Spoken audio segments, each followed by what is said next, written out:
Chapter 1047. Hu Liang did not know how he got through the night. The voices in the cabin next door did not stop from evening to dawn. He collected a lot of bits and pieces of information, but he did not know which was true and which was false. The person next door deliberately told him the news. When the person next door asked him a question, and he did not answer, the person next door would knock on the cabin board, so that he would not fall asleep. There were 2 times when he was really too sleepy, and was about to fall asleep, but he was woken up like this. "Young master, Hu, you're awake? Come with me to wash up, breakfast is about to begin." Hu Liang walked out with sleepy eyes. Before he could get used to the dazzling morning sun, a person appeared beside him and greeted him with a smile. "Thank you for your trouble." Hu Liang politely cupped his hands and followed the person to the bathroom.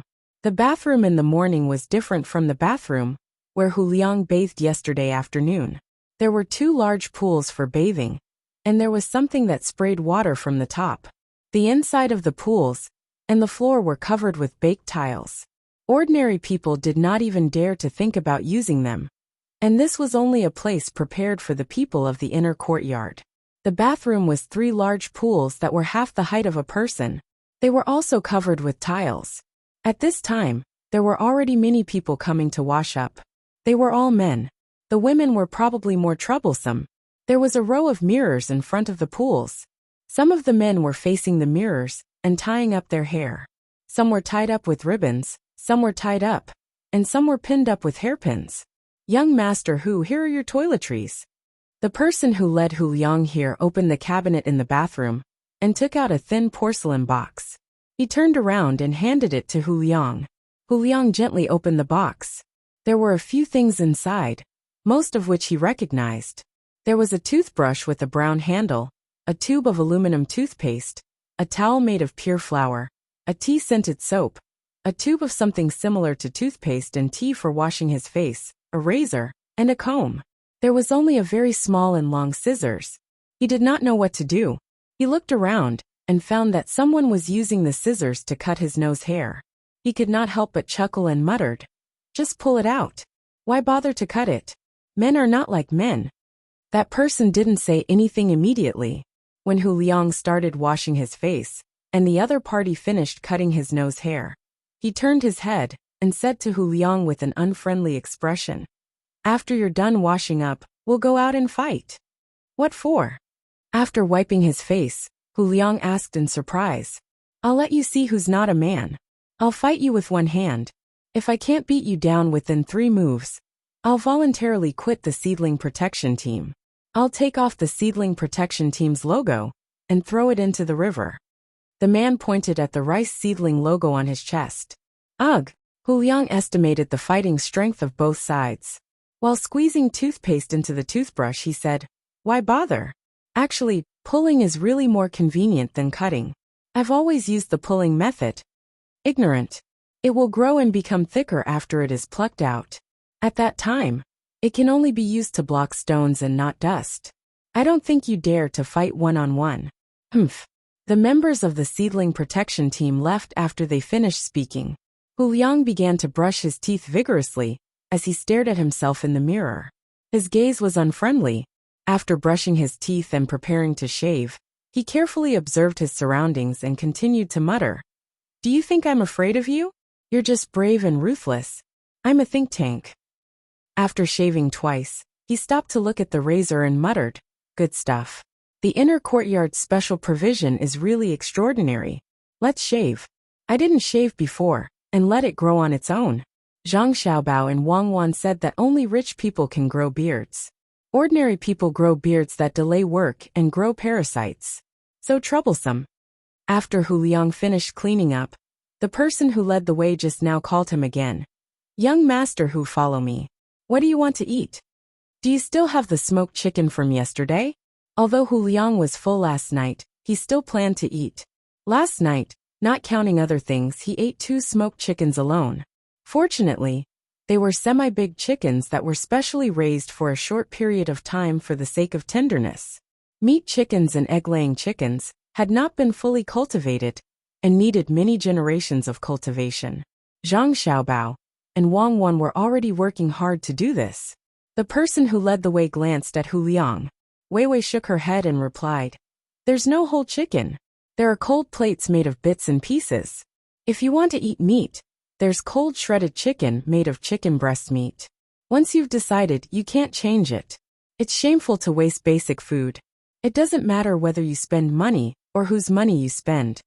Hu Liang understood the hidden meaning in the other party's words. He estimated that there was something better. If he chose chicken meat, he would miss out on good things. He said, I know. Zhang Xiaobao said that only poor people would order a table of cheap dishes. They would buy steamed buns that cost 100 strings of coins and throw them away because they couldn't afford a dish that costs 1,000 strings of coins.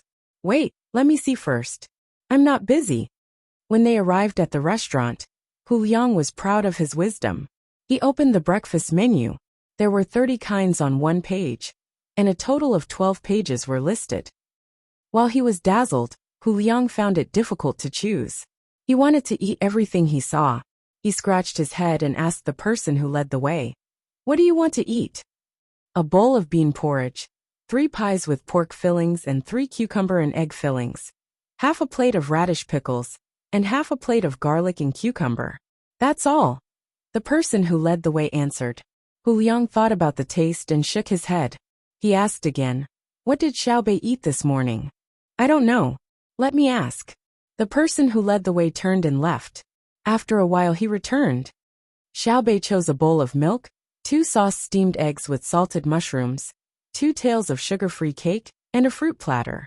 That's all. Why didn't she eat fried eggs? You can tell from the name that it's too troublesome to make.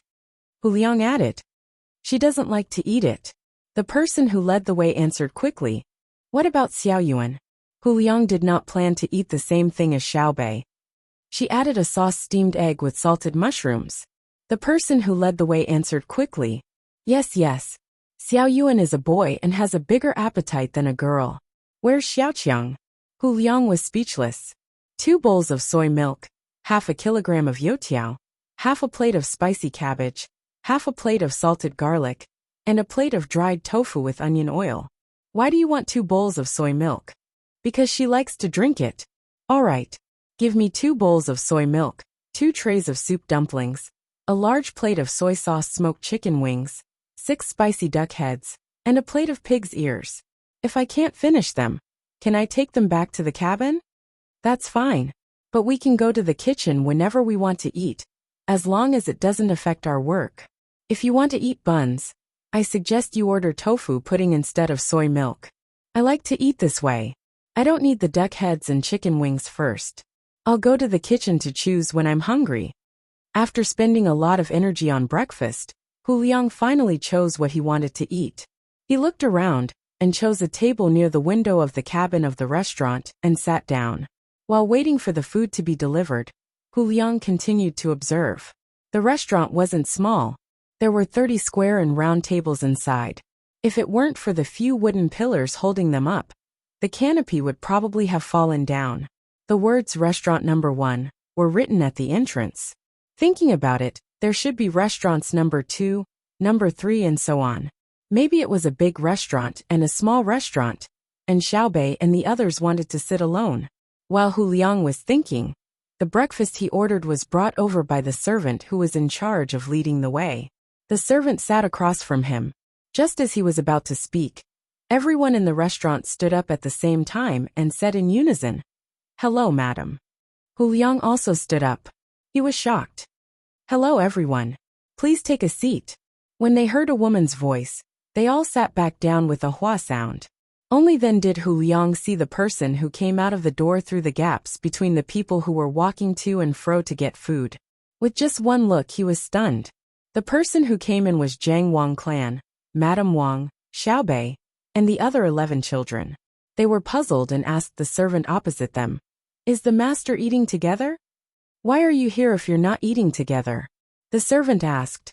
What I mean is that the master needs to have the identity of the master. If you're always with the people below you, it's easy to lose your dignity.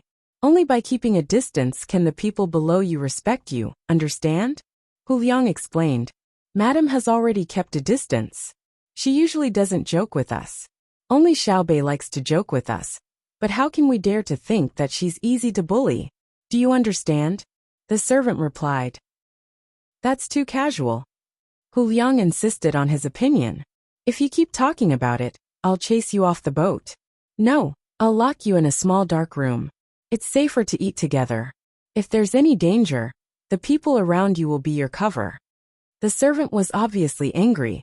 Hu Liang raised a hand and signaled for the other party to stop talking about this topic. He lowered his head and began to eat. As he ate, he realized that other than the sound of eating, the restaurant was very quiet. So he raised his head again to look. He whispered to the servant in front of him. To be honest, if you guys go to a big family, the treatment you get is much better than the Zhang clan and Wang clan. For example, if you get 10 strings of cash a month in the Zhang clan and Wang clan, you can ask for 10 strings of cash a month. If you go to a big family, you can ask for 10 strings of cash, which is 100 strings of cash, and people will fight to get you. Really? The servant asked in a low voice. Of course. Hu Liang nodded. Can you introduce me to a big family? The servant asked again. Hu Liang shook his head in disappointment. I'm just kidding. I thought you would scold and refute me. Who doesn't know the benefits of being in the Zhang clan and Wang clan? The monthly salary is only a small part of it. The real benefits are the stability of the family and the other benefits. For example, if it's a meal, other than you, who else would let you choose from hundreds of different kinds of food?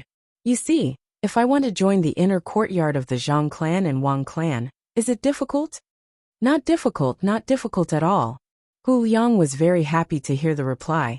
But he was surprised because the voice came from behind him, and it was a child's voice. Hu Liang turned his head and saw Xiaobei standing there with a piece of watermelon in her hand. He took a deep breath and slowly exhaled, asking, Why don't you walk? Because I'm wearing soft-soled shoes.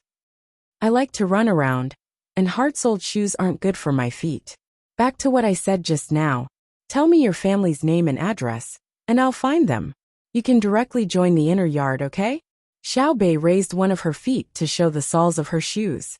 Her eyes were smiling like crescent moons as she asked. This is not necessary. I'll apply to join after I learn more skills. When I get to Hangzhou, I'll be separated from you. I really don't want to leave. How could Hu Liang tell her his family? He pretended to be very regretful, but he refused. Xiaobei smiled indifferently. I don't want to leave you either, so you have to go to Jiang district with me. You can't stay in Hangzhou. Actually, we already know where your family is. Your father's surname is not Hu. Don't underestimate our family's intelligence system. Maybe you can reunite with them in a few days. Thank you. You sigh. Hu Liang's eyes suddenly widened. Then he sighed in frustration and stopped talking. Instead, he stared at Xiaobei. I'm going back to eat. In the future, remember to always tell yourself that as a spy, you either keep silent or nod and show agreement no matter what others say. That's the only way to qualify. Sigh. I'm good at Xiaobei.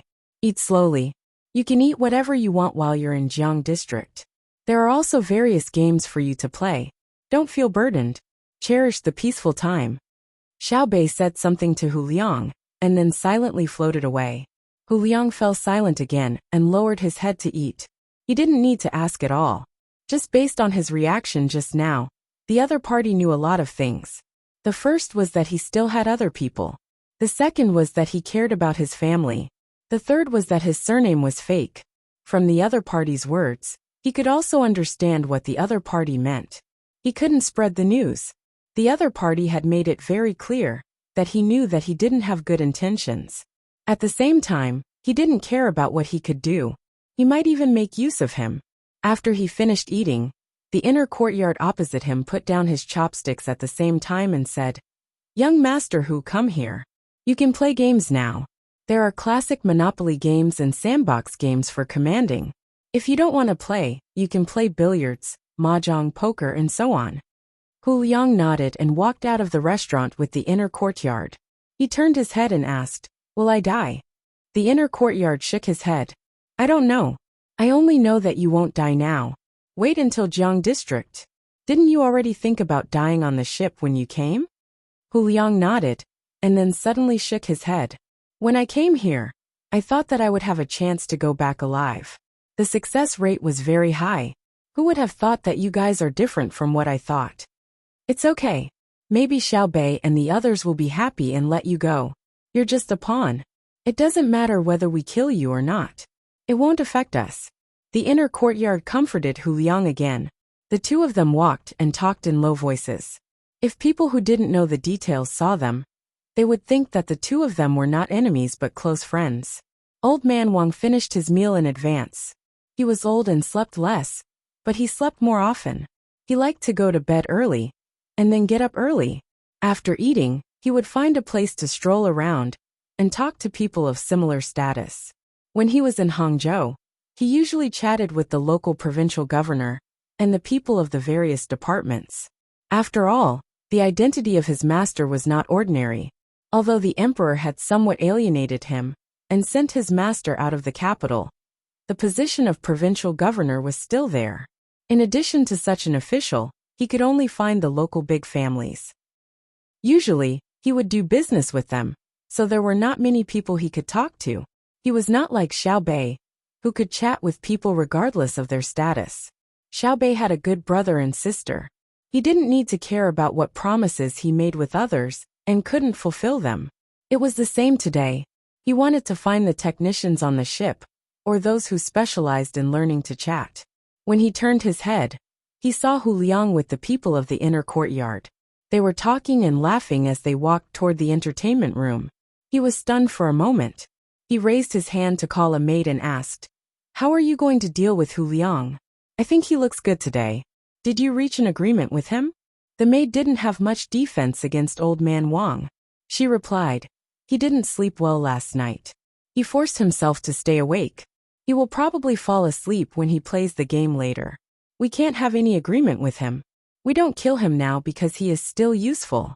When he's no longer useful, we'll have to see what young Master Xiaobao and young Lady Cuckoo want to do.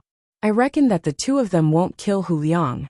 Instead, they'll give him a new identity and train him, so that he can continue doing what he's doing now." Old man Wang thought for a while and understood. If Hu Liang was kept alive, others would feel uncertain. Especially when they saw that Hu Liang was treated well on the ship. They would think that he had betrayed the organization in exchange for benefits. And Hu Liang couldn't commit suicide himself. He must find a chance to spread the news. This was the time for the two sides to compete with wisdom and courage to see who would be better. I will also go to the entertainment room to have a look. Unfortunately, I can't play gate ball. When I was in Hangzhou, I had nothing to do, so I played gate ball. But I can only play it once every 10 days. Everyone else is busy. Old man Wang walked in the direction of the entertainment room as he spoke. The maid thought for a while and said, "Steward Wang, you shouldn't go to the entertainment room now. You should go to the infirmary. Yesterday, when young Master Xiaobao sent the news, he said that you should go to the infirmary to have a look. Then you can be nursed back to health. You can't eat 3 meals a day now. You have to eat at least 4 meals a day. You must have snacks a few times in between. You have to eat less every meal, and eat more every day. You have to follow special procedures to maintain your health. I am already so old, and I have seen Xiao Bei and the others. Even if I die tomorrow, I will be satisfied. Xiao Bei is so smart. I don't know how to teach him. Xiao Hai is also good. He has the style of a master in the family, especially since he usually doesn't talk. I think he will be better than Xiao Bao in the future." Old man Wang still walked in the direction of the entertainment room. He looked stubborn. The maid didn't stop him, but followed him. She said as she walked, "Yes, if I had a younger brother and sister like him, I would have no regrets if I died tomorrow. But if I could live, wouldn't it be better? The longer I live, the longer I can take care of them. If they cause trouble outside, I can also help. Our family designed a life with rules. It's not a rigid rule, but a very flexible one. Ordinary people can enjoy it. In the imperial court, people below the 5th rank, and under the age of 60, are definitely not given a hand." Old man Wang stopped walking at this time. He stood there and thought for a while. Then he asked, "Where is the infirmary?" Xiao Bao? Cuckoo, where is she? This emperor has a good idea to tell you. Where is she?" While Zhang Xiaobao and Wang Wan ran to the observation deck to enjoy the scenery, Li Longji ran into their room and walked around. After coming out, he stood below the observation deck and shouted, "Let's go down. I don't know what he's thinking of again. Can't he see that the two of us are enjoying some alone time here?" When Zhang Xiaobao heard the voice, he looked down and saw Li Longji looking up. Opposite him, Wang Wan said with a smile, "I guess it's about the people's livelihood.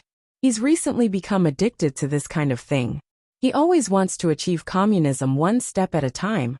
Communism under the control of imperial power," Wang Wan said as she climbed down. As soon as the two of them came down, Li Longji began to complain. "Look at the two of you. Why didn't you tell me that you were going up there? You made it difficult for me to find you. If you want to go somewhere in the future, you should tell your majesty first. Or, you should send someone to wait for your majesty at the entrance, so that your majesty doesn't have to ask twice." Zhang Xiaobao didn't believe that Li Longji would spend a long time searching. Basically, he would know where he and Cuckoo were the moment he asked the second person. Sure, it's not that troublesome. Xiaobao, what did I think of?" Li Longji seemed very excited, as if he had a good idea waiting for Zhang Xiaobao to ask. Zhang Xiaobao played along and asked, "Your Majesty, what good idea did you think of this time? Quick, tell this subject. Next time, you have to be more professional when you pretend. Just by looking at your expression, I can tell that you don't mean what you say." However, this time, this emperor really did think of a good idea. It's an idea that can help the people in need when the rich people in the village are too busy. Li Longji didn't lose interest because of Zhang Xiaobao's perfunctory words. He waved his arm and looked like he was giving advice. Zhang Xiaobao didn't respond to Li Longji's words. Instead, he looked at Wang Wan. Wang Wan and Wei Wei nodded and said, "Your Majesty, did you think of this idea? If a village needs help, for example, if there's a family that doesn't have enough manpower, other than the old and young, you can ask the other villagers to help. When the time comes, you will give them a certain amount of benefits, such as reputation or worthless awards. Isn't it similar to how merchants sponsor schools?" Wang Wan's words shocked Li Longji. He asked in confusion, "Cuckoo, how did you know? Didn't you and Xiaobao always say that when building a material civilization, we can't forget about building a spiritual civilization? Otherwise, once there's a deviation, it'll be very difficult to change it back. It'll take years, decades, or even decades to hundreds of years before the people can regain their confidence." This emperor thought that when it comes to the spiritual side, which is also the moral side, we naturally have to start from the most basic social structure. A village is just right. What do you all think? After saying that, Li Longji stared at Zhang Xiaobao, afraid that Zhang Xiaobao would say something against his idea. This was how interesting the world was. The more one was afraid of something, the more likely it would happen. If it was someone else, they might say something against their will to please Li Longji. However, Zhang Xiaobao definitely didn't care about Li Longji's feelings, especially when it came to the people's livelihood. After hearing Li Longji's words, Zhang Xiaobao didn't consider Li Longji's feelings at all. He directly said, "Actually, after this year, I'm thinking of taking over the matter of merchants sponsoring schools, so that the merchants don't have to continue investing. The funds required for the schools will all be taken care of by Your Majesty's money in the bank. Honestly speaking, the amount of money invested in the children isn't too much, and our Great Tang can still bear it. Great Tang needs the people to have a conscience and guide them to a better direction. But it doesn't mean that we should push the responsibility to the people. The people have already paid the taxes, so why should we make them pay more? That only shows that the people in charge are incompetent." Zhang Xiaobao's blunt words made Li Longji feel very uncomfortable. If it was anyone else, he would have already chased them away, or flung his sleeves and left. But facing Zhang Xiaobao, he couldn't do so. He knew that getting angry at Xiaobao and Cuckoo was useless. The losses outweighed the gains, and it would only make him seem petty. "Xiaobao, Cuckoo, the two of you are the people we trust the most. Since these words came from Xiaobao's mouth, I believe that you should have a good idea. Share it with us." Li Longji cleverly pushed the question to Zhang Xiaobao. But who would have thought that Zhang Xiaobao would look at Wang Wan once more? Wang Wan could only continue the conversation. In truth, it's very simple. If your Majesty wants the people to do something, don't give them any rewards. Let them feel that when they do something good, they aren't doing it for the sake of other people's appreciation. The rewards don't need to be material, and even the spiritual rewards from the court are dispensable. When they do something, they think more about their own conscience. If they want to do something, they will do it. Just like me and Xiao Bao, we don't need your Majesty's praise, and we don't care if your Majesty is angry or not. We just want to speak frankly, because our hearts are open. We do things that are worthy of our conscience. If we want to do something, we will do it. It's just like how Xiao Bei gave lollipops to Big Man and Little Man. Li Longji nodded, indicating for Wang Wan to continue. In his heart, however, he thought angrily, "You don't care because you treat the great Tang as your own. In your eyes, I, the Emperor, am just a symbol that helps you maintain your status." When he thought of this, Li Longji didn't need Wang Wan to explain. He immediately understood and said, "We understand. What we want to do isn't to reward, but to let the people of the Great Tang treat the Great Tang as their own. Then we won't care about anything." Zhang Xiaobao was very satisfied with Li Longji's ability to think things through so quickly. Seeing that Li Longji couldn't think of a solution at the moment, he said to him, "What your Majesty needs to do now is to set up donation boxes in various places, and then set up different funds. Anyone who wants to help others can take the initiative to put the amount of money they think they can afford into the boxes. This way, it won't be a reward or a forced action. The donation boxes don't need any locks, and they have to be made of glass. Everyone can see the money in the boxes, and can take it out at any time." When faced with this kind of temptation, the people of the Great Tang would rather find work to earn a living.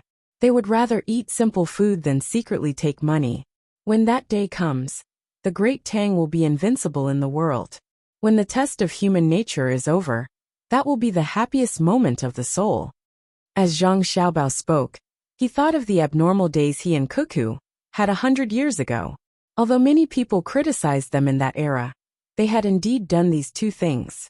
Even if a father secretly put a grain of sand in the useless books and papers sold, so that his child could go to school, his child would still report it. At that time, the lives of the people weren't rich, and in some places, a person only had 3 grams of oil a month.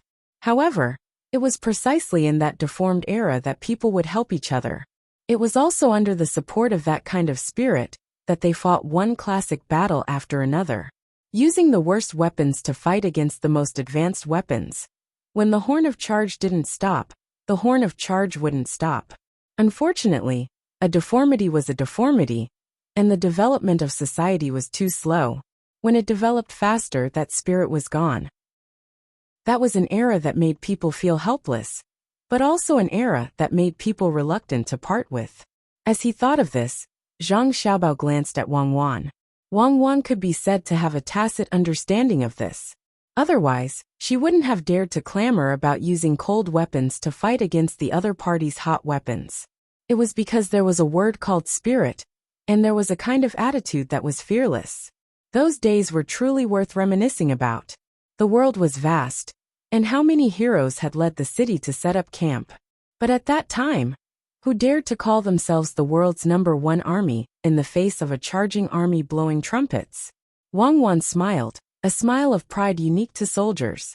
Following Zhang Xiaobao's words, she said, "This matter can be said to be difficult, but it can also be said to be simple.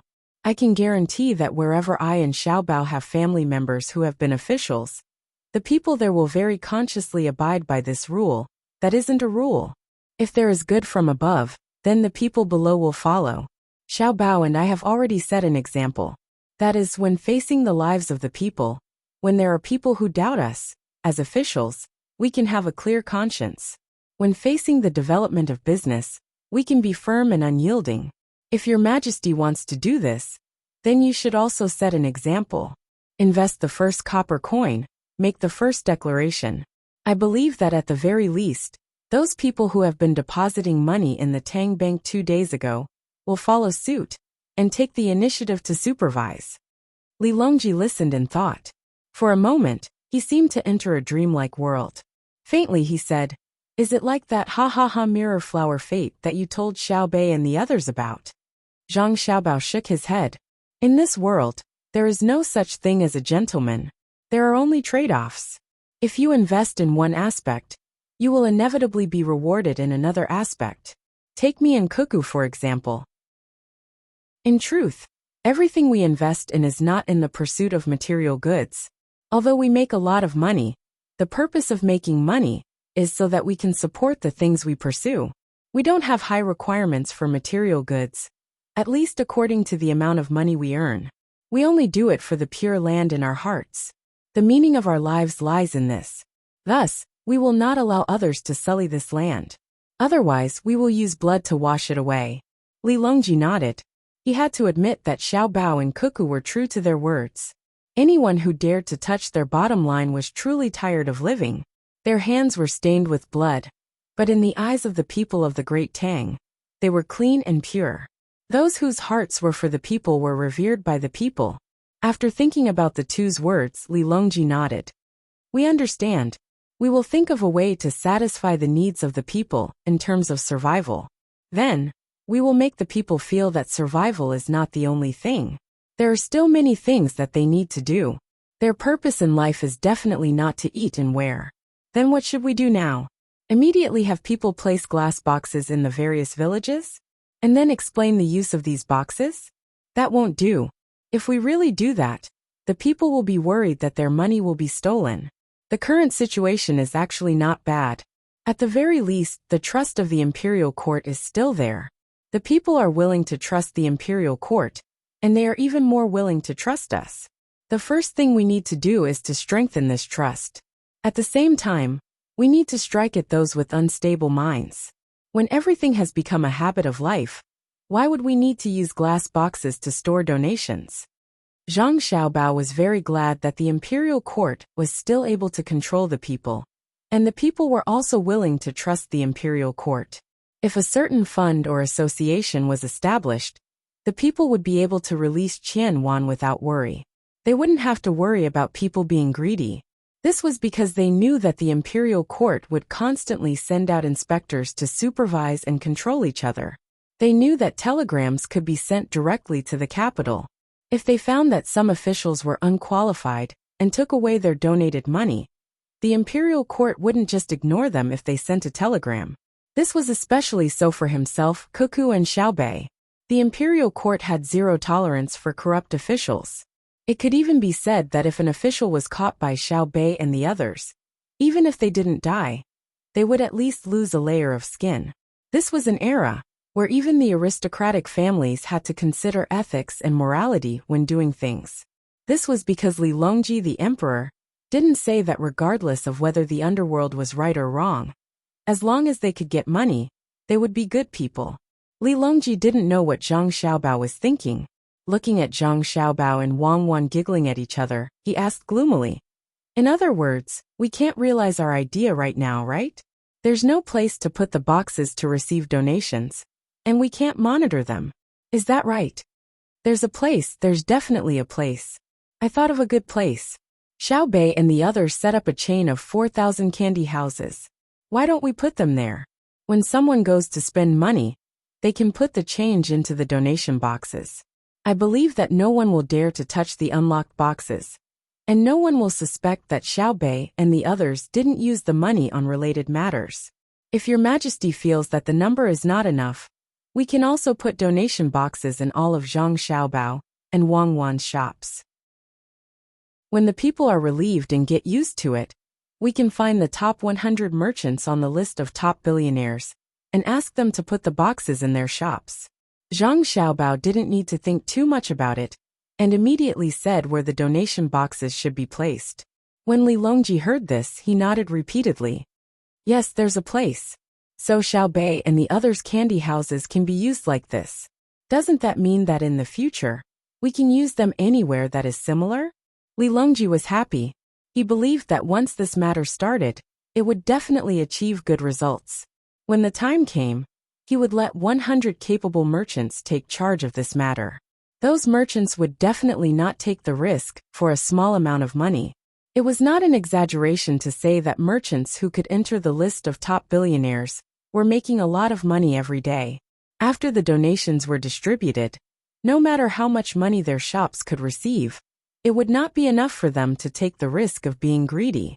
Zhang Xiaobao nodded and then said, "Not only do we have to do this in the Tang Empire, we also have to help people from other countries. When the time is right, we will use righteousness to pressure other countries. Even if their country's productivity is not good, and their national treasury's income is not enough, we will use this banner to promote them. If they donate to us, we will use it. A portion will be directly used to improve their people's lives, and the other portion will be used to support their political opponents. If they think that they are smart and set up such a donation box, we will secretly investigate them. I believe that in a situation where their productivity is not high enough, and their education cannot keep up, there will definitely be people who will use this money for other purposes. We will do our best to publicize this matter and criticize them. Then we will encourage their people to rebel. This way, when we attack them again, their people will support us and think that we represent justice." When Li Longji heard Zhang Xiaobao's words, he unknowingly broke out in a cold sweat. This Xiaobao was really too evil. As long as there was a resource that could be used, he would use it to harm others. However, this was also what he liked, so he nodded and said, "Then let's start with Xiao Bei and the others' candy houses.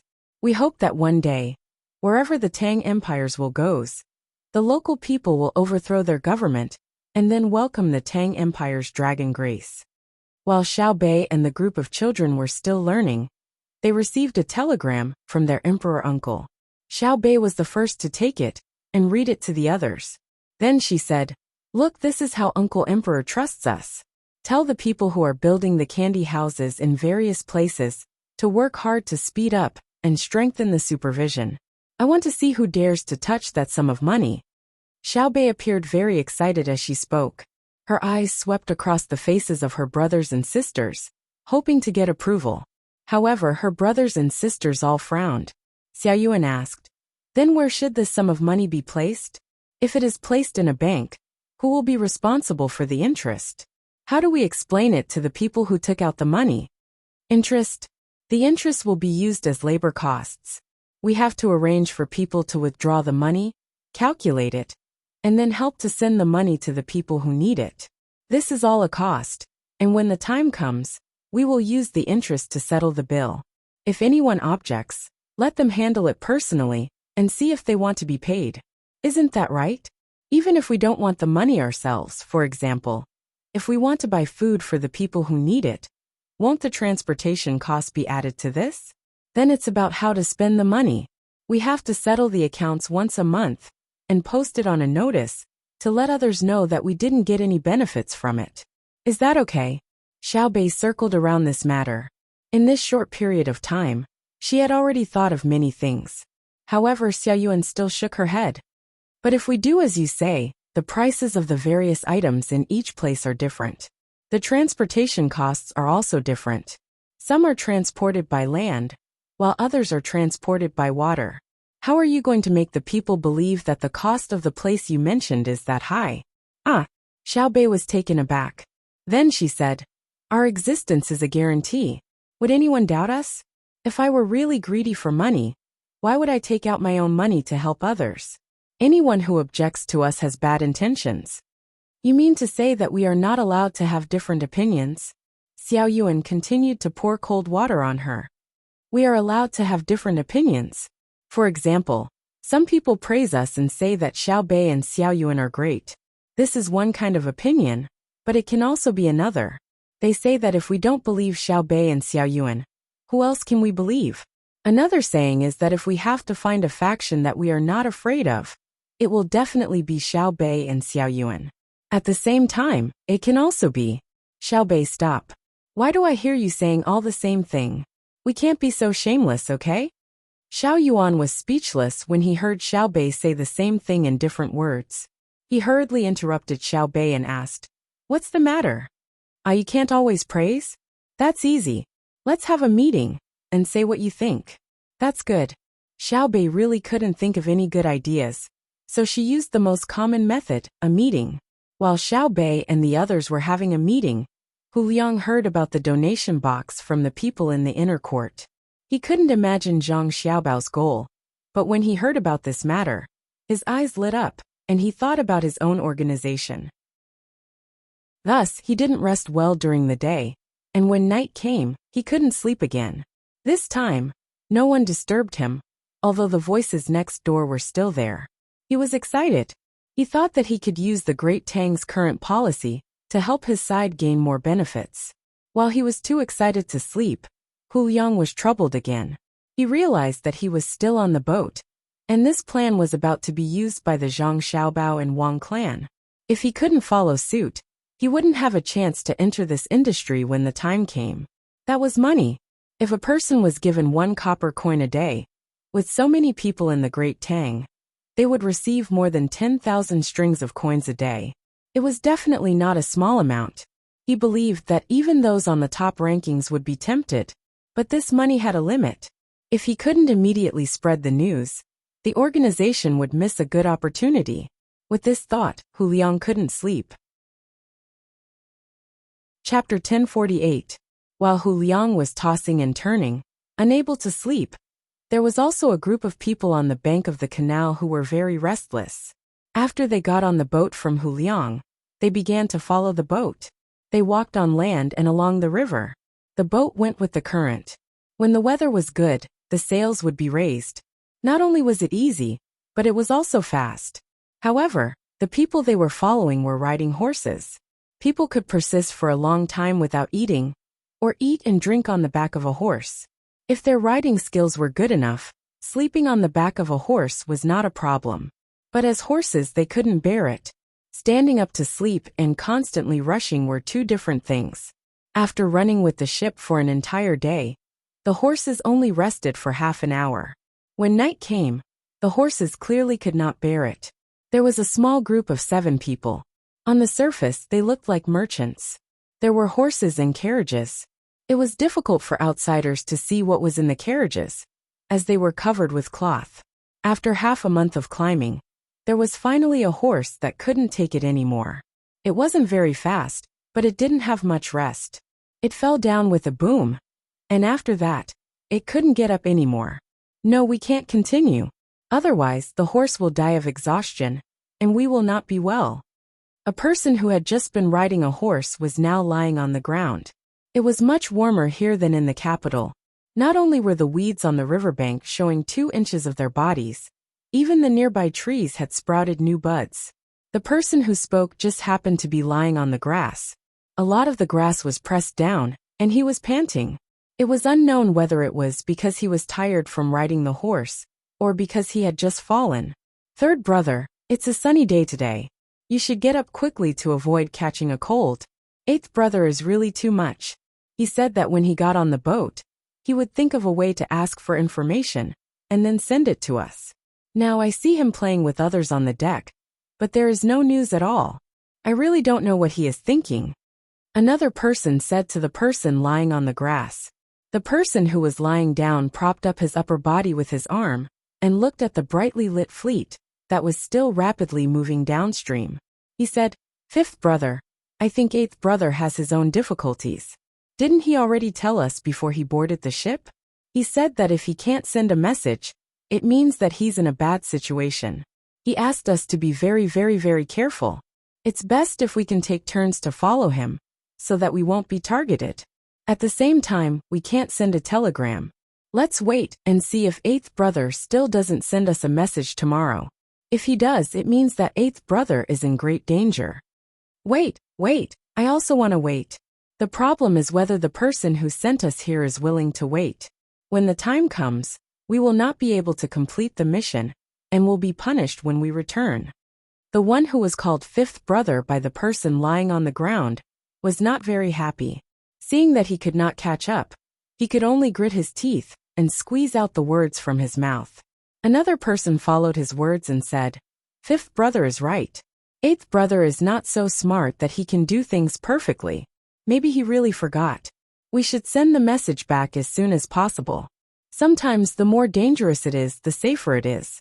If we don't send the message now and delay the mission, we can't afford to be punished. I agree to send a telegram. What about the others? A person who had not spoken glanced at the remaining 6 people and asked. I agree, I disagree, I also agree. The other 6 people said in unison. At last, 3 people agreed to send a telegram and 3 opposed. Everything fell back to the person who asked. The person paused for a moment and said, well, in this case, I also agreed to send a telegram. 8th brother is a coward. He said that the telegram we sent would be easily intercepted. After all, we are using the Tang Empire's information transmission method. They will definitely strengthen the defense and inspection of every telegram. In the current situation, there is a big possibility that we will be exposed, but I think it is impossible. When we send a telegram, we don't use words that are very obvious at first glance. We send the telegram specifically to other places to send the price of various grains, meat and other products. The people in charge of inspection will not judge whether we are doing bad things behind the scenes every time according to the price we send out. I agree with eldest brother's suggestion. It is better to send a telegram than to be unable to keep up with the speed of the other party. Whether 8th brother has encountered a problem or he has forgotten to contact us, we must report it truthfully. 5th brother, who had just spoken, agreed. 3rd brother looked at 2nd brother and saw that 2nd brother was indifferent.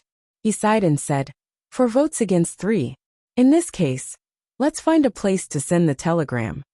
2nd brother, who had not spoken, suggested, if we are going to send a telegram, we should first buy more goods so that people will know that we are real merchants and not spies. After coming to a decision, the 7 of them didn't mind.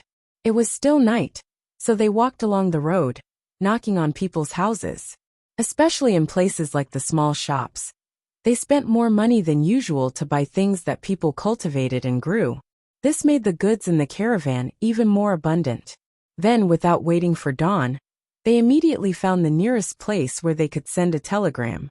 Usually, the place where they could send a telegram did not rest for 24 hours. Unless there was a special situation, if someone was in a hurry, it was very likely that they would not be able to send the message in time. When the telegram sounded, the 7 of them could no longer see Xiaobei and the other's fleet that was going south along the canal. The 7 of them did not rest but sent a telegram, causing Zhang Xiaobao and the others to be unable to have a good rest. Seeing that it was already midnight, Zhang Xiaobao, who was sleeping soundly with Wang Wan in his arms, was woken up by the movement outside the cabin. He casually put on his clothes and opened the cabin door. He saw the people from the inner courtyard standing at the door waiting, looking a little anxious. Young master, we have found Hu Liang's accomplices. They sent a report of the price of vegetables to Jiang district an hour ago tonight. Take a look. The inner courtyard said, and handed the report to Zhang Xiaobao. After taking a look, Zhang Xiaobao revealed a disdainful smile. He nodded to the people from the inner courtyard and said, continue to keep an eye on them. They dare to play this trick with us. They really underestimate us. When they continue to send telegrams, you guys collect them and compare them a few more times.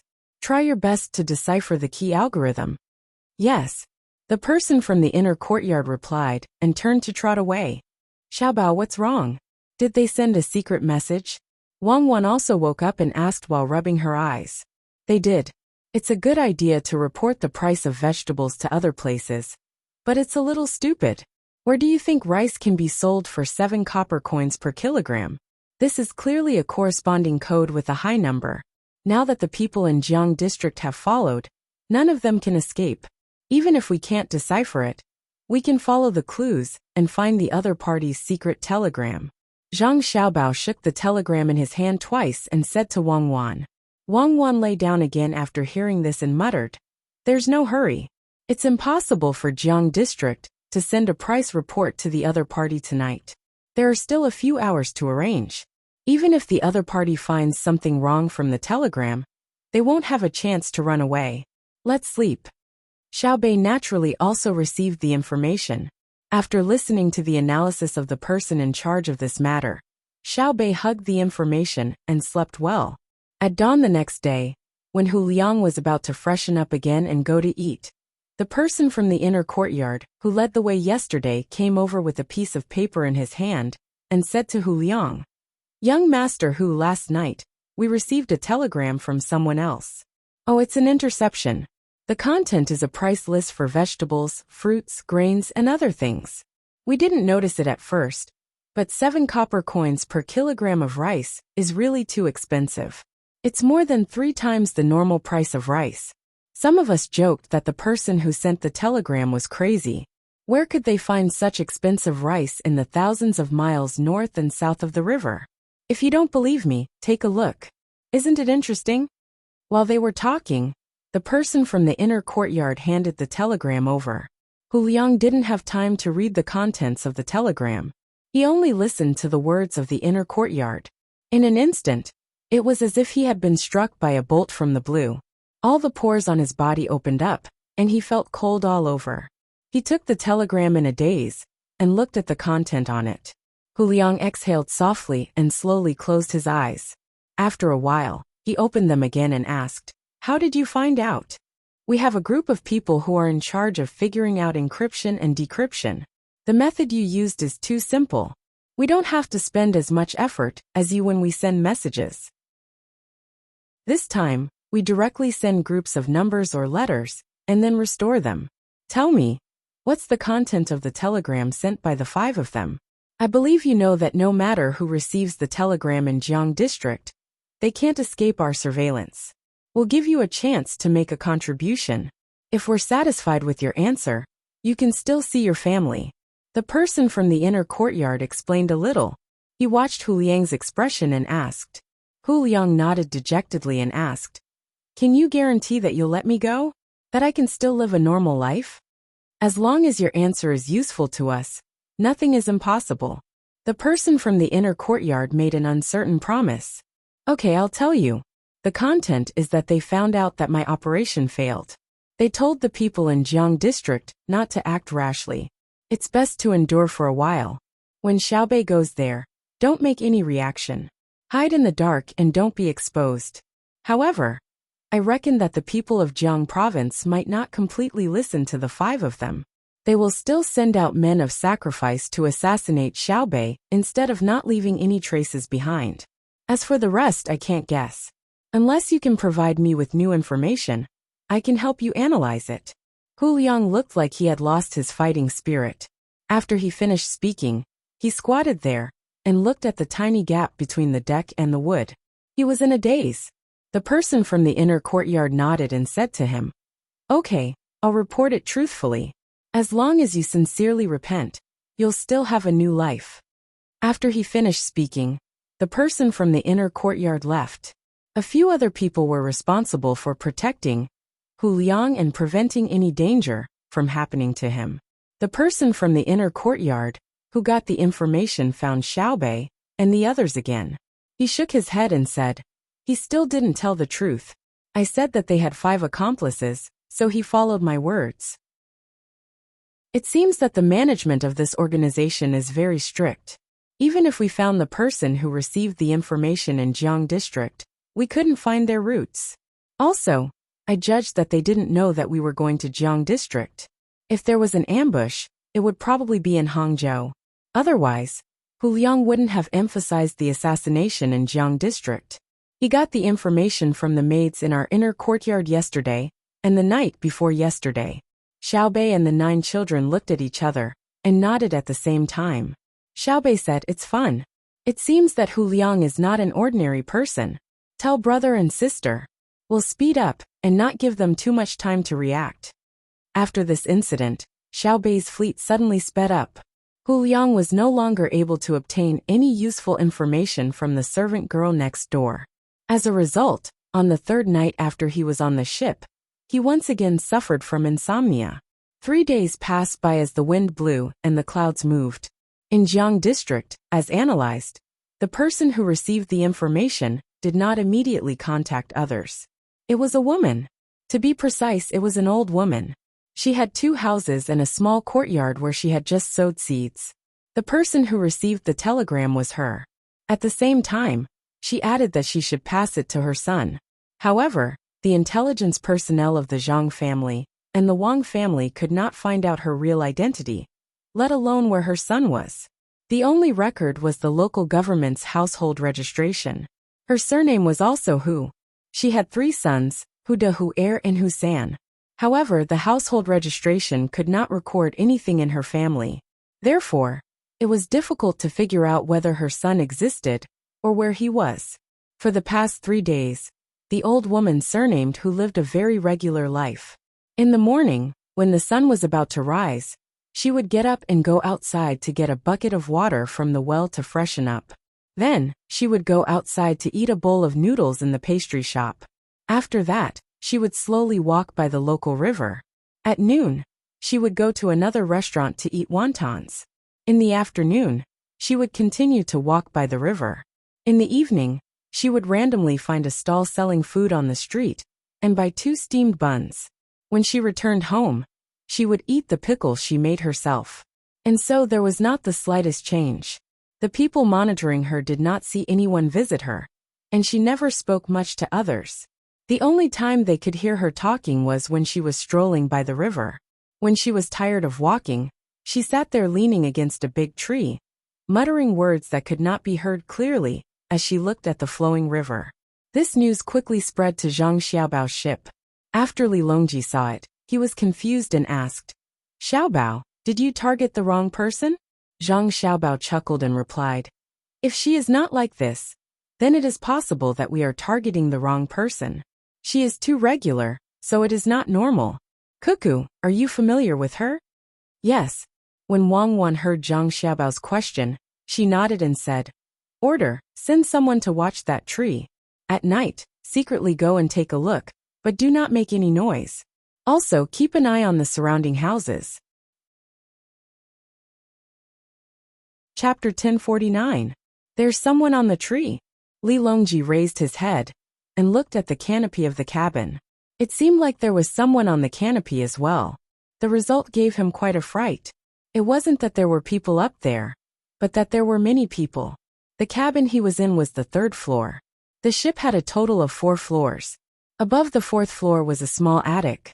Just like Xiaobei's ship, Xiaobei always liked to go into the attic and climb up the stairs in the attic to get a pile of snacks. She would learn from adults to enjoy the scenery and have fun. There were at least 6 openings in the ceiling of the 3rd floor. There was a person peeking out from each of the openings. Looking at their posture, it seemed like they could jump down at any time. Li Longji glanced at the 6 people and didn't know whether to laugh or cry. He said to Zhang Xiaobao and Wang Wan, "Is there a need to be so strict? Looking at the situation, there really is someone on the tree. It's good that it's strict. I don't want to die from an assassination. I've always been afraid of death. There are many people who want to kill me. When Cuckoo and I were in Zhuangzi, what we liked to do the most was to dig tunnels, build walls, and use visual errors to create dark rooms. There was also..." Zhang Xiaobao paused for a moment and picked up a dried fruit from the table. He shook his hand and threw it out. It hit a wooden pillar in the middle of the cabin and said, "Come out and meet me." With a creak, a door suddenly appeared on the pillar. It was pushed open from the inside and 2 people walked out, one in front and one behind. Li Longji stood up and stretched out his hand to push the 2 people apart. He peeked his head in to take a closer look and said, "Narrow, so narrow. When I am at night, won't I be very safe? Isn't that right, Xiaobao?" "Your Majesty, look carefully. These 2 people are under the control of my adoptive father. When you are at night, you will not be affected at all. Just like in the palace, the skylight will be closed at night." Zhang Xiaobao explained to Li Longji. Only then did Li Longji set his gaze on the 2 people who had come out. With just one look, he knew that Zhang Xiaobao was right. He asked the 2 people, "Why can't I see you?" Replying to Your Majesty, "There are rope ladders on the pillars that lead upwards. They rotate every hour to ensure a high degree of concentration," a young eunuch replied. Li Longji entered the space between the pillars, stood up, and said to the 2 eunuchs, "Thank you for your hard work." The 2 of them shook their heads vigorously in fear and trepidation. For a moment they couldn't say anything. It was the person who spoke first who was a little braver. He said in a trembling voice, "Your Majesty, this is what we should do. If we were not taken in by the palace, we would definitely be looked down upon by others outside. The other eunuch also nodded vigorously. Li Longji patted the eunuch's shoulder and said, "When medical technology becomes more advanced in the future, perhaps people with the same illness as you won't need to enter the palace. At that time, the harem will probably be filled with palace maids." As Li Longji spoke, he glanced at Zhang Xiaobao and Wang Wan. His meaning was clear. He knew that the new eunuchs in the palace were all people who were born with defects. There were big ones and small ones. The big ones were discovered later, and the small ones were taken in when they were young. Ever since Xiaobao and Cuckoo became the registrar and deputy county magistrate, they began to oppose castrating normal people. They were willing to spend a lot of manpower and resources to find people with congenital defects all over the Great Tang. Based on their character, they would be taken into the palace and given a fixed amount of money every month to their families. The old people were all from before, and they were also treated very well. Just the daily necessities for them, and the palace maids cost the Zhang family and Wang family no less than 3,000 strings of cash every month. Thus, the palace maids and eunuchs in the palace treated the Zhang family and Wang family exceptionally well, not only because of their status and ability, but also because the eunuchs were very grateful to be able to escape the cold eyes of others. Perhaps they don't need to work as palace maids for their entire lives. After working for a few years, they might be able to play a certain role elsewhere. For example, they might be able to help manage a certain fund or manage a medical department. Their knowledge in the palace would be far greater than those outside. In the harem, we shouldn't just teach the palace maids the basics and rules. We should also teach them more knowledge in other fields. The number of palace maids in the palace should be doubled. Zhang Xiaobao followed Li Longji's words and explained the basics. Li Longji was perplexed. Since they don't need to work as palace maids for their entire lives, that means that you, Xiaobao, don't like ordering servants around. Why do you want to increase the number of palace maids? Who says that I don't like it? The purpose of doubling the number of palace maids is to reduce their working time by half. The remaining time can be used to study. When have you ever seen the inner court maids working for 8 hours in a row? Unless it's an emergency, the time they spend working adds up to 6 hours a day. Even if they want to work, I won't allow them to do so as to reduce their efficiency. The extra time for them to study is to raise their abilities. The time for them to play is to allow them to relax and maintain their optimal condition. The prerequisite is that they don't leave the main household. Otherwise, all of the talents they nurture will end up running to someone else. Zhang Xiaobao explained his intentions to Li Longji. Wang Wan added, "If it isn't the inner court, a normal wage for a craftsman is 600 copper coins a month. If someone were to bribe them with money, it would be a huge loss for the original family. That's because the wages they pay are low, but the cost of nurturing them is several times higher. I understand. You want my harem to help the entire Great Tang nurture female management talents. That's right. No matter where they end up, they'll still be working for the Great Tang. I won't compensate you for that. Tomorrow morning, I'll issue a decree to start a new class in the harem." Li Longji readily accepted the suggestion. He didn't mind hiring more palace maids. His wealth wasn't much lower than the national treasuries, so he could afford to hire twice as many palace maids. Besides, the Zhang clan and Wang clan would have to fork out more money as well. After saying this, Li Longji suddenly recalled what he had just said and asked, "Xiaobao, Cuckoo, did the two of you say that the old woman was speaking to the people in the tree?" Zhang Xiaobao glanced at Li Longji with a look that said, "My Zhuangzi's thick tree is also hollow in the middle. There's an underground tunnel that connects to other places, so the tree won't die if it's hollow in the middle. In truth, their spy system isn't perfect. If it were me, I wouldn't speak while leaning against the tree. I would throw stones into the river, and the person who receives the signal would hide the net under the water. Then, they would compare the number of stones in the net. In fact, they could even go to a special place to buy things when they're strolling in the market every day. Then they could arrange the distance, and knot the knot according to different methods." To think that it's that terrifying, Li Longji exclaimed in shock. However, Zhang Xiaobao shook his head and said, "This isn't the scariest method of secrecy. The scariest part is that the higher-ups are only in contact with her. In other words, she doesn't know who the other party is, nor does she know when the other party will appear. According to the method I mentioned earlier, as long as we keep an eye on her and know her daily routine, we'll be able to find out who's in contact with her. The scariest method is cuckoo.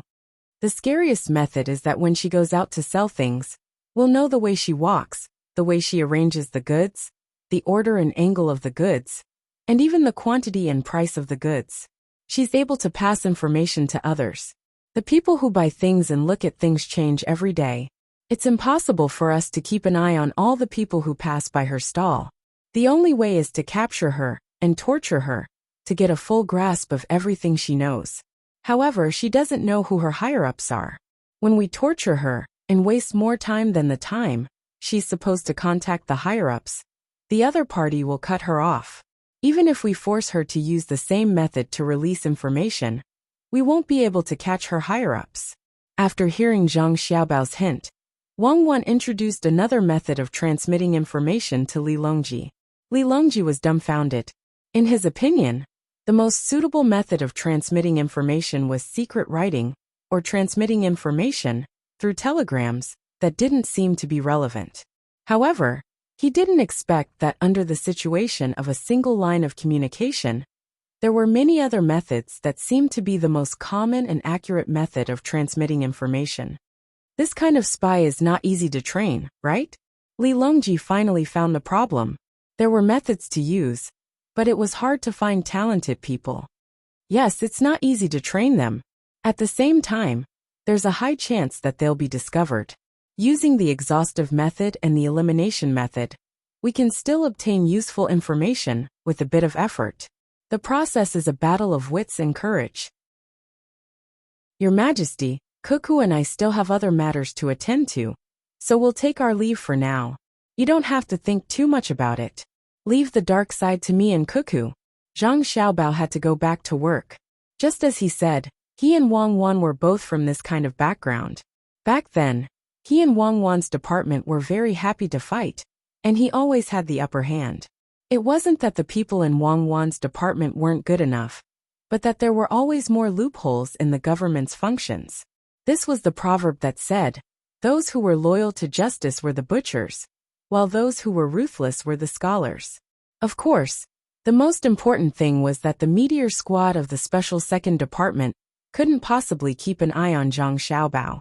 He was just a swindler, and he had never done anything that directly harmed the people of the country, unless the leader had nothing better to do and sent all the members of the meteor squad to specifically target Zhang Xiaobao. Then he could only restrain himself, and restrain himself even more. He would hide far away and never show himself. But if that was the case, he wouldn't know what to do. Was it a confrontation? In a risky situation, to let the meteor squad shine, or to fail and be caught? No matter which one it wasn't the result he wanted. Because he felt that the meteor squad shouldn't shine because of him, he couldn't do it. Zhang Xiaobao seemed to be reminiscing and hypothesizing. His emotions were fluctuating like Weiwei's, and he seemed a little more melancholy. What are you thinking about? Wang Wan nudged Zhang Xiaobao with her arm and asked. Nothing, I was thinking about the past, and the meteor squad. Perhaps one day, when the meteor squad streaked across the night sky, I made a wish that I could find a wife that I was most satisfied with. I was so kind that I moved the heavens, moved the earth, moved the wind, and moved the snow and rain, and then I had you by my side. As Zhang Xiaobao spoke, he reached out his arm to hug Wang Wan. Wang Wan nimbly avoided him, ran 10 steps and turned back. Sappy, I like that kind of iron. You have to change in the future. Iron is usually accompanied by sadness. Sappy is the happiness that everyone wants to have. Alright, according to the Sappy arrangement, I should chase after you. You should slow down and run in front. Little goat, don't run, brother wolf is coming. Zhang Xiaobao opened his arms and chased after Wang Wan. Chapter 1050. Young Master Hu, here's your steak please. At noon, Hu Liang once again sat in the dining hall. The difference was that there was no one to serve him food. He had to go to the window to get it, just like everyone else. This was because Xiao Bei and the others also served their own plates. There were only 4 special people. The 2 matriarchs who were pregnant, and Pan Er and her sister. Hu Liang ordered the same things as Xiao Bei. A steak, a foie gras, a caviar, a glass of wine, and a plate of fruit and vegetable salad. After Hu Liang found out what Xiao Bei had chosen, he was very curious. He had been to Blue Sea Silver Sand Restaurant, Between the Clouds and the Water, and Sea Cloud Garden, which had fewer chain stores. Although he hadn't tasted every dish, he had at least seen most of them from the menu. However, he didn't know what Xiao Bei had ordered. Out of curiosity, he learned from Xiao Bei that the steak was not fully cooked, at most 90%. The person who Liang asked told him that Xiao Bao didn't allow his younger siblings to eat steak that was too fresh for fear of being unable to bear the smell of blood. Thus, Hu Liang thought that he could do it, so he ordered a medium rare one. When Xiao Bei saw the meat on his plate, he winked at the inner courtyard that was guiding him. He had a happy expression on his face, and the inner courtyard returned a smile. I'll see if he can eat it. Don't blame me if it's hot. Although Big Brother never said that we can't eat it because it's too bloody. Xiao Bei looked at Hu Liang's table like a thief, and said to his brother and sister at the same table, "Yes, Big Brother doesn't let us eat it because he's afraid we'll burn ourselves. If we eat slowly, it won't taste good when it's cold. Otherwise, with our ability to eat raw seafood, why would we be afraid of a little bit of meat? Besides, steak isn't fishy." Xiao Yuan forked a fish and put it on his plate. He slowly cut it and talked to Xiao Bei. He didn't order a salad and wasn't used to the taste. Unless it was a special situation, he could bear to eat a few mouthfuls. How could Hu Liang know the reason behind this? He unskillfully cut off a piece of meat that looked red. Just as he stabbed it with a knife and brought it to his mouth, he suddenly leaned back and kept sucking in cold air. His voice was muffled as he muttered, "It's blistering. What the hell is this?" Using a knife and fork, it's something that our ancestors didn't use for many years. Taking it out again, it's so tiring to eat something. Young Master Hu, it's not a big deal to use a knife and fork. There's also the curry rice that can be grasped with your hands. Young Master Xiao Bao and Miss Cuckoo have taught Miss Xiao Bei and the others quite a few ways to eat. They said that they don't expect them to eat it every day, but they should at least understand it. For example, eating grassland barbecued meat with 2 knives and a single knife, or eating crabs with 8 pieces of meat. The people at the same table had ordered a bowl of shaved noodles and were slurping down their food. When they heard Hu Liang's mumbling, they stopped what they were doing and said to him. Hu Liang nodded helplessly and began to blow on the meat in front of him. Wei Wei poked her head out and looked at Xiao Bei's table. She had to admit that their education was different from others. Xiao Bei and the others ate very skillfully and quickly. They gave off a very elegant and magical feeling. Looking down at the foie gras on the plate, she asked the person sitting opposite her in confusion, "Why don't you use big foie gras? I know a way to make the liver of poultry bigger. It's nothing more than force feeding. If you force feed it with distiller's grains, it will grow bigger. Our family doesn't allow that. Feed that harms the liver is absolutely forbidden to be fed to poultry and livestock. At the same time, we can't let poultry eat too much." The person in the inner courtyard opposite, Hu Liang, looked at Hu Liang with disdain. After he finished speaking, he lowered his head and continued to work hard on the food. Hu Liang was silent. He imitated Xiao Bei and the others and ate bit by bit. However, his mood became complicated. He knew a lot about the Zhang family and the Wang family. He knew that Zhang Xiaobao had the best grasp of seasonings and always cooked for his family. However, he didn't use too many seasonings. If he could bring out the original taste of the ingredients, he would do so directly. If it didn't suit the taste, he would only add a little salt. Now it was said that his culinary skills had reached the point of perfection, and his requirements for food were higher. However, such a person actually didn't allow his family to specially feed special poultry. This meant that deliberately feeding poultry was not good for the human body. Thinking of this, Hu Liang swallowed the food in his mouth with wine. He imitated Xiao Bei and wiped his mouth with the napkin in front of his chest. He asked the person in the inner courtyard opposite him, who was putting meat sauce into the shaved noodles. Your family eats good food, but after several generations of breeding poultry that produce high production of eggs and meat, don't you think it's unfair to the people of the world? Ah, unfair? The person in the inner courtyard was surprised. Yes, you can't find ordinary food in your family. Even a bowl of soy milk or a bowl of porridge must be carefully selected. You say that you are for the people of the Tang Empire, but you are creating a gap in their lives. Where is your morality? Hu Liang's voice was slightly louder, with a hint of criticism. The person in the inner courtyard scooped another spoonful of meat sauce. He was not afraid of the saltiness and directly put it in his mouth, swallowed it, and drank a mouthful of noodle soup. He narrowed his eyes comfortably and said to Hu Liang, "If my family doesn't eat like this, can the people eat it? Now is not the time to pursue quality, but quantity, so that the people can eat meat as much as possible. Of course, the young master and young lady are not allowed to use other methods to breed livestock in poultry. They are only specially bred. When the cultivation technology of the Tang Empire is better, and the medical technology is more perfect, the quality of the people's lives will gradually improve. My master is not able to reach the sky in one step, so he can only come up with this plan. Besides, different varieties don't mean that the food is harmful to people. Instead of worrying about the quality of the food, it's better to think about whether they can eat it first. Then have you considered the people of other countries? We are all people in the world, so why don't you sell your good things at a cheaper price?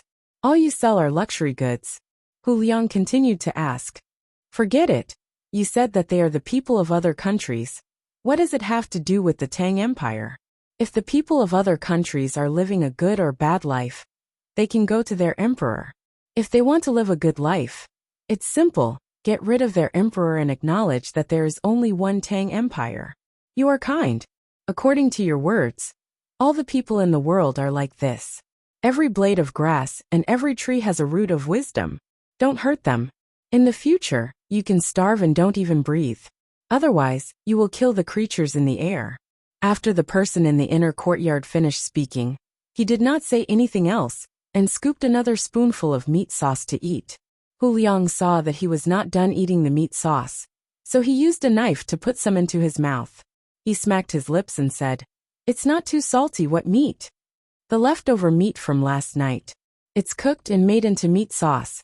This time, the cooked meat is the most fragrant. Don't worry and eat it. The meat that is stained with other people's saliva is all fed to the animals."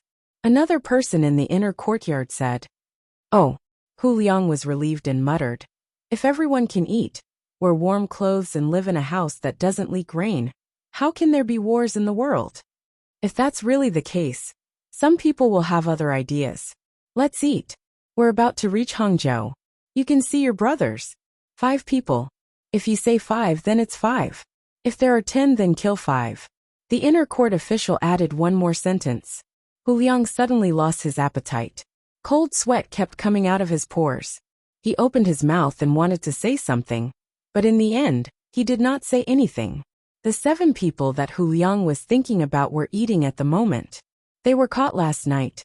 Until now, no one had brought them food. In front of each of them was a tail of bean cakes and a bowl of rice wine. They could not find anything else. The nutrition contained in a tail of bean cakes was enough for them to last for a whole day. A bowl of rice wine could not only replenish their water, but also help them to decompose their fat. For them, this treatment was already not bad. Otherwise, they would only be given a cup of white wine each. After they drank it, it would not be a problem for them to survive for a day. Then, they would be fed half a bowl of water. This way they could live for at least half a month. But the consequence was that they would become weak and want to sleep all day.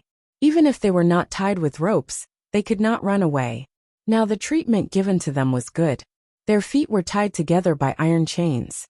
If one person wanted to move, he could not be far away from others. Seeing that the food was brought in, the 7 people in the cabin raised their heads almost at the same time. They looked at the person who came, and put the food on the ground with hatred, and turned to leave. "Big brother, do you know him?" Lao Wu, who was leaning against the cabin wall, glanced at the food and asked. The person who was called Big Brother shook his head. He looked at the food inside. He did not even want to talk. He stuck out his tongue and licked his sweet lips, but did not eat. It's troublesome if you don't know him. You can't guess which gang he is from. Even if you want to talk to him, you can't find anything to talk about. Lao Wu leaned forward. After being pulled by the iron chains on the other person's feet, he put his nose to the bowl and sniffed. Good wine, so fragrant. It's a pity that there are only bean cakes. It would be good if there were such a big piece of smoked meat. The smoked meat of the Zhang family and Wang family is naturally delicious. It's just that we don't have that luck. It's good enough that we have bean cakes and rice wine. Otherwise, what will you do if we starve for 2 more days? Lao San's feet were the closest to Lao Wu. Being pulled by the other person, he was very uncomfortable. He also leaned forward and said. Lao Wu stopped sniffing and turned his head. Using the weak light shining in from above the cabin, he carefully looked around and asked puzzledly, I've looked at this place more than 10 times. How do you know it's the Zhang family and Wang family? Other than them, who would come to catch us? Besides, we're in the cabin now. When the ventilation hole is blocked, I can't hear any other sound. This only proves that the cabin wall is thick, and they used other methods. Now listen carefully. Do you hear the sound of water? I just don't know if Lao Ba is still alive. If he is, where is he? AI, the intelligence personnel of the Zhang family and Wang family are too good. I'm waiting for them. Lao San pulled the iron chains and let Lao Si beside him think. He reached out and took a piece of bean cake. He carefully touched it and said to Lao Wu. Lao Wu lowered his head and thought for a while. He finally understood and said, That guy also said that he had relatives in the palace who got chili and cooked meat for us to eat. It turns out that he put medicine in the food. That medicine has a taste, so he put it in the spicy and numbing food so that we can't taste it. When we fall, he will tie us up on the boat. Damn innkeeper, don't let me out. Otherwise, he won't be able to live another day. I'm so angry. You still want to go out? Don't shout so loudly. If someone hears you, they will block the ventilation hole. You will be stuffy and sleepy. If you are not careful, you will suffocate to death in the cabin. If you are hungry, eat 1 bite and chew slowly. Hide the rest. We don't know when the next food will be delivered. You like to drink, but you are only allowed to take a small sip. Use it like water. See if they will kill you or keep you alive. Maybe it won't be long before they come in to ask. Save your strength for the punishment. Lao San, who was not in the mood to talk just now, finally opened his mouth. He had a lot of things to think about. He looked up at the ventilation hole and shook his head helplessly.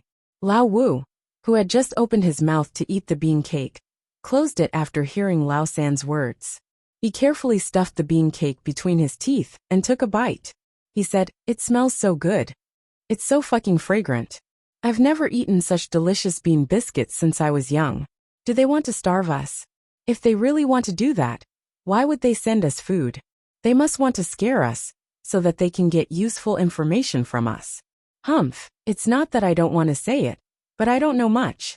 Since they can catch us, they must know who we sent the telegram to. Do they think we know more than the people on the other side? Lao Wu's words made him seem smarter. He was not as stupid as before. Unfortunately, he was smart too late. If he was this smart before he was caught, he might be able to escape. Big brother, what do we do now? The bowl that sent us the wine is made of wood. It will take a long time to grind a rope, let alone break the iron chain with it. A slightly feminine voice sounded. It was Lao Chi, who was leaning against the wall of the cabin next to Lao San. He was also listless, but he did not take anything to eat. As the leader, he didn't answer immediately. Instead, he closed his eyes and leaned against the wall. After a long time had passed, he said, If it were me, I would have a few methods. One is to make us beg for death, so that we can vent the hatred in our hearts. After all, our appearance has caused quite a bit of disturbance to them. It would be too easy for us to die quickly. They would torture us for at least 10 days to half a month, or make us unable to bear it and commit suicide. Then do we commit suicide? Lao Wu became stupid again. Live. As long as there is a chance, you have to live. If you die, you have nothing left. You can't see the sun tomorrow. You can't eat delicious food. And you can't even think about your wine. The big brother glared at the fifth brother and said. The fifth brother didn't see the look in the big brother's eyes. It was too dark in the cabin. He laughed and said, "Yes, I'm alive. If I run out, I can still continue to drink. Hee, this is the only thing I like to do. I can't die unless someone agrees to set up a memorial tablet for me and give me a jar of wine tomorrow." Lao Wu had already taken a sip of the wine. He had a very high opinion of this wine. Lao San shook his head again and said, "In addition to torturing us, they can also kill us directly to scare others and let our people know how powerful the Zhang family and the Wang family are. But I don't think they will do that. The most likely scenario is to raise us like we are now. They won't let us eat until we are full and have strength, but they also won't let us die. When the time is right, they will change us into new clothes and put us, who have no strength, on the deck in a conspicuous place for our people to see. Our people will see us and think that we can sit comfortably on the chairs outside, because we betrayed them in exchange. Our people will adjust when they are afraid. This will make it easy for them to expose themselves. But they probably don't know that no matter how our people see us, they won't be worried. Because we have only one way to communicate with our superiors. At the same time, we don't know who is behind this. Yes, Lao San is right. Then, that means even if I drink all the wine, they won't watch me die. Can I continue to drink?" Lao Wu, who loved to drink, had been staring at the wine bowl since just now. Even though there was very little light coming in from the vent hole, he couldn't see clearly. Drink, you only know how to drink. One day, you will die from drinking." Lao San reprimanded Lao Wu loudly. "I'm willing to die from drinking. It would be best if they throw me into the wine vat and drown me. I'll be a drunkard for once. When I'm down there, the king of hell will know that I have a good tolerance for alcohol. Maybe he won't let me go into the frying pan, and will make me drink with him." Lao Wu muttered in a low voice. Then he said, "It's good to die. It'll be sullen. The superiors don't let us know anything, and make us work for them. Isn't it just giving us money? If we are caught, they won't come to save us." While the 7 people who were caught were feeling uncomfortable, the people who were not caught were also feeling uncomfortable. In a small river next to a village in Jiangzhou, there was a person fishing. Although the river was not big, the current was not slow. When the fishing line was inserted into the water, it was first slanted in a straight line, but then it was bent by the current. Beside the fishermen were large and small lead pendants, as well as earthworms dug out from the soil. The wind was blowing in Weiwei, and the afternoon sun was very warm. However, the fisherman's expression was somewhat anxious. There was no trace of leisure. Even so, he did not move at all. He stood by the river like a statue. He stayed there for half an hour, and the hook that was thrown into the water never came up. Another quarter of an hour passed, and the fisherman's expression became more anxious. He held the fishing rod with one hand, and used the other hand to take out a piece of bread from the pocket beside him. He slowly brought it to his mouth. Just as he was about to bite it, the fishing rod suddenly moved. The movement was very large, and then it became calm again. After about 5 breaths, it moved again. After 3 times, it stopped moving. The fisherman immediately lost the mood to eat. He lowered his head and looked around. When he saw that there was no one around, he suddenly pulled the fishing rod. The pendant that he had put down earlier flew out of the water with a swishing sound. There was a twisting fish on the pendant. The fisherman reached out and caught the fish as fast as he could. He removed the hook, put away the fishing rod, and threw the fish into the bamboo basket. He did not care whether there were other bigger fish in the river, and turned around to leave. After walking for about 2 li, several courtyards appeared in front of him. In front of the courtyards, there was a special house. The door was wide open, and there was an old woman in her 50s sitting at the door. She was picking vegetables, presumably waiting for dinner. When the old woman saw the fisherman, her mouth, which had lost several teeth, cracked open, revealing a smile that was not a smile. She asked, "Uncle, did you catch a big fish today?" "Sister-in-law, I caught one. Look, it's 3 caddies of grass carp. When we go back home, we can make a good dish to go with wine. Help me take a look. We don't have any salt at home, so we can pack some more." The fisherman took the fish out of the bamboo basket. At this time, the fish was not completely dead. It occasionally struggled and moved a few times. Its mouth also opened and closed, as if it wanted to breathe. The old woman put down what she was doing and took the fish. She said, "I've packed it for you. You can take it back and cook it directly. You can ask Xiaojiao for the salt yourself. It's the same price as last time." As she spoke, the old woman went into the house. The fisherman shouted to a pile of firewood next to him, "Xiaojiao, pack some salt for me. Give me 3 caddies of salt first. You only know how to set that trap of yours all day. Who has nothing better to do than to chop up your firewood? Come, come. People buy salt by caddies, but you buy it by money every time. You know that my family's small scale is not accurate, so you deliberately take advantage of me. According to your method of buying, you can buy 17 taels of salt for 1 caddy of salt. You've made a profit. Next time I want a fish. You can't just catch one every day. When you've exhausted your family's food, let's see what you'll eat in the future." As soon as the fisherman finished speaking, a young man came out from a very obvious door-like place in the firewood pile. He didn't look like he was in his 20s, but at most 16 or 17. He complained as he ran in. When he entered the door, he was slapped on the head by the fisherman. He laughed and didn't get angry. After a while, the young man gave a small bag of salt to the fisherman. At the same time he said, "Okay, my mother has already packed the fish. You go in and get it. In the future, don't say that my traps are bad. My traps are connected to a tunnel.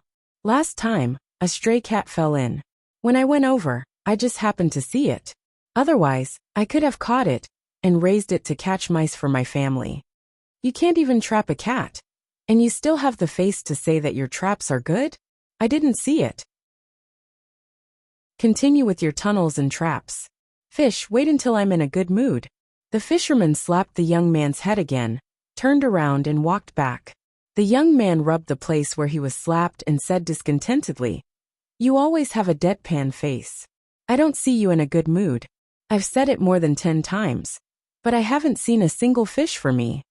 When the fisherman came out of the house with the fish, the young man had already disappeared. Only the soft firewood hanging down from the firewood danced in the wind, making a rustling sound. At this time, on a small hill about 1.5 miles away from the store, 2 figures appeared. They looked at each other and nodded at the same time. One of them said, "It seems that the opponent is very difficult to deal with. He actually took so many precautions. If it weren't for the 2 of us being lucky and running into a turtle in the water to help, we really wouldn't have been able to guess how the opponent passed on the information." The other person nodded in agreement and said, "That's right. We thought that the middle of the tree was hollow, and that the person they contacted was hiding in the tree. Then they dug a tunnel that led to the surrounding houses. In the end, after monitoring the surrounding houses, we didn't find anything. If the turtle didn't bite the person hiding in the water, we definitely would have delayed the main house's business.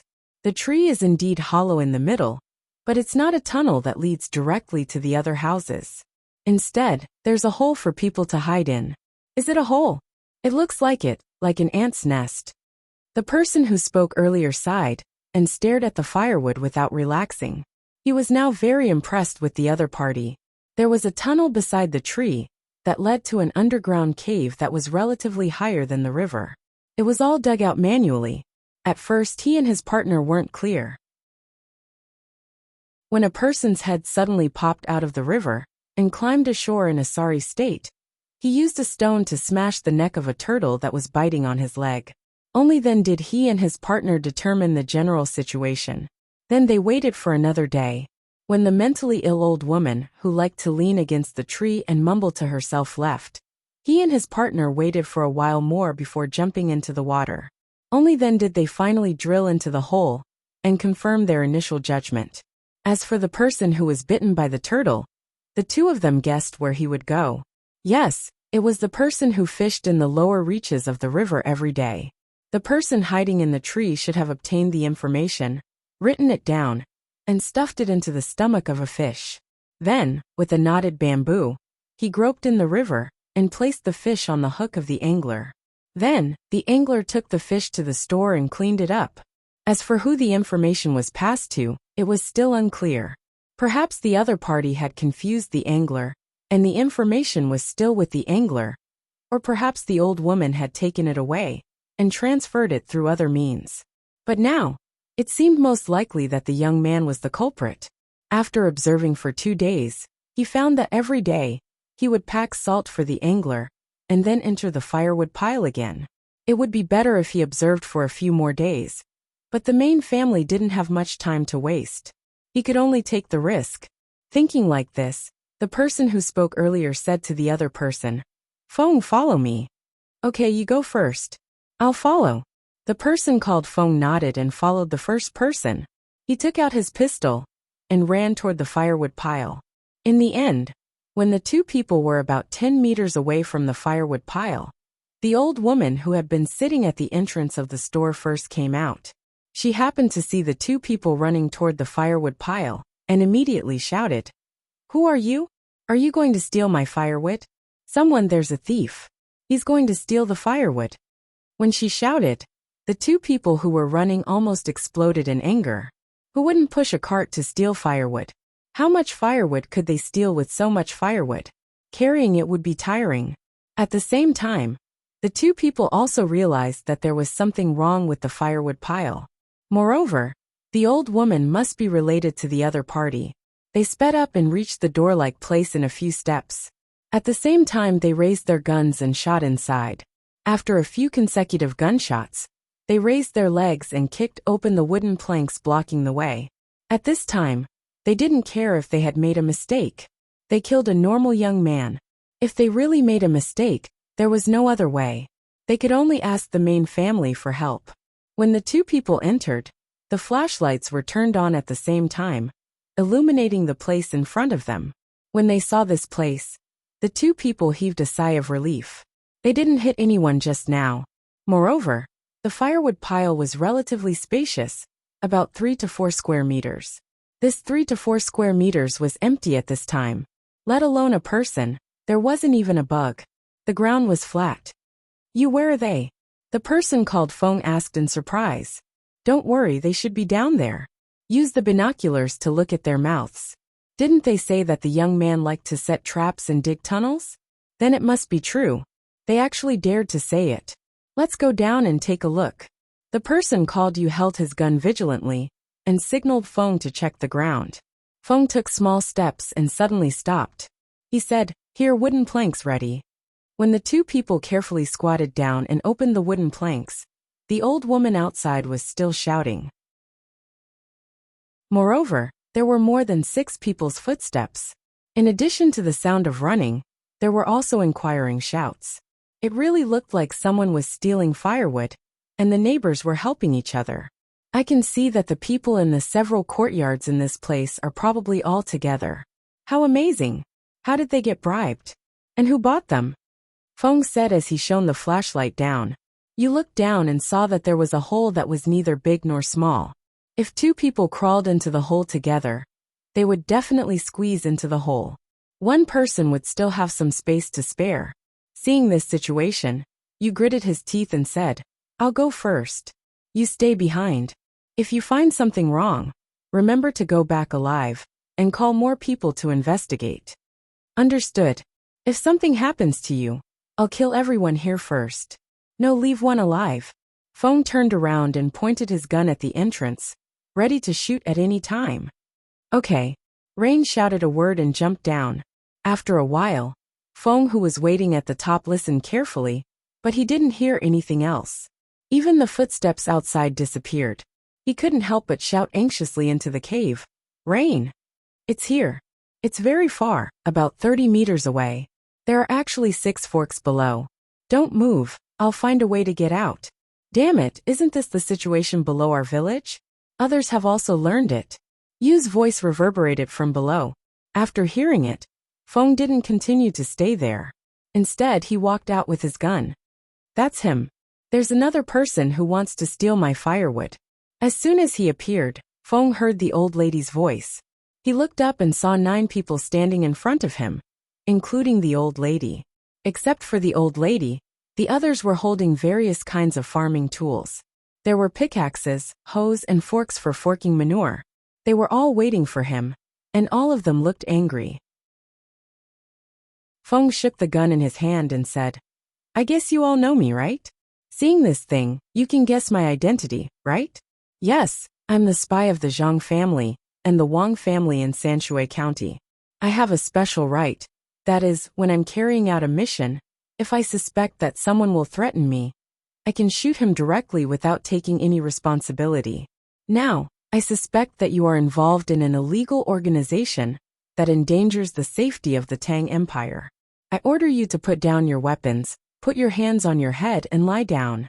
If anyone dares to disobey, I'll shoot immediately. Lie down." With a puff, the 9 people, including the old lady, all lay down face down, and the weapons in their hands were all thrown away. Feng didn't relax his vigilance, because he knew that some people didn't care about their own lives, just like him. At the critical moment, they could do anything. Even an old man or a young child could become an assassin. Because he didn't move forward, he stayed beside the firewood pile. His eyes glanced back and forth between the door of the firewood pile and the 9 people. Just now you had said that there were 6 forks below. It was very likely that the other party would come from the other forks, then suddenly run out of the firewood pile and launch an attack. The Zhang family and the Wang family in Sanshui County are unreasonable. They bully ordinary people and let people point guns at us. I don't want to live anymore." The old lady, who was lying there, turned her head, looked at Feng, and said in a voice that was neither high nor low. With a bang, the bullet hit the soil beside the old lady, splashing some dust. Then came Feng's voice. "If you speak again, I'll kill you. You only have 1 life. If you die, you will have nothing. There's no harm in telling you. I still have 1 bullet in my gun. Who wants to go first?" Hearing the old lady's words, the 3 people who wanted to get up stopped at this moment. This was also Feng's purpose. He understood what the old lady meant. She wanted them to fight to the death. "I'm out. I'm finally out." Yu's voice came at this time. Feng looked over and found that Yu walked out of the door of another house. He asked, "What's the arrangement inside?" "I came out from under their stove. There was still a fire there. Look at my hair. The topmost part has been burnt. I didn't see the person, so he probably ran away from here. This is going to be troublesome. Let's ask them, who is the previous owner?" Rain held a gun in one hand and stroked her hair with the other. She walked over and stood beside Feng. Feng nodded and asked the 9 people lying on the ground, "Tell me, who is the master, and how do we usually contact each other? Where did that brat run off to?" "I don't know what you're talking about. We're just normal people. What's the big deal? When I get my goods, it's from—" "Shut up. From now on, you're not allowed to make a sound. Are you trying to trick a fool? Dutiful family? Which dutiful family would build an underground tunnel that extended in all directions? You, yes, it's you. Tell me, who's the previous owner?" Feng shouted at the old lady. Then, he set his eyes on a person whose body was trembling like Weiwei. This person would probably be able to find a breakthrough, and would only tremble because he was afraid. Who would have thought that after he finished asking, the trembling man kept shaking his head, and then opened his mouth and started screaming. Mute. "I don't believe this. You go and find them. I'll watch them. How dare they pretend in front of me? They must be tired of living," Feng said with a frown. Yu took a deep breath and said, "Okay, be careful." Then she ran back the way she came. When Yu ran out of sight, the old lady who was lying on the ground suddenly jumped up and rushed toward Feng. At the same time she shouted, "Fight with him. He's a fake. He only has 1 bullet." Bang! The old lady fell down. Feng narrowed his eyes and said to the 4 people who stood up and then stopped, "Guess, do I still have bullets?" Chapter 1051. The fact that the spy from the Zhang family and the Wang family, whose code name was Wind, had shot an old lady, had completely frightened the other 8 people. They really wanted to ask, "How can a young man like you kill an unarmed old lady?" But they knew that it was useless to ask. He was only one person. Who wouldn't think of their own safety? In his eyes, there might not be old people or children, only family and enemies. As for guessing whether there were bullets in the pistol, it was a joke. Just now, he said that there was only one bullet that could kill a person decisively. How could there not be other bullets? The 8 people continued to lie on the ground, without making a sound. Feng also stayed where he was. He did not look for the other people in this small village, nor did he chase after the young man who had run away. He should have brought information with him. Standing there, Feng took out another magazine and gritted his teeth. But he did not change it because he knew that there were still 4 bullets in the gun. There was no need to change it. If he changed it, it would be troublesome. If the people lying on the ground suddenly jumped up, it would be difficult for him to deal with them. At the moment he was not worried. 4 bullets were enough to make 4 people lose their ability to resist. As for the remaining 4, even if he did not have time to change the bullets, he could finish them off with the knife in his arms. A quarter of an hour passed. Feng still stood there expressionlessly. The 8 people lying on the ground could no longer feel the humidity of the ground. Each of them only felt that the pressure on their bodies was enormous. Time seemed to drag on. Finally, one of them could no longer stand the silent confrontation. He turned his head and said to Feng, "It's useless for you to catch us. Even if you kill us, there's only one of us here in charge of external communication. That's the Yaoyu you're chasing. I advise you to go after him. I'll give you a piece of information. The tunnel below, the one on the far right, keep walking. When you can't see the road anymore, there is a slanted opening. Jump up, use your arms to support yourself and climb out. You will see a pond in front of you.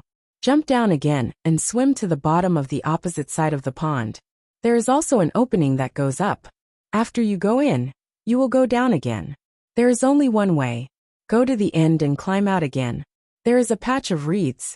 Yaoyu ran from there. As for where he went, I don't know."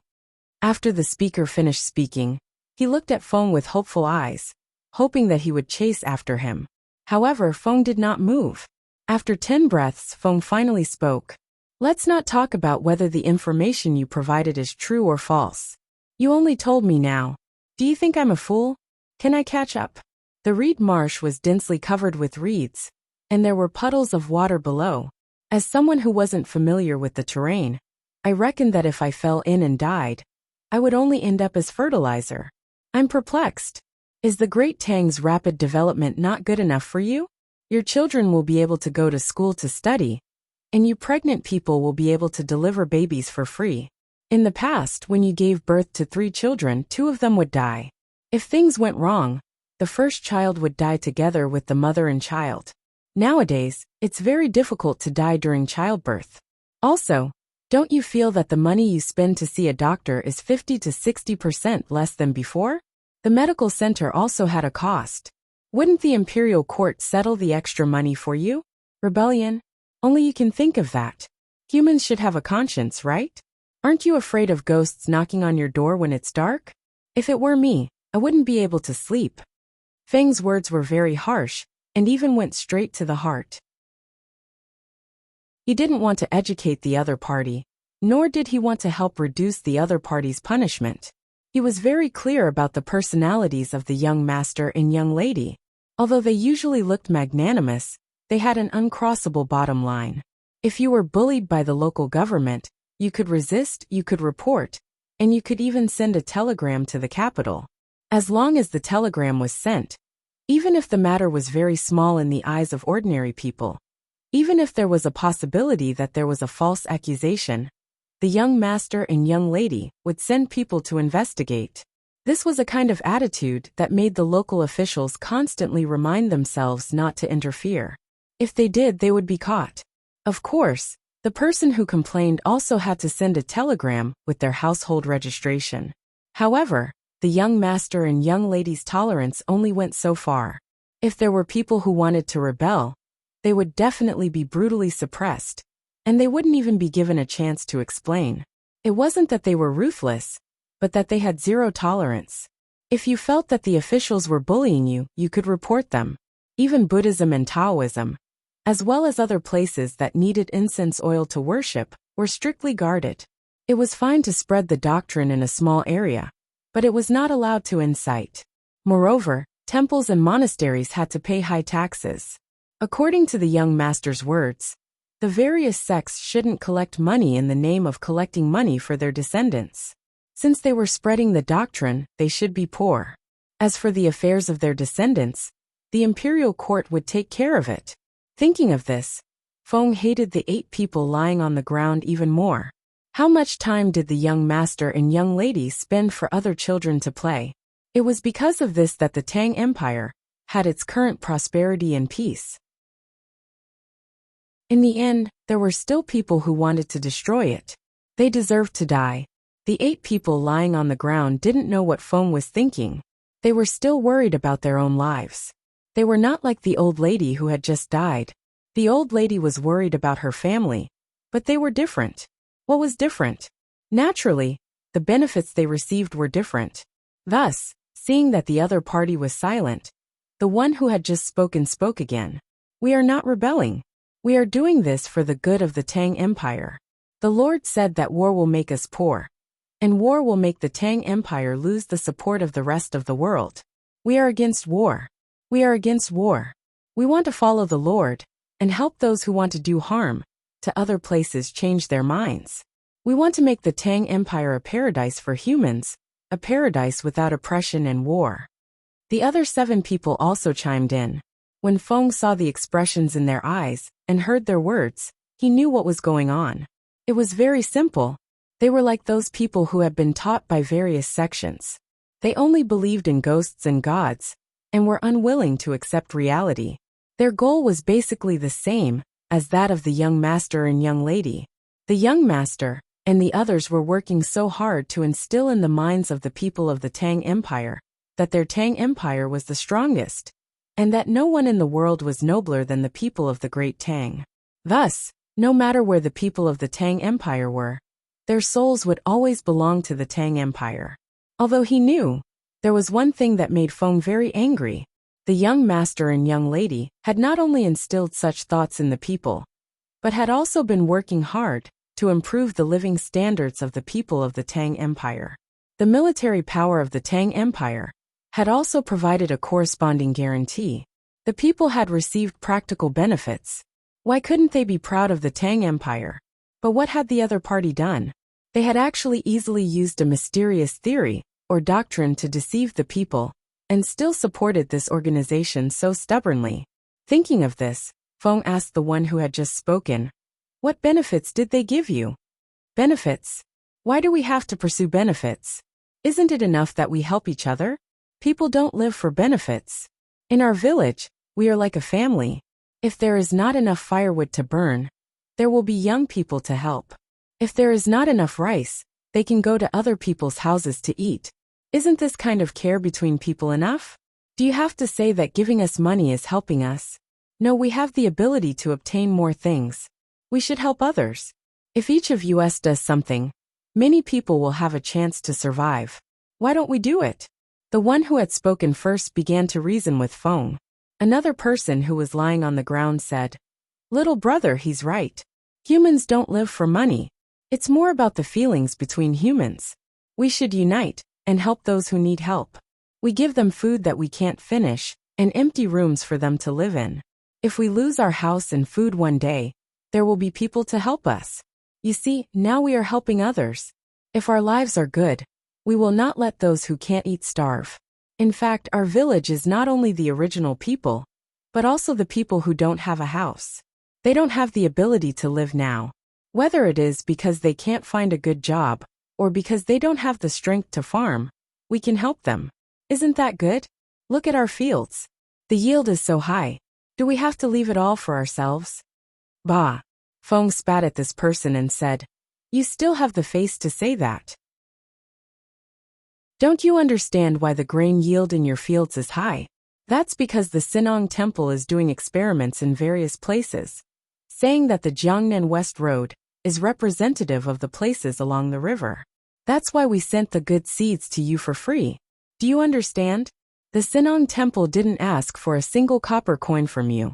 Who paid for it? The Sinong Temple's money is directly allocated by the Ministry of Works. Where did the Ministry of Works get the money? They asked for it from the Ministry of Revenue. The Ministry of Revenue didn't want to give it. It was the National Treasury's money. In the end, our Zhang family and Wang family paid for it. Do you have extra money?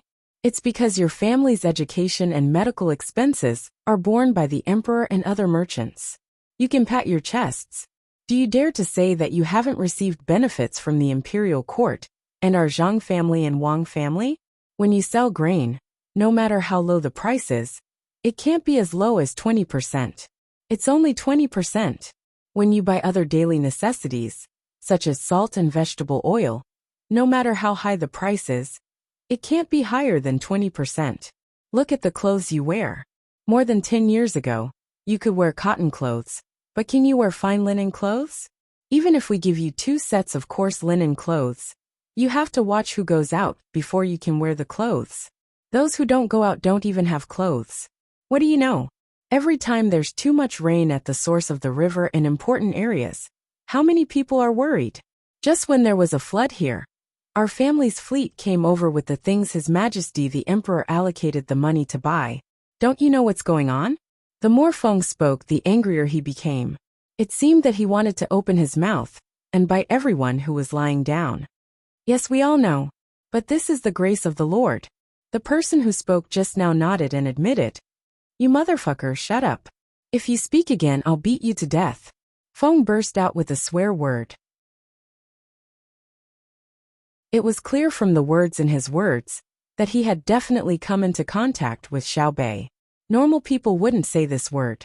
Sure enough, the threat of life was stronger than the grace of the Lord. The 8 people became well-behaved again and no longer tried to explain. But looking at their attitude, it was obvious that they still attributed all the benefits to the Lord. Feng was about to go crazy from anger. He was thinking that his code name could become crazy in the future, but he wasn't sure if Rain could become stupid. While both sides were sticking to their beliefs, Rain brought over 20 people on horseback. When Feng saw the dust, he finally heaved a sigh of relief. Reinforcements had come. He was no longer fighting alone. Feng, how are they? Rain first looked at Feng. When he saw that Feng was fine, he asked. It's over. All of them are hopeless. They are preaching their egalitarianism to me. It's the kind of egalitarianism that the young master jokingly mentioned. If it's really fucking egalitarianism, how can this society develop? Who will research technology? I reckon they'll die if they're caught. Feng said helplessly. He was really annoyed. What the 8 people said sounded good, but it was definitely impossible to achieve. This was because he knew that for their ideas to be realized, it had to be based on the development of society's productive forces. It was too infuriating.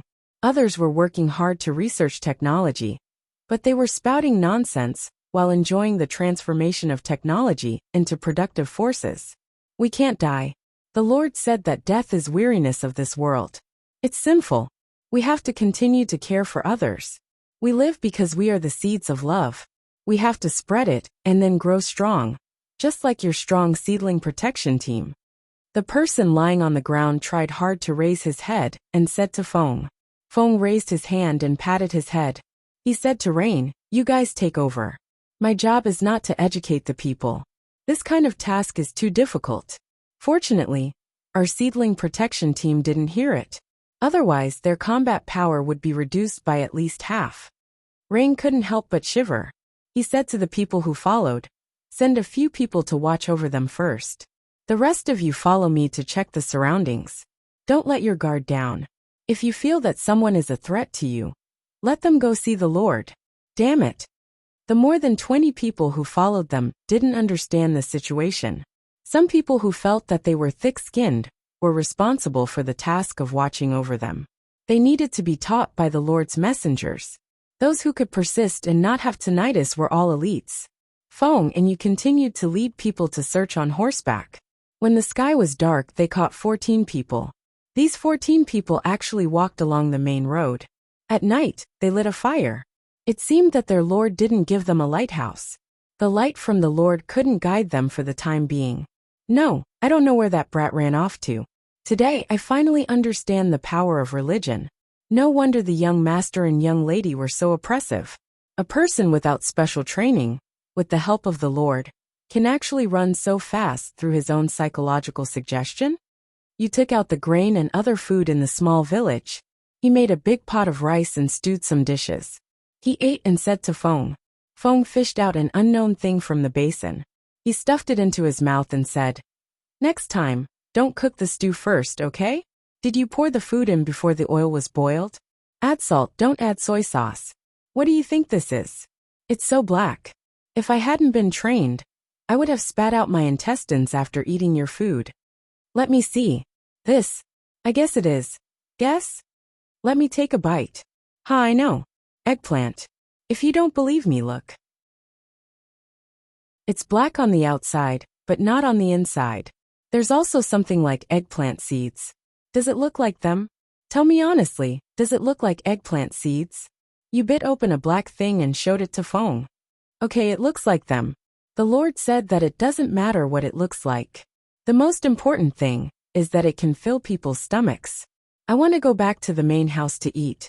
The chefs there are good culinary skills. Yesterday you ate my last canned food. When things are done here, you have to treat me to a big meal." Feng chewed the eggplant seed and complained to you in a muffled voice. "Okay, I'll treat you to seafood at the Blue Sea Silver Sand. It's free anyway." You looked at the thing in the basin and agreed. "Actually, I like to eat the dishes cooked by the little child. I wonder how the little child and the others are doing." Feng temporarily treated the meal in front of him as another training. Compared with this, the food he was eating now tasted really good. He started to talk about it. "I reckon that they are still on the way. Xiaobei and the others have probably arrived in Hangzhou. We have to work hard. When Xiaobei and the others arrive, we must find out all the information for them. I don't want them to be in any danger." You swallowed a big mouthful of rice and looked to the east and said, "As you thought, Xiaobei and the others arrived at the dock of Hangzhou when it was dark. The whole fleet was brightly lit. Zhang Wang clan didn't care about the cold night. She stood on the platform of the 4th floor and looked at the people coming and going. Under the light of the torches, it didn't seem dark at all. She didn't say anything for a long time. Old Man Wang was also standing behind Zhang Wang clan. He was waiting for the cargo ships at the dock to finish unloading and make way. Seeing that Xiao didn't say anything, he broke the silence and said, "Xiao, it's almost there.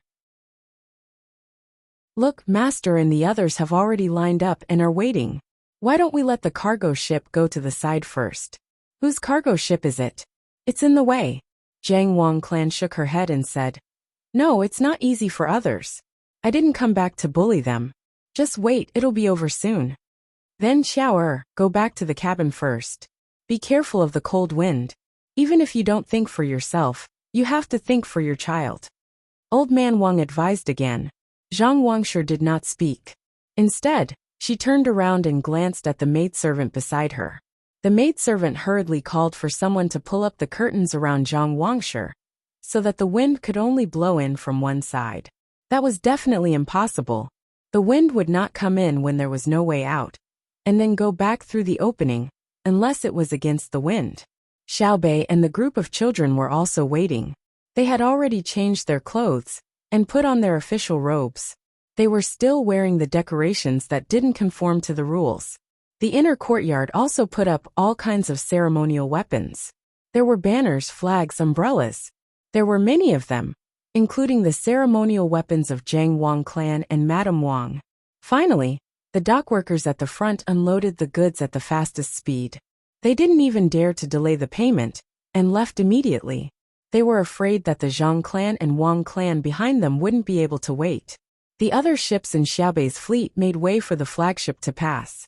When they reached the shore, Xiaobei ran down first, not even bothering with the ceremonial weapons. However, when she ran to the docks, she didn't wait for the others to salute her. She turned around and ran back. She panted heavily and shouted, go back and change your clothes. They didn't put up the ceremonial weapons to welcome us." Everyone, including Zhang Wang clan, heard Xiaobei's words and returned to the cabin to change their clothes. These were two different attitudes. If the other party put up the ceremonial weapons of an official, they would also put up the ceremonial weapons that symbolized their status. If the other party didn't, they couldn't use their status to pressure them. After all, he was Zhang Wang clan's biological father. The people waiting at the docks were puzzled. They didn't understand why the people who were just about to disembark suddenly disappeared. Even the flags that were raised by people on the ships had disappeared. When a steward saw this situation, he jogged to the side of a carriage and said to the person who had already come out, "Master, they went back again. Do they not want to see you?" Wait.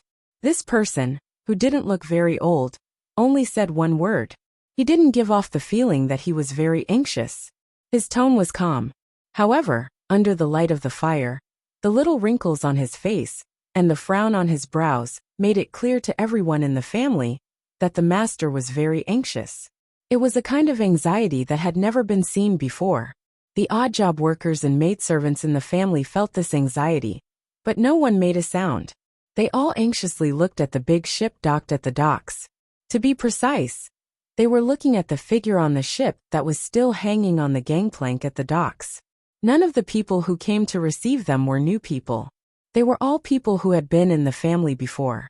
People who had been recruited in the past 10 years were not allowed to come, perhaps because of the safety concerns. This wait lasted for another 15 minutes. Some maidservants wished they could grow wings and fly up to see the situation. Only then did the number of people begin to increase. People gradually walked down from the gangplank. Everyone who came to receive them at the docks discovered that something was different from before. The people who had been standing at the docks were holding official banners. Now they were all replaced with banners and lanterns with the pattern of rice seedlings. When the person who was called Master saw the change in the guard of honor, his nervous expression also changed. A special smile appeared on his face. "Grandfather, where is grandfather?" "Xiaobei, I've come to see you." Accompanied by a crisp child's voice that resounded through the night sky, Xiaobei jumped down first. After jumping a few times, she arrived at the docks. She was not afraid of falling. When she arrived at the docks, Xiaobei stopped and began to look around. With just a glance, she was smart enough to determine her target. She then jumped and ran toward the carriage. When she stood in front of the person who was called Master, Xiaobei immediately knelt down and kowtowed 3 times. She did not need anyone to help her, and stood up again. She opened her arms and said to the person who was looking at her in shock, "Grandfather, I am Xiaobei. The cutest Xiaobei. Carry me." The man stared blankly at Xiaobei. After a few breaths he finally reacted. He crouched down and picked up Xiaobei. He didn't know where he got the strength, but he only used one arm to hold Xiaobei firmly. He used his other hand to wipe Xiaobei's forehead with heartache. As he wiped he said, "Xiaobei, my good granddaughter. Oh, why did you use so much strength? Look, it's red. Does it hurt? I saw you running down just now. Why did you go back?" Xiaobei grinned, revealing a gap between her teeth. She shook her head and said, "It doesn't hurt. Let me tell you. When I saw you, I knew you were my grandfather. Then it didn't hurt at all.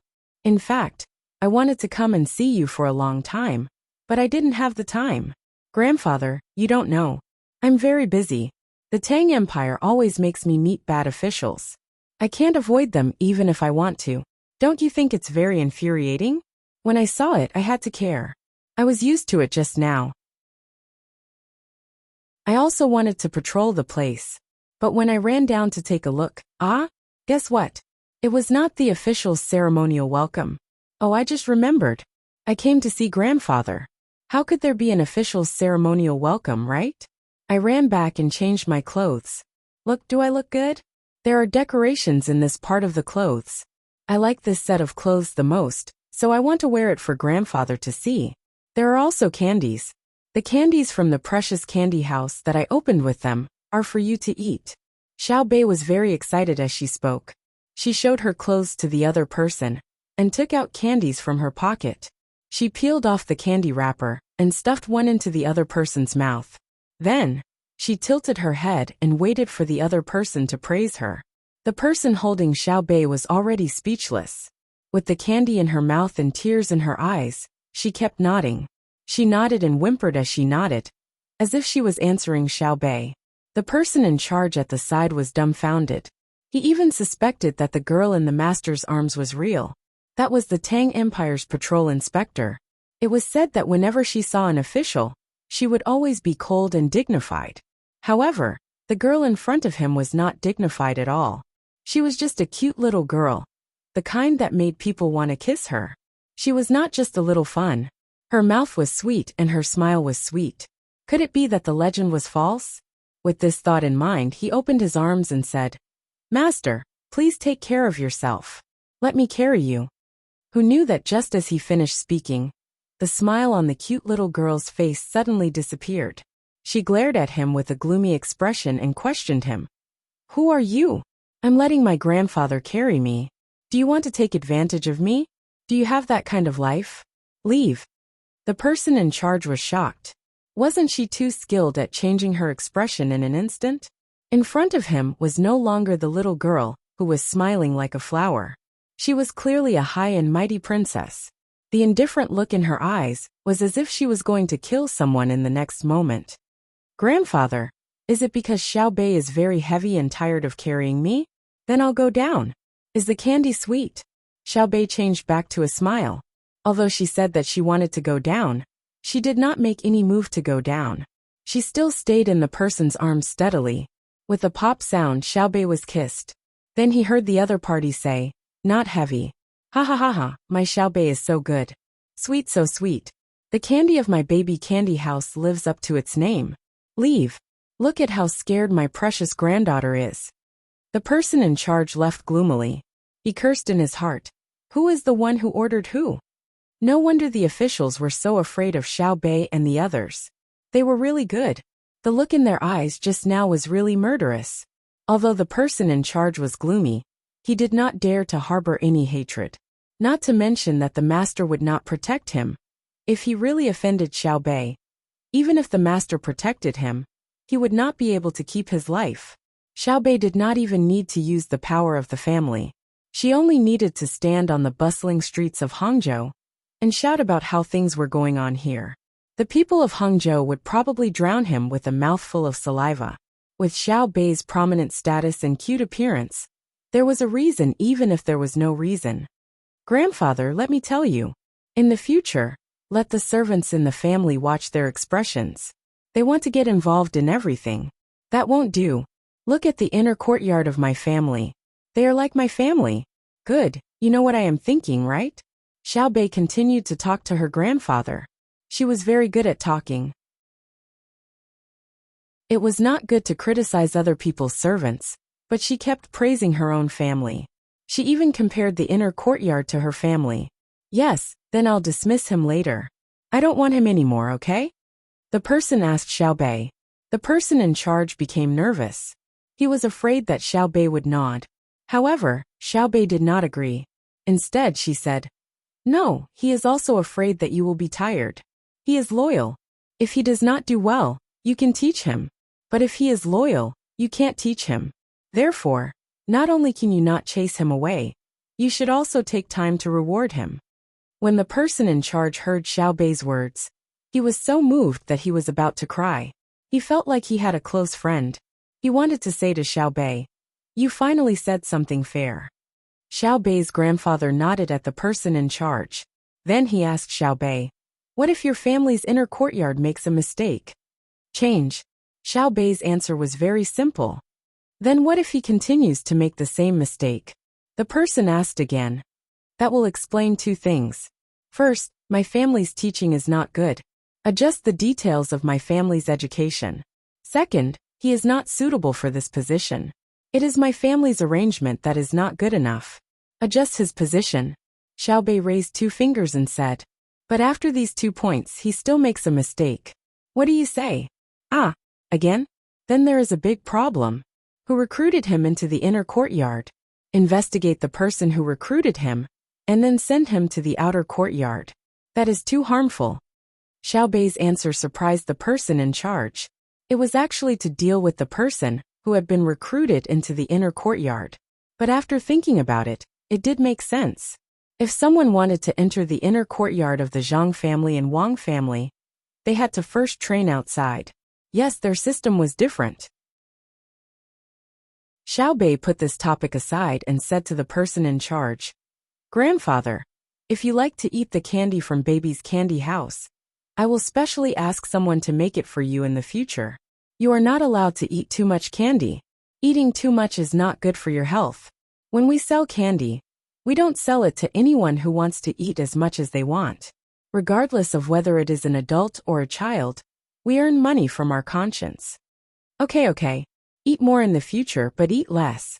Remember, it is good to earn money from your conscience. Xiaobei, why do you want to earn money by yourself? You are still young. The person nodded repeatedly, and then asked another question. Because we want to earn money by ourselves and give it to our parents and grandparents. Our grandparents are old. We want them to spend more of our money. Otherwise, when we want to earn money for them to spend in the future, they won't be able to spend it. Oh, it's called children want to raise, but their parents don't want to wait. I will also spend it for you. Xiaobei waved her little hands and said. Her words made the person in charge stunned again. At this time, Xiao Yuan and the others came over, as well as the Jiang Wang clan. They had been waiting for Xiaobei to finish speaking. The person holding Xiaobei kissed Xiaobei again, and slowly put her on the ground. He said to the Jiang Wang clan, Xiaoer, you have worked hard to raise the children like this. Father, quick, kowtow to your grandfather. The Jiang Wang clan's tears flowed down. She wanted to kneel first and call out to the other children. Naturally, the other party couldn't let his daughter kneel. He quickly helped her up and said, Don't worry, you have a child. Your stomach is more important. Xiao Yuan and the others kowtowed to the other party. Although Xiao Yuan had nothing to do with the other party, she still had to follow suit. What followed was naturally a touching scene of the father and daughter reconciling. It took a while for it to end. The Zhang clan and Wang clan's people pulled the large group to the arranged place. The news quickly spread to Zhang Xiaobao. After hearing the news, Zhang Xiaobao sighed and said to Wang Wan, In this world, there are only two kinds of things that make parents feel the most helpless and sad. One is when they choose a good husband for their daughter, only to find out that after they get married, the other party is a good-for-nothing and doesn't treat their daughter well. The other kind is like now. At first, they didn't like the other party, but the other party became powerful. This relationship is not good. How can parents endure it? Our parents are still the best. They arranged for us to be together since we were young. Don't you think so? Zhang Xiaobao could imagine how depressed his grandfather was.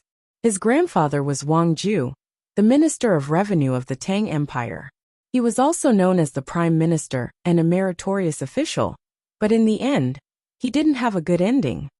I said no. Who wants to be together with you? You can be smug. For someone like me, even if I want to marry a hero like Xiang Yu, Wang Ju is already very good. He didn't do anything to your father. How much power does he have? Wang Wan insisted on attacking Zhang Xiaobao. In any case, she was just arguing. Zhang Xiaobao snorted disdainfully and said, Xiang Yu is good? He can't even protect his own woman? Those who live are heroes. Those who die are losers. Wang Ju had power at that time, but wasn't he busy? At the beginning, he was busy fighting with Li Longji for the position. In the end, my father found an opportunity. Just when they had just gotten the position, and were still unstable, he successfully snatched my mother away. What could he do? What's done is done.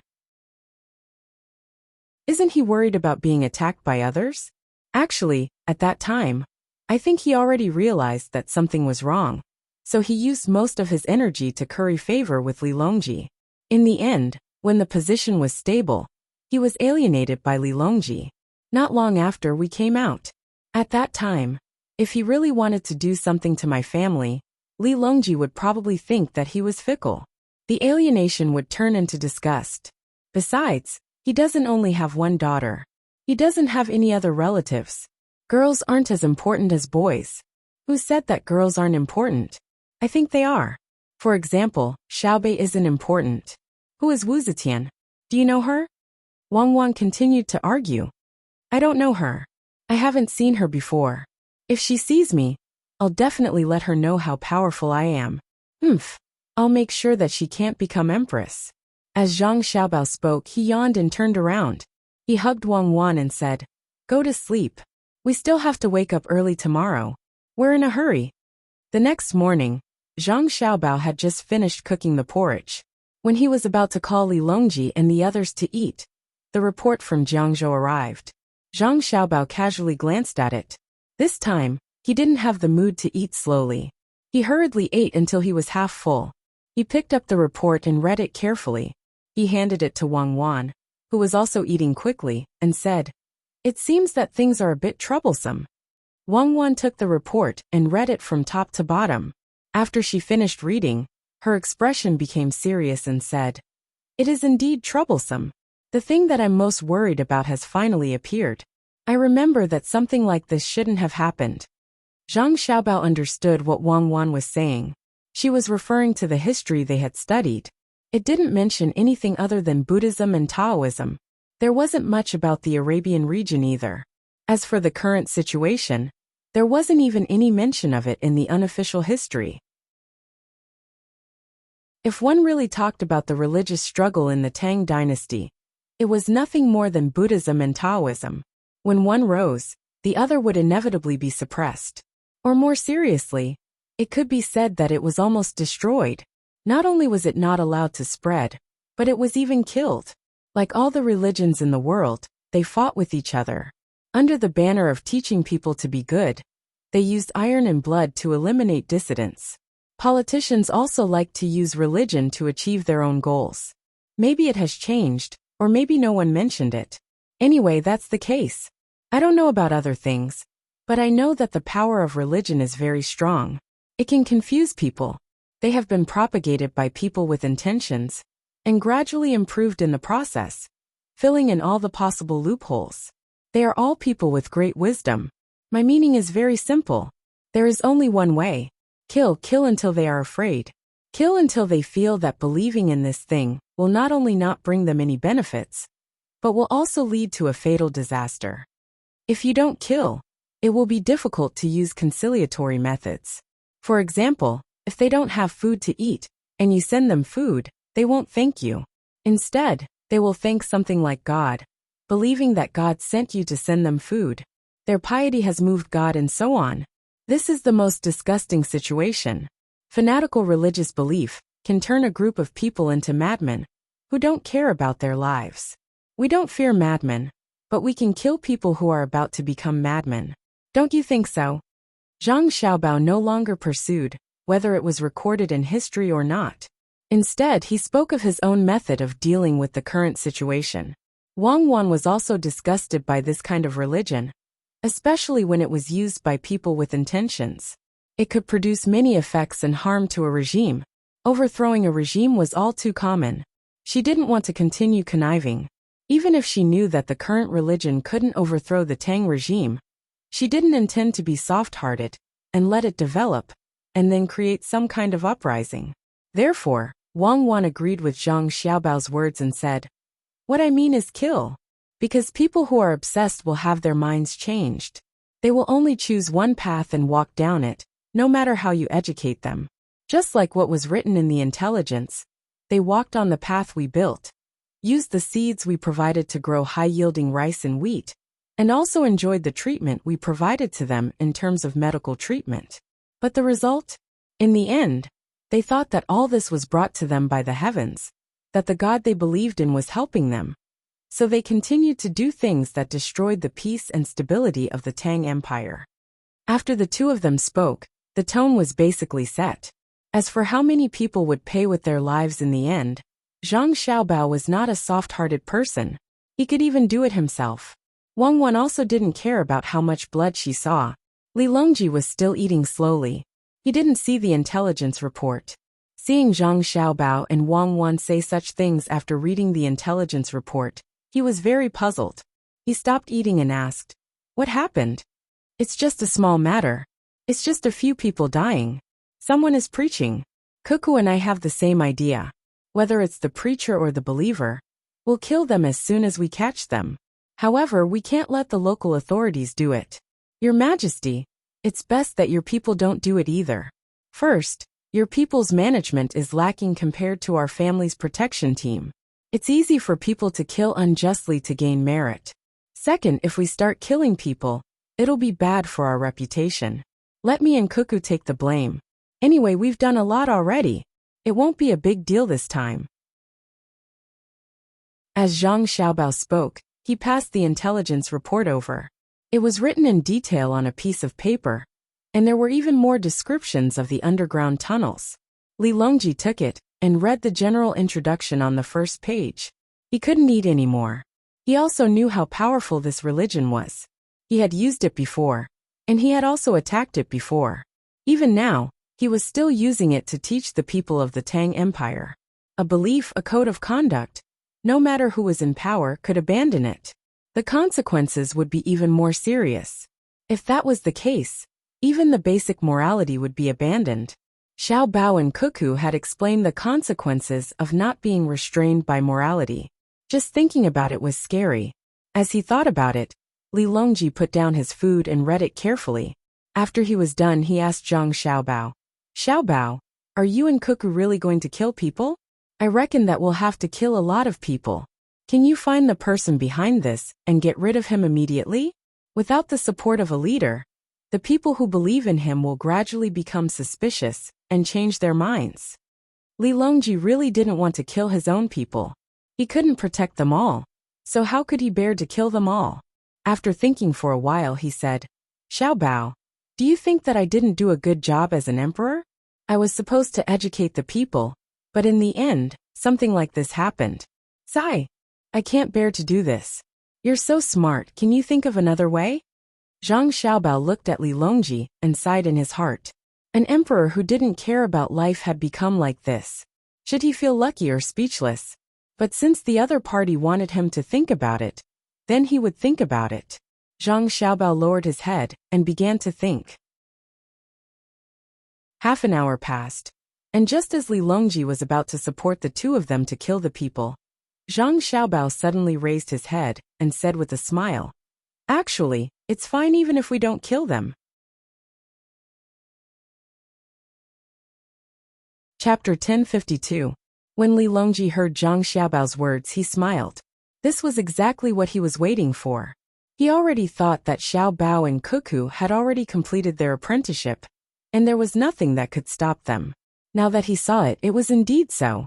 He smiled and asked, "Tell me, you are full of evil ideas. How do you want to solve this problem?" "Your Majesty, Xiao Bao is indeed smart. I think that it is best to solve this problem through economic means." Wu Huifei was biased towards Zhang Xiaobao. She didn't want to hear others badmouth Zhang Xiaobao, just like how Empress Wang didn't want to hear others badmouth Wang Wan. Wu Huifei had been asking Zhang Xiaobao a lot of questions recently. Many economic problems seem very complicated, but when Zhang Xiaobao explained them, they were very simple. For example, in a foreign country, other countries would use their monetary policies to influence the Great Tang's currency ratio. According to Xiaobao's book, this was an extremely complicated situation. There was the unequal exchange of currencies, the foreign currency control in the export process, and the inflation control in the domestic currency exchange process. If no one used the simplest logic to explain it, unless one was a genius, they would be confused to death. Everything was a mess, especially when the domestic currency was exchanged with foreign countries. Why would the gradual appreciation of the domestic currency in circulation devalue the domestic currency? But after listening to Zhang Xiaobao's explanation, she understood. That was other people's money could buy other people's things, but your money couldn't. So if you want to buy other people's things, you have to sell your own things. If your currency was valuable, other people would feel that it was expensive. So if you let the currency depreciate first, you would be exploiting your own country's citizens. At this time, other people's money would come in. If you promote exports, other people would come to buy things. Using other people's money to exchange for your country's money, when your currency appreciated, they would naturally be able to exchange more of their money when they returned. In this way, not only would it affect your exports, but it would also reduce your foreign currency reserves. Then the effect of the political control of currency devaluation would be reflected. With the foreign currency exchange gone, your country's money would be worthless. The only thing you could do was to improve your technology and promote internal product demand. Wu Huifei had listened to Zhang Xiaobao's explanation of one example after another, and only then did she understand the content in this area. In the end, when she thought she had learned well, Zhang Xiaobao told her that this was the simplest and most basic thing. If they wanted to use this method to attack other countries, there was no need for Zhang Xiaobao to do anything. Cuckoo alone could play the other countries to death. If Zhang Xiaobao was serious, he would create a false impression that the Great Tang's currency was depreciating. Then, after the appreciation, the Great Tang would discover that while the country's GNP was growing, its purchasing power had decreased. At this time, the people of the Great Tang would be better off due to the depreciation of the currency. This was because there was an advantage in the international currency itself. At the same time, it was also the effect of the government's financial subsidies to the people. Wu Huifei had not studied this thoroughly yet. Anyway, she knew that if Xiaobao were to do it, it would be like what was written in the book of Tao Te Ching. Give him a space to express himself, and he would make you feel what it meant to be mysterious and wonderful. It was because she knew her own shortcomings that she did not like to hear others say bad things about Xiaobao. Even if it was the emperor, she would still be unhappy. Li Longji also knew that his concubine was a little like a religious believer in Zhang Xiaobao. He shook his head helplessly and said, "I don't believe it. Xiaobao usually takes the initiative to attack others with the economy. Of course, when others use the economy to harm the Great Tang, Xiaobao's counterattack will be sharper. Japan and Tubo have already experienced it. But now that the other party has not revealed their identity, even if Xiaobao wants to attack, he has to find the right target. Furthermore, Xiaobao's personality is similar to that of the stories that Yaowan tells her younger brothers and sisters, which is to give them a taste of their own medicine. What is it called again? Changing the Stars. Empress Wang interrupted. She liked to read everything that Cuckoo wrote, and she also liked the stories that Cuckoo told to her younger brothers and sisters. There were times when she truly couldn't understand how a child like Huan could know so many things. There was no need to talk about military matters. There were many generals in the Great Tang who could win a battle, and some of them had even won battle after battle. But in the situation that Cuckoo was facing, the so-called victory of other generals was to be able to save the generals on their side and try their best to save the other soldiers. As for Wan, under such circumstances, she had won a beautiful battle despite being outnumbered.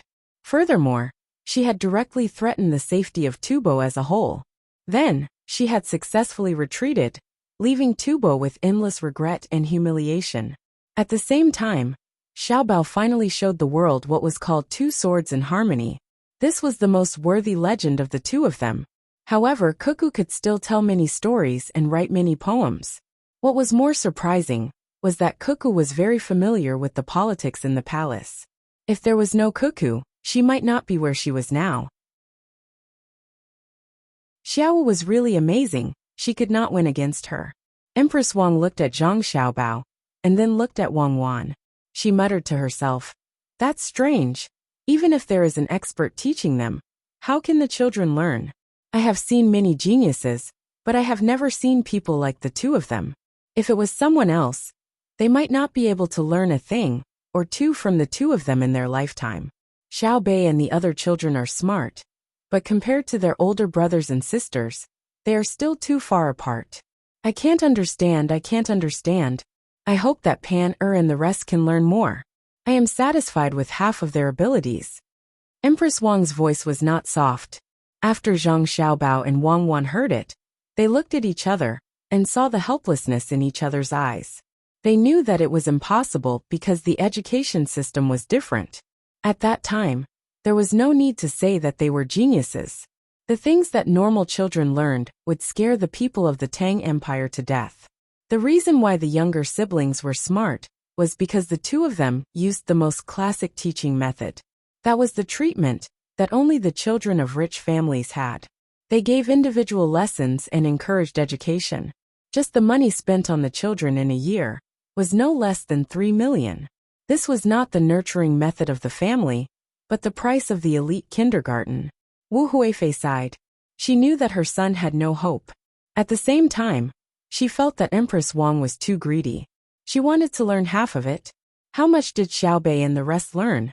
When they were the same age, The things that Zhang Xiaobao and Wang Wan knew were the sum of the 9 younger siblings' knowledge, and even more. Li Longji was also thinking about it, because there were always people saying that there were 2 kinds of things. The inner circle of the Tang Empire said that Xiaobao and Cuckoo were the reincarnation of immortals. They did not need to work hard like other children to learn. As long as you taught them once, they would be able to remember it immediately and draw inferences about other things. The people outside said that the 2 of them were monsters, and it even spread to the palace. They even thought that they could kill them. What a joke! To them, they were definitely monsters, but to them, they were national scholars. The more monsters they were, the better. Monster Xiaobao, you monster, hurry up and say it. Look at the 2 of you.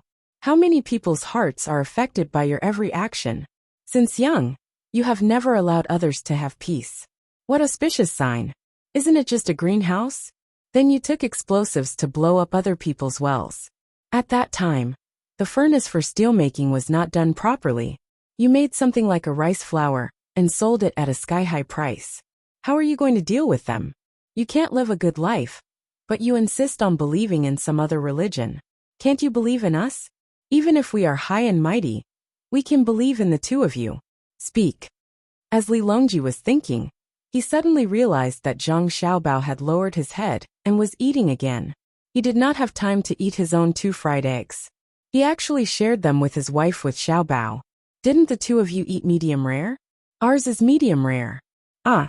Zhang Xiaobao raised his hand and rubbed his mouth with a blank expression. Wang Wang was secretly laughing at the side.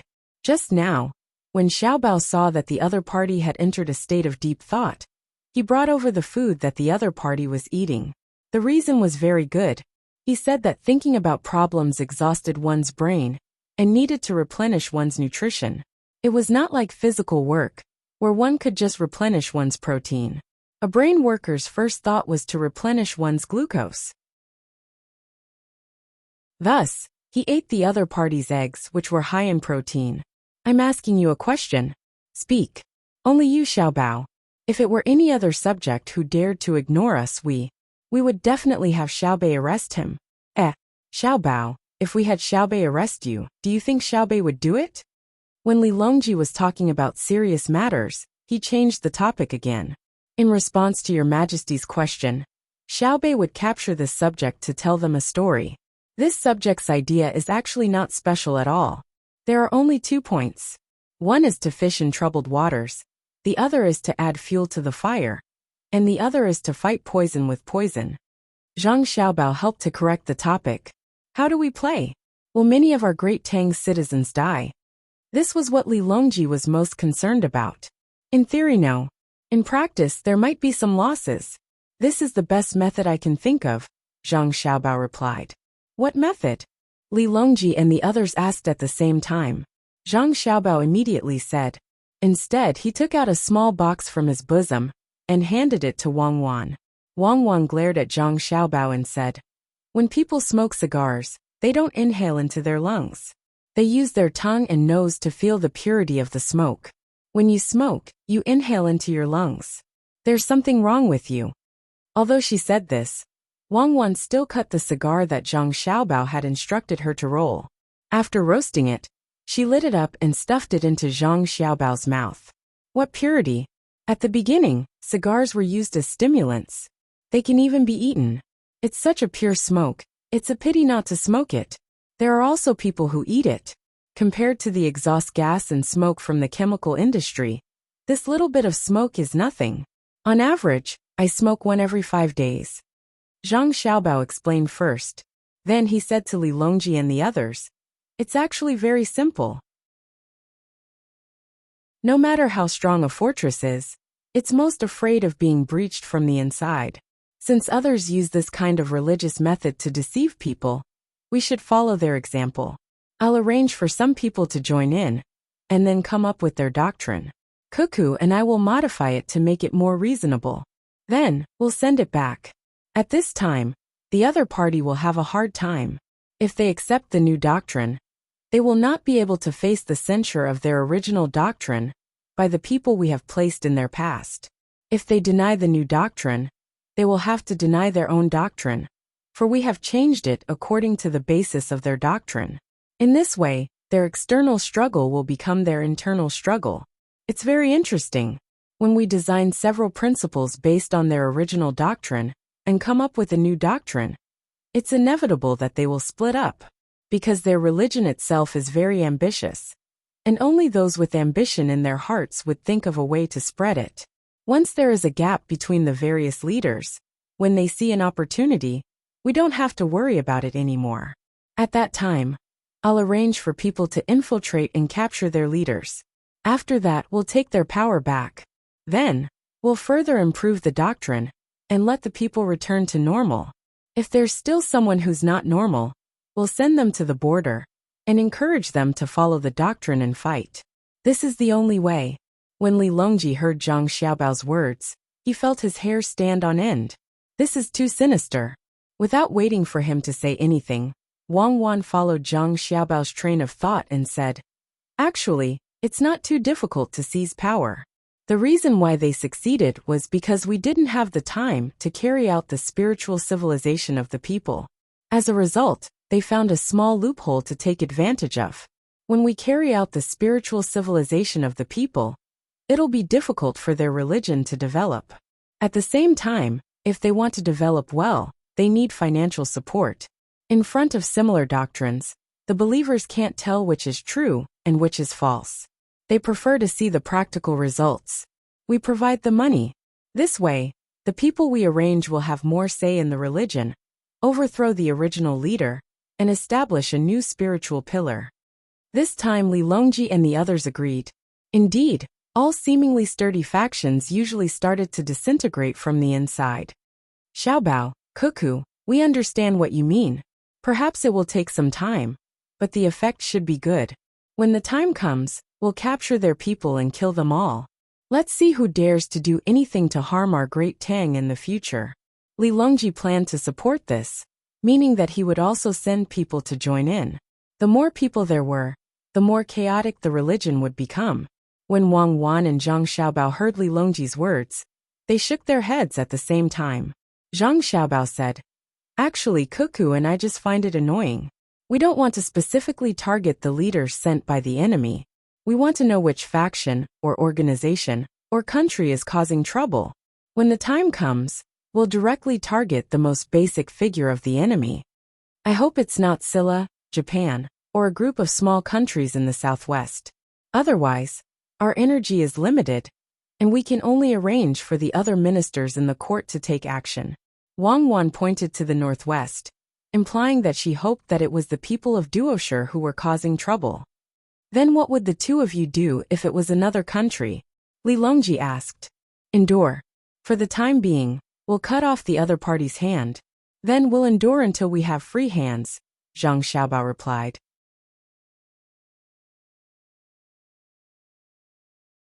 Chapter 1053. Knowing that Zhang Xiaobao had a plan, Li Longji calmed down and led a group of people to the bottom deck of the ship to fish. They had to go to Hangzhou this time. At that time, they would have to compete with Wang Ju in fishing, who asked Wang Ju to be so knowledgeable about fishing. They had to practice more so that when they arrived, even if they lost, they wouldn't lose too badly. They asked Zhang Xiaobao for a full set of fishing tackle. They didn't consider the situation of the river and the fish, and planned to try one by one. Zhang Xiaobao and Wang Wan didn't have anything else to do for the time being. The inner court was in charge of the family matters, and the court officials were in charge of the matters. They had already passed the period where they had to do everything by themselves. If Li Longji wasn't with them, they would have an easier time. With Li Longji and the others around, they had to deal with things by themselves. According to Wang Wan's understanding, when a person became a high-ranking official and reached a certain level of status, they wouldn't care about the details below. Instead, they would try to build good relations with other political forces. Similarly, according to Zhang Xiaobao, when one had too much money to spend, not only would it not help the development of one's career, but it would also have a negative impact. The most important thing for rich people to do was to eat, drink, and play with other rich people. Then they would earn money and cheat people. To be honest, I dislike people stirring up trouble in Tang, especially using religious means. Tang doesn't need so many sects, and I also don't intend to give them space to develop. I hate propaganda like God loves the world the most. Zhang Xiaobao was bored and casually picked up a book to read as he spoke to Wang Wan. Wang Wan smiled. You dare to say this now, but in the past would you dare to say this? There will be countless people who will oppose you. The power of religion isn't so easy to get rid of. Otherwise, how can the country recognize their status? Helpless. The purpose of atheism isn't to make people abandon everything, but to not believe in other sections. Superstition is sometimes a kind of spiritual sustenance. If there is no sustenance, then it is dangerous. Without faith, it is a kind of faith. What do you believe in? If you change to another book, can you still read it? When Wang Wan spoke, she saw Zhang Xiaobao reading seriously. She rolled her eyes at Zhang Xiaobao. Zhang Xiaobao helplessly put down the book. There was no other way. He had to put it down. It was an elegant book, just like the Xinhua dictionary.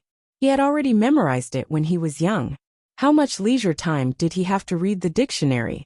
Looking at Eryo again, Zhang Xiaobao said gloomily, Tell me, we can't do without reference books. Even if we have reference books, others don't like to read them. Can we think of a way to make others take the initiative to read reference books? Yes, we'll give money to whoever sees it. I believe many people will be very interested and take the initiative. As Wang Wan spoke, she turned around and took out her embroidery brace and slowly embroidered it. Zhang Xiaobao had nothing to do. When he saw Wang Wan doing embroidery, he felt a headache and said, Embroidery is too demanding. It's better to learn cross-stitch. It's simple and fast. I see many people like that. A large piece of embroidery can be sold for more than 10,000 yuan. Some people even sell it for more. There are flowers, grass, mountains, and rivers. I have collected a lot. There are about 2 warehouses. I think I can sell it. Before I came, I had been thinking about it. Wang Wan stopped and looked at Zhang Xiaobao in surprise. She asked, What do you want that for? I'm selling it. It's a task that I gave to the primary school students. Use it as child labor, because I realized that many children have nothing to do after school. They're not like the children in the city. The children in the city are busy. Other than their normal studies, they have to learn more things. The children in the countryside are very remote. I give them some work to do, and then I buy it back with money. In fact, I don't directly give them money. If I give them money, they will buy toys. I can't make a loss. After they finish embroidering, I find a way to sell it. You don't know, but the things they embroider are very abstract. Some people like this thing. Zhang Xiaobao was probably really bored. He talked about the past with a faint smile on his face. When Wang Wan saw him, she felt that he was now a child and not an all-powerful figure. She asked doubtfully, Isn't it good to buy toys? It is good, but to be honest, I think they are not qualified to play. Besides their normal studies, they can earn some money to subsidize their family's living expenses. It can also provide equipment for their studies. So, I changed them into clothes, textbooks, and ballpoint pens. I didn't give them pencils or fountain pens. Pencils are easy to break, fountain pens are always broken, and ballpoint pens are cheap. Pen refills are a few cents each. Even if the plastic outside is broken, they can still write by wrapping paper or drilling a wooden stick. I also saved a few shoe factories. I bought pig skin and threw it to the shoe factories for them to make leather shoes. They don't have to look good, as long as they are durable. You also know that our party has been promoting education. In fact, from top to bottom, it is already bad to a certain extent. There are so many people. Even if we develop for another 100 years, the children who should not have textbooks will still not have textbooks. That should be overturned. Let's get down to business. Don't attack people. It's wrong to attack a group of people. If you really overturn it, do you think the children will have a good life? Wang Wan was most disgusted by Zhang Xiaobao's attacks, so she interrupted him. Zhang Xiaobao shook his head. That's not it. I'm just venting. Because I did it, I feel that I have a reason to attack others. Just like Xiaobei, they can stand on the moral high ground to criticize others. I have contributed, so I think that I am better than others. When they accuse me of fraud, I can accuse them of not doing anything. Of course, they usually don't accuse me. If they want to catch me, I won't accuse them. I will lie to them. Anyway, even if I don't lie, the money will be left by them. Haha. Wang Wan found Zhang Xiaobao's words interesting and couldn't help but laugh. She said, "At least over there, it's not easy to starve to death, right? Unless someone is willing to starve to death, they can always eat. It's better than the current Tang Empire. Can you guarantee that no one in the Tang Empire has ever starved to death? It's fine if you compare yourself, but the speed of the world's information flow is fast.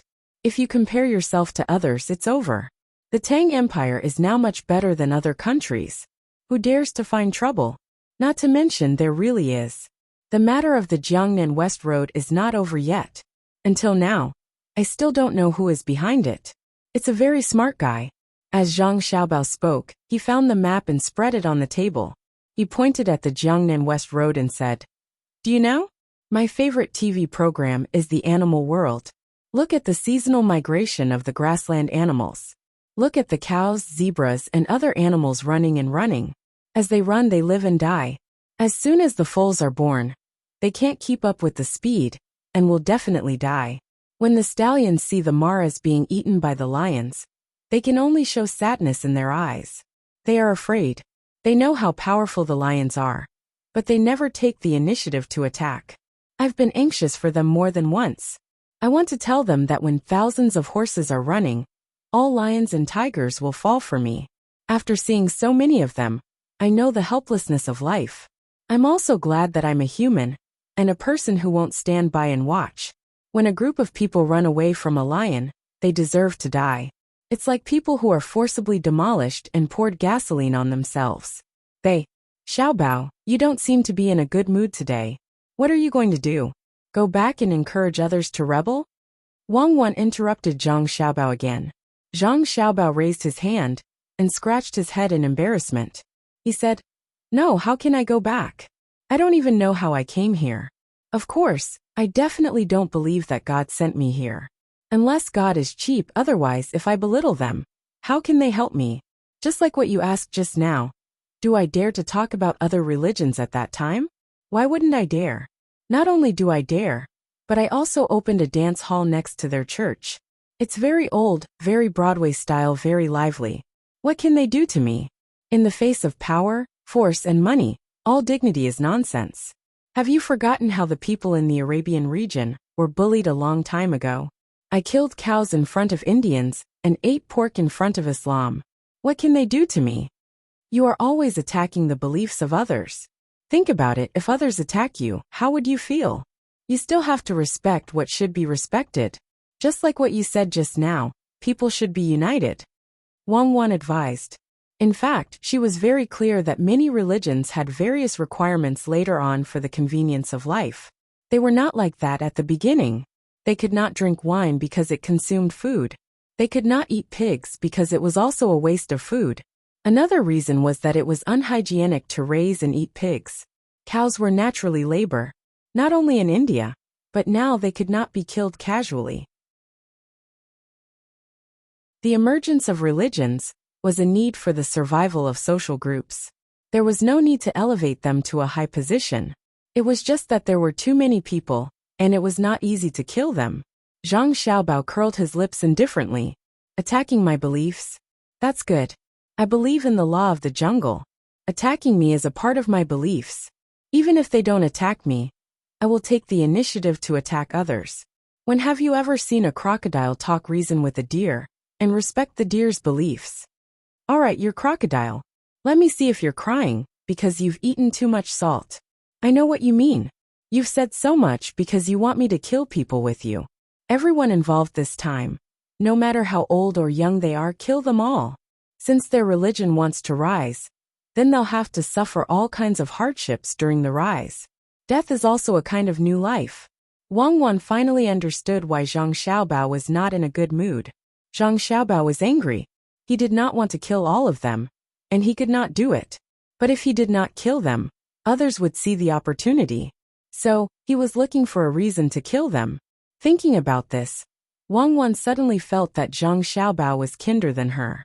When some kind of disaster happened in their place, the first thing that came to their mind was not how many people died, or how many people were homeless, but whether they could keep their position, and whether there was a chance to push the blame to others. Zhang Xiaobao, the first thing that came to his mind was, what about the children? Were there any schools that were affected? This was because he was not worried about losing anything. He was concerned about his children, while the officials were concerned about their positions. Just like Yin Zheng, Zhang Xiaobao let his family go in the end, because it was a crime that could kill his entire family. Zhang Xiaobao was silent for a while and sighed. Let's talk about it later.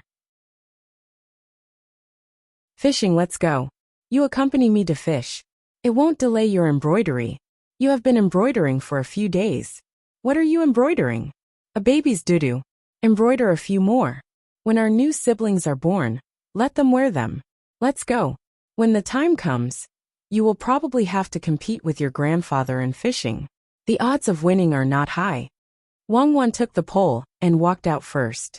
Zhang Xiaobao followed behind him. Don't think that inventing a fishing tool is so awesome. I used to fish for sharks. I know. You also used a fishing pole to fish for whales. I will help you blow. I really used to fish for sharks. I know. You used a fishing pole. A fishing pole can't do it. You can. Xiaobei, look. This small and thin bamboo pole can't catch big fish. It can only catch small ones. In a pavilion built on the outskirts of West Lake, Wang Ju was fishing with Xiaobei and the others. He had quite a few children at home, but he couldn't find anyone as smart and quick-witted as Xiaobei. So when Xiaobei and the others arrived, he temporarily ignored the other children and focused on playing with Xiaobei and the others. The dam here had already been built according to Zhang Xiaobao and Wang Wan's design. It was actually the original Su dike. That person hadn't come out yet. The two of them first made the dike and named it the Hanhai dike. This way, they wouldn't be afraid that someone would come looking for them. The weeping willows on the dike sprouted earlier than the ones in the north. When the wind blew, the willows rustled. The scenery was good, but it wasn't very attractive to Xiaobei and the others. Xiaobei liked to play, and Xiaohai had no choice but to accompany him. The other children just casually found a book and read it under the shade of an umbrella. Pan-er and her brother ran around, always taking pleasure in disturbing others. At this time, Wang Ju was teaching Xiaobei about fishing equipment. It was very simple and didn't say too much. He only told Xiaobei the thickness of the fishing pole. He didn't even mention the hook. He was afraid that if he said too much, Xiaobei wouldn't remember and would ask a lot of strange questions. But even so, Xiaobei still asked, "Grandfather, if it's a thick bamboo pole, does it mean that you can only catch big fish and not small ones?" If you use a thick fishing pole to catch small fish, you have to use a small hook. That's a waste. It's called using a sledgehammer to crack a nut.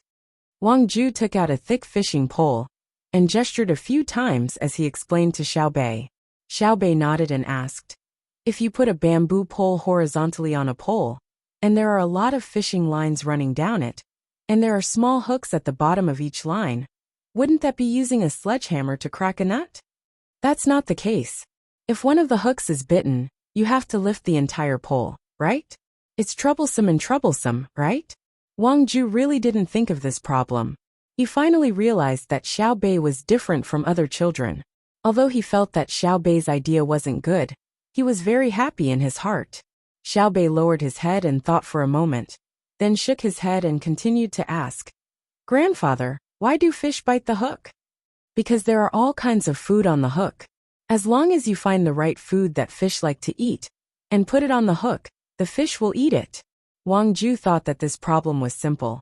But who knew that Xiaobei would ask, if there's a lot of food dangling in front of the fish, won't it be easier for the fish to bite the hook? "Naturally," Wang Ju replied. "Then what I said just now was that if you put a bamboo pole horizontally, wouldn't there be a lot of food? Why didn't I say that? Is the price of the bait expensive? If it didn't cost money, it would be troublesome. But there would be more opportunities to catch fish if I put it down. I can even make a square bamboo raft, and then use countless fishing lines to hook it up with a pole." When the fish see, wow, there's a lot of food here, they will call their friends over. Below, I'll put a net. And when the fish bite the hook, I'll lift the net first and see where the fish will run to, right? Xiaobei used his hands to make a square bamboo raft as he asked Wang Ju. Wang Ju listened to Xiaobei's words and looked at Xiaobei's excited expression with a stunned expression. He had to admit that if he did as Xiaobei said, the fish would be unlucky. However, fishing wasn't like that. After thinking for a while, Wang Ju explained to Xiaobei, "Xiaobei, do you know why we're fishing? For food. My brother's grilled fish is the best. He always catches for us, and he even catches prawns. Such big prawns, I'll be half full after eating too. When my brother comes, I'll ask him to grill more for you. If it's not enough, I'll give my share to you. But it's best to catch more so that everyone can eat." Xiaobei gestured with his hands to show that the prawns were so big. He even stuck out his tongue to lick his lips, as if he was recalling the taste of the prawns his brother made for him. Wang Ju was very touched. He looked at his granddaughter. She was obviously greedy, but she was willing to give up her fish. Unlike other children who only knew how to fight for good food. However, this wasn't his purpose for fishing. He patted Xiaobei's head and said with a smile, "Xiaobei, fishing isn't for food, but for a kind of mood. It's to use fishing to allow yourself to be as calm as when you're fishing. Do you understand?" Wang Ju was afraid that if he spoke too deeply, a child like his granddaughter wouldn't understand, so he tried to explain it in straightforward terms. Even so, he was worried that his granddaughter wouldn't understand. However, not only did Xiaobei understand, she also nodded and said, "I understand. It's to fish better than to fish. I understand. My brother and sister said this before. But now that we're using bait, we're at a disadvantage. The truly skilled people use vertical hooks and don't put any bait." "Ah, then how do we catch it? Which fish will eat it?" Wang Ju asked with a smile. "The willing ones will take the bait. It's just like being a human. Many people think that there won't be a fish that's stupid enough to bite a straight hook. But sometimes, people are even more stupid than the fish they think are stupid. So when I fish, it's only for the fish and nothing else. Because I don't want to be an idiot and waste time. I can use this time to read books, find good food to eat, and teach Pan-Er and the others. If I really don't fish for the fish, then I'll fish for others to see.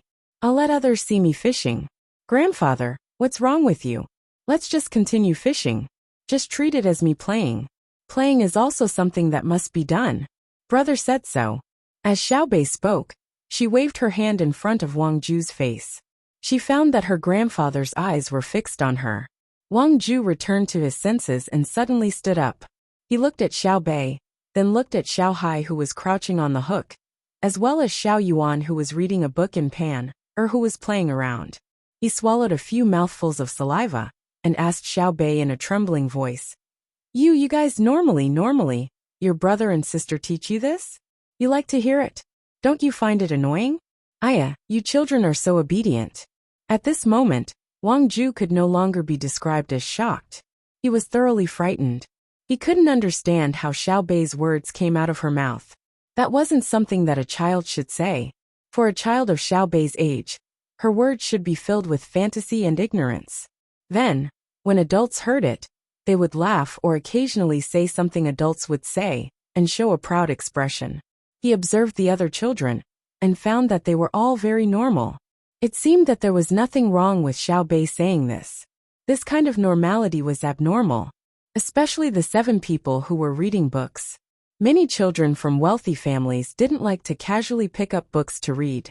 They were more interested in finding something fun to do. What kind of teaching method could make the children take the initiative to find books to read?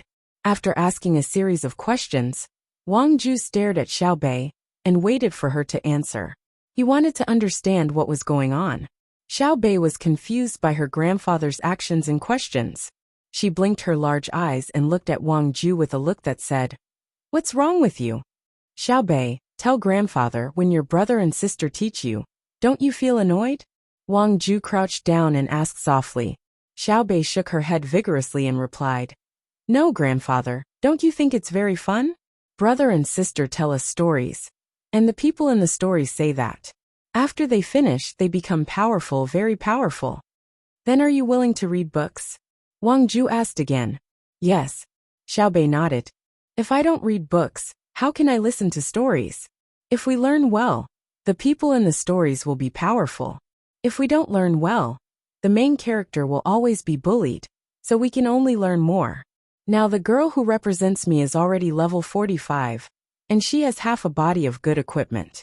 She's not just powerful, she can defeat people of the same level as her. Xiaobei explained the use of reading books to Wang Ju. She meant that it was very powerful. Wang Ju's mouth was wide open. This was the first time he had heard of such a method of teaching children. He looked at the others. A few of the children also looked over. They all had the same thought. Little Yuan, according to this, you're the most powerful one? Is that whatever level high? It's the high representative who's powerful, right? Wang Ju asked Little Yuan, who was the closest to him. In his heart, he had already approved of this method of teaching children. The only difficult part was who would make up the stories. Not only did they have to make the children like listening to them, but they also had to include the knowledge they wanted to teach. Little Yuan sighed, put down the book, and said, No, my equipment is better, but my level is low. I'm only level 42. I'm 5 levels lower, and I'm a support type main character. If I were to fight by myself, I wouldn't even be able to beat a level 40 main character. Ah, Wang Ju's mouth opened again. He didn't understand. Why was it like this? He shook his head and asked in confusion, Little Yuan, aren't you known for having a photographic memory and reading 10 lines at a glance? How can you not compare to Xiaobei? It's not a photographic memory. It's just that I remember things faster than others, especially words. However, there are also math problems in the story. I don't like to take the initiative to fight. So every time I have to choose, I choose a choice that I think is better. As a result, I slowly become a support-type character. Little Yuan appeared to be very aggrieved. He couldn't understand why when his brother and sister were telling stories. At a certain point, the protagonist had to choose his actions. After he chose one, the equipment and skills he received would be supplementary. Xiaobei testified at the side. Yes. Little Yuan always regretted his choice and became a support-type main character.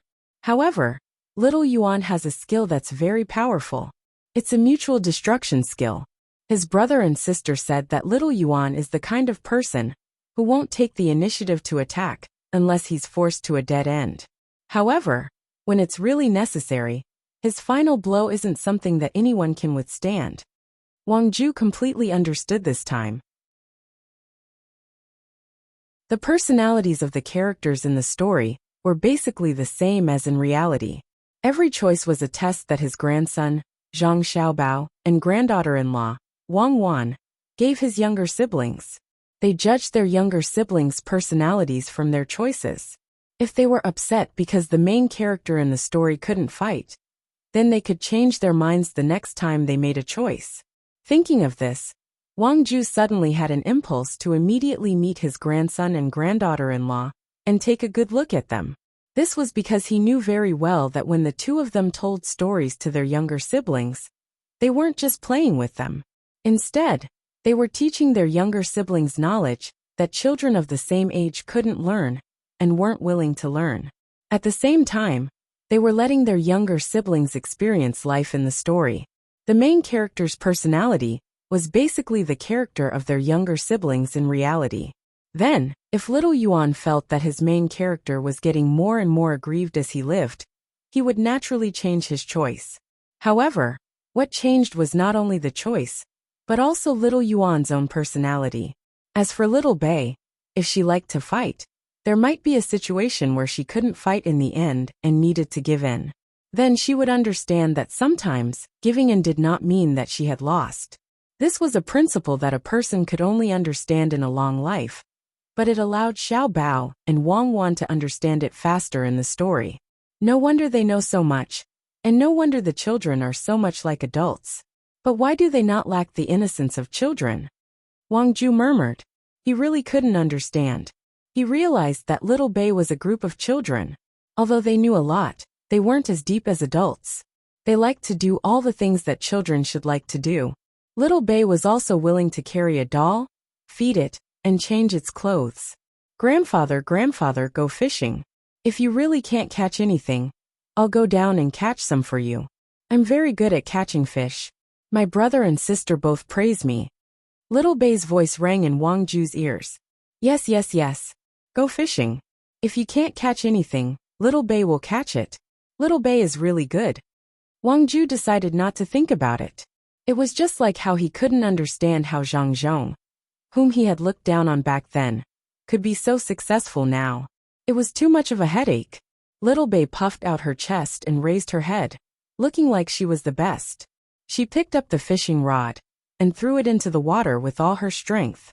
At the same time, she shook the fishing rod and said, Fish, take the bait. I'm going to make delicious food for grandfather. Wang Ju didn't throw the fishing rod. It was a small fishing rod, so there was no need to throw it out. He could just do it lightly. However, his current state was no longer fishing. Even if he forced himself not to think about what Little Bei and the others had learned, he still subconsciously had such thoughts.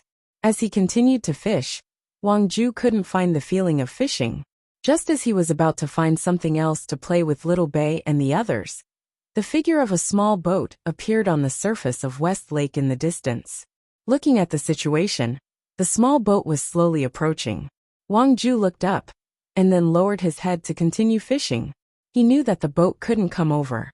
Other than his own guards and the children's protection team, it was impossible for other boats to come close. Not to mention nearby, even within the range of guns. Not only were there boats patrolling on the surface of the water, but there were also people hiding in the lotus leaves underwater. Little Bei also saw the boat. She wasn't focused on fishing at all.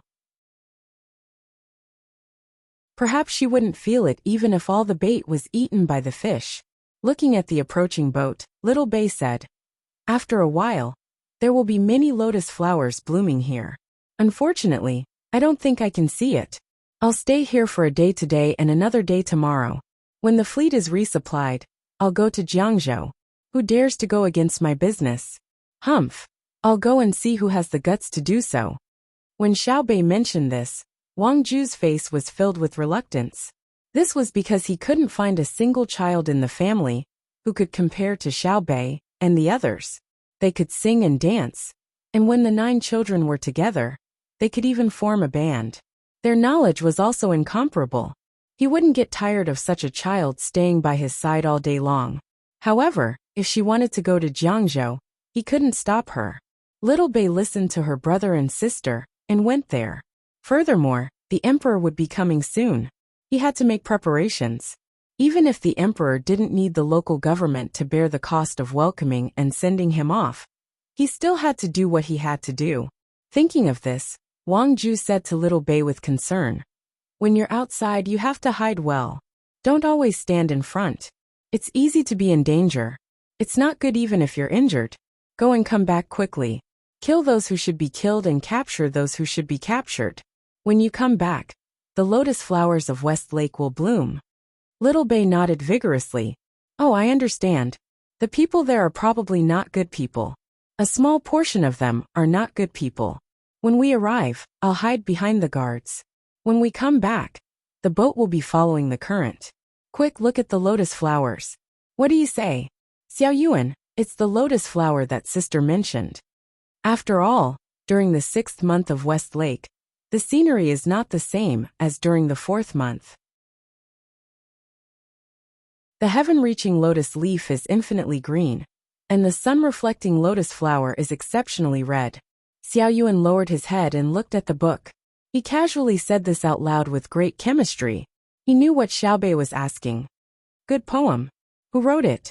Wang Ju first looked at Xiao Yuan with admiration, and then praised him. I don't know. Sister said it was written by an idler. That person had nothing to do, so he looked at flowers and played. He's probably a painter. Aya, right. If we really come back early, Sister Xiaozhu can paint according to it. We haven't seen many of the sceneries that brother and sister told us. Little Bei shook his head, indicating that he didn't know. Wang Ju said, Oh, and put the poem on Wang Wan, thinking that it was written by Wang Wan. She said, "When we go back, I'll find someone to write it down, frame it, and hang it on the wall. It's a good poem. In my opinion, it should be hung beside West Lake and written in big letters, so that everyone can see it. Then they can advertise it. When others hear the poem, they will think about what the heaven-reaching lotus leaf looks like, and the sun-reflecting lotus flower. My family has a tourism business here. The more people come, the more my family earns. Isn't it great to tour West Lake and look at the scenery and eat at the precious candy house?" Little Bay swayed his fishing pole and said casually, as if he wasn't thinking about it deliberately. Wangju nodded. He was gradually getting used to the difference between Little Bay and the others. He just casually said something, and Little Bay immediately talked about earning money. She really didn't disgrace her identity as Xiaobao's sister. "Little Bay, after you earn money, what do you do with the money? Except for flowers for the adults?" Wang Ju deliberately asked. He actually knew what Little Bay and the group of children were doing with the money, but he still wanted to hear it. Little Bay stared at the water and said faintly, "Grandfather, actually, we don't want to do anything with the money. Brother and sister are already working hard to give benefits to the children of Tang Empire, right? Anyway, it's good for the children now, and good for Tang Empire when the children grow up. We earn money because we have nothing to do. Think about it, we are Tang Empire's patrol inspectors, and we have to patrol Tang Empire. No matter where we go, we have to spend money. It doesn't matter whose money we spend, so why don't we spend our own? In the past, when we were officials in other places, I was a county magistrate. The population there was very small. Think about it, when I made a decision, they followed me to work. In the end, they worked from spring to autumn. Not only did they not earn any benefits, they even lost money. That's my own responsibility, and I have to bear it. I take out money and compensate them. If they can earn 100 copper coins according to my plan, I will give them 100 copper coins. This way, they will do whatever I ask them to do next time. In other words, we want to use the money we earn to bear our own responsibilities. Parents have their own responsibilities, brothers and sisters have their own responsibilities, and children have their own responsibilities. But we are children, and the position we sit in makes us have the responsibility of patrol inspectors. This is what we thought of. After we discussed it, we want to earn money. Even if our family is already very rich, we don't need to worry about fighting for the family property when we grow up.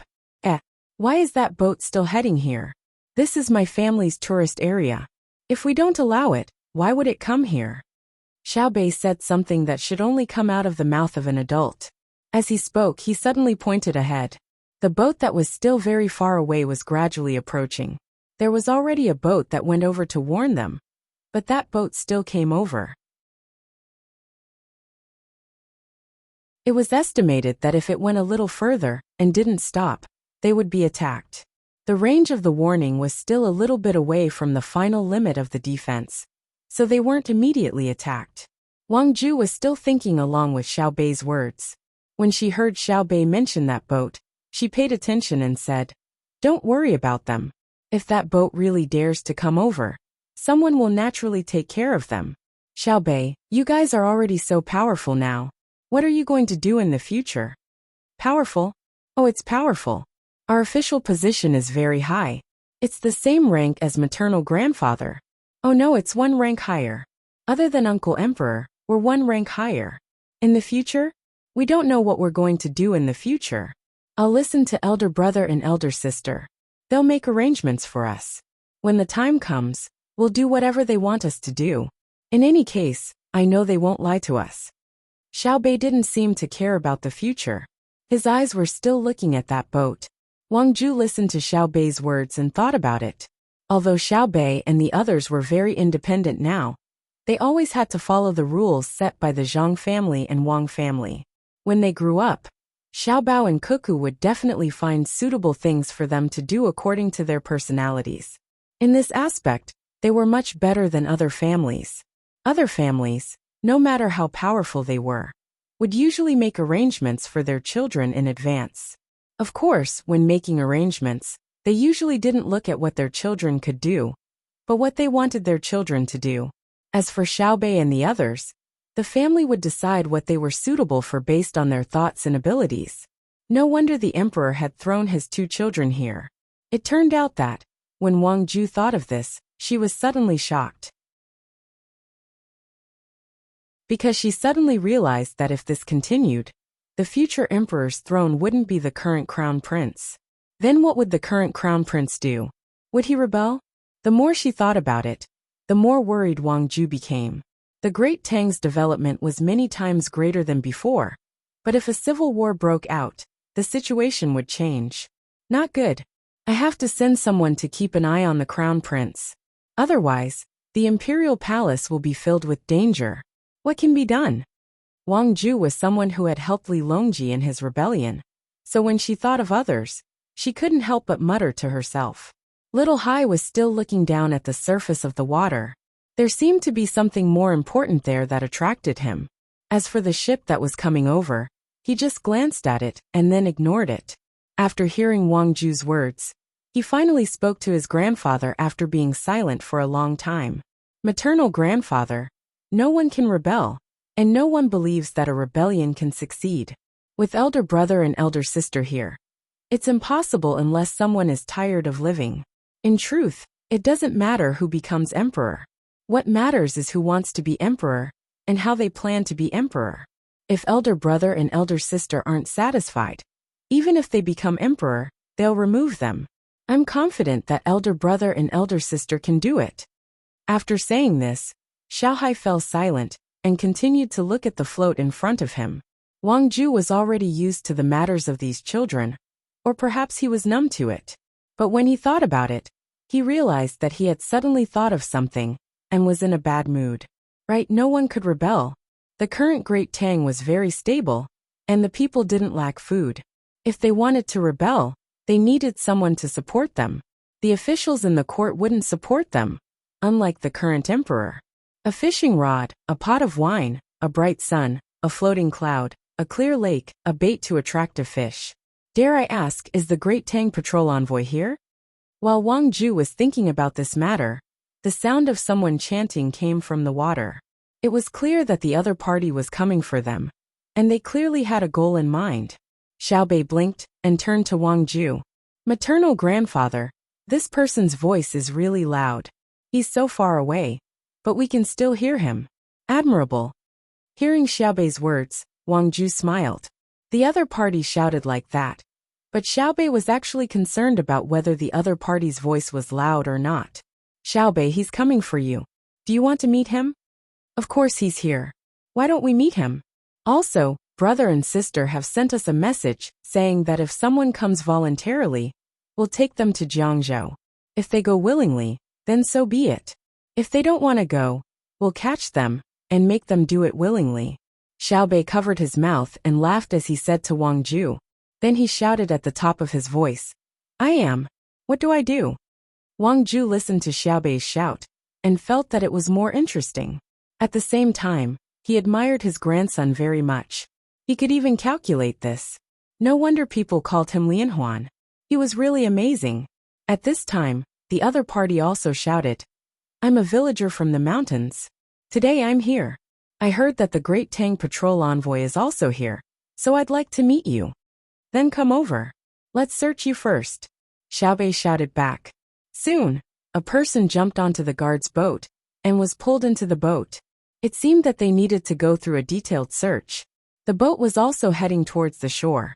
Xiaobei said to Wang Ju, Grandfather, I'm sure that person didn't bring anything dangerous with him. Why is that? Wang Ju asked. Because he's coming for us. Naturally, he knows that he has to go through a thorough search. If he brings anything, he's courting death. Even if we find a writing brush on him, he can forget about seeing us again. Also, if he has false teeth, we'll pull them out in advance. Let's see what he says when he comes over. It's really fun, Xiaobei said with a smile.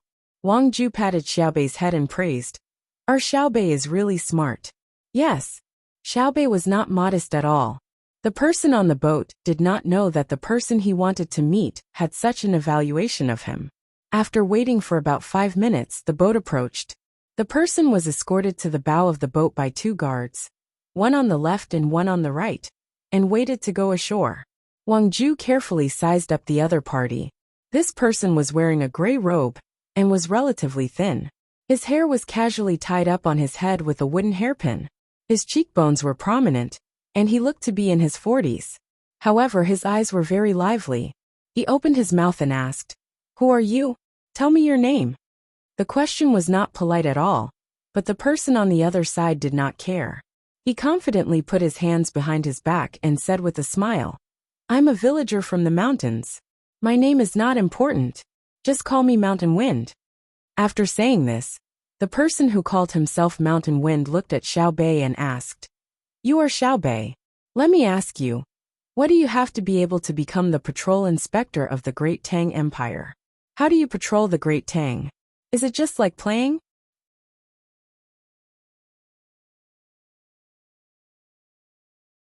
Chapter 1054.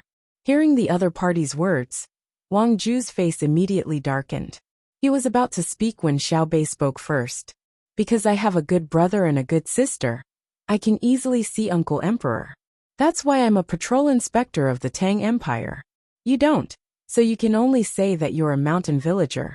If you want to see me, you have to get my permission first, and you have to be searched.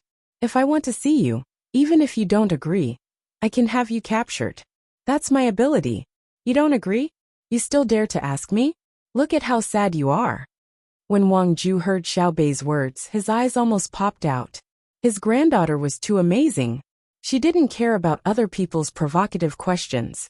She could calmly admit that she relied on her brother and sister. Good girl. The person who called himself Mountain Wind was also confused. He thought that after he asked the question, Xiao Bei and the other children would be very angry, and then argue with him about what they were capable of.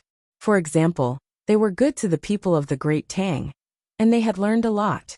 But he never expected that Xiao Bei would admit that her brother and sister were amazing.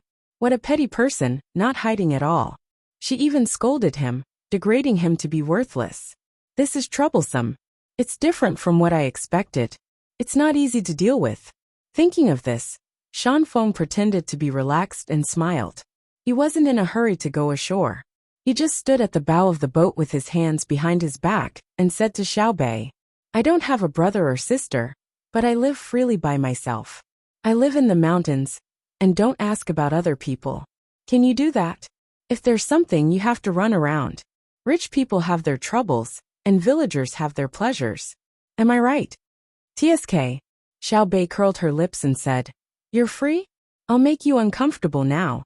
The troubles of rich people are not something a villager like you can worry about. Tell me, you talk too much. What's your purpose here? Don't talk to me. I don't have time. I'm fishing." Xiao Bei's words made the other party choke again. Wang Ju chuckled. This granddaughter of his was too interesting. She could directly make the other party speechless. Shan Feng frowned. He realized that the method he wanted to use didn't work on Xiao Bei at all. Xiao Bei didn't follow his plan. Rolling his eyes, he switched his opponent to Wang Ju. He asked Wang Ju, "I wonder, as a provincial governor, how can you face the people under your rule by running back to your home here instead of staying where you are? What does it have to do with you? Are you from that side? Did you eat less or wear less? I, a mere Great Tang patrol envoy, don't even care. Why would I need you to ask? Grandfather, don't bother with him. Brother said that there are some people in this world who think too highly of themselves. They always think that they will be valued if they behave differently from normal people. Hey Mountain Wind, what are you doing here? What's the point of using a fake name? This is your last chance. If you have something to say, say it. If you don't even need to open your mouth." Xiao Bei didn't allow his grandfather to speak at all. He was still so straightforward. He was so straightforward that there was no room for criticism. He was so straightforward that he was unreasonable. Shan Feng's hands behind his back were trembling. He looked at Xiao Bei and couldn't help but nod. He realized that Xiao Bei had reached another level. He sighed and said, "I thought that as a Great Tang patrol envoy, you could reason with a villager like me. Who would have thought that? Sigh. You thought that there were many things, but I thought that as a person who has lived for so long, you should be modest in front of a child like me. I didn't expect you to be so shameless. Now you know, right? Do you regret it now? You can't even win against a child like me. What's the point of living? Where's your freedom as a villager? What is freedom? See through it, let it go, and then be at ease. You're so thick-skinned, Ba. Xiao Bei's words were still sharp. This time, the other party couldn't keep calm anymore. He took out his hands from behind his back and pointed at Xiao Bei with trembling fingers. You what? If you point at me again, I'll break your hands. Xiao Bei still didn't have a good expression. Do you know who I am? Shanfeng asked angrily. You're just a villager. All right, you've seen me. Go. I'll arrange a place for you to go to Jiangzhou with us. Xiao Bei turned his head away and didn't even look at the other party. The guards didn't say anything and restrained Shanfeng from both sides. The boat also steered away. It seemed that they didn't intend to go ashore here. Shanfeng panicked. You can't arrest me. I'm just asking about something. I haven't finished asking. You can't arrest me. Woo, noisy. I hate people like you the most. Say what you want and pretend. If you even bully a child like me, do you think it's easy for me? Am I right, grandfather? Xiao Bei said to Wang Ju with an aggrieved expression when he saw the other party being taken away with his mouth covered. Wang Ju's eyes were fixed on Shanfeng, who was being taken away. He silently mourned for the other party. Today, not only did he feel uncomfortable because of Xiao Bei's words, but he also lost his freedom. Sigh.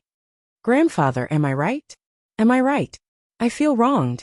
Xiao Bei asked again. Yes. Our Xiao Bei has been wronged. Come, Xiao Bei, give grandfather a kiss.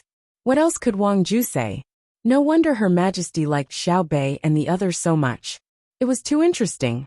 They bullied people so righteously and even felt wronged. Xiao Bei kissed Wang Ju's face and said, Brother taught me this. Brother said that no matter how hard we learn, we're still too young.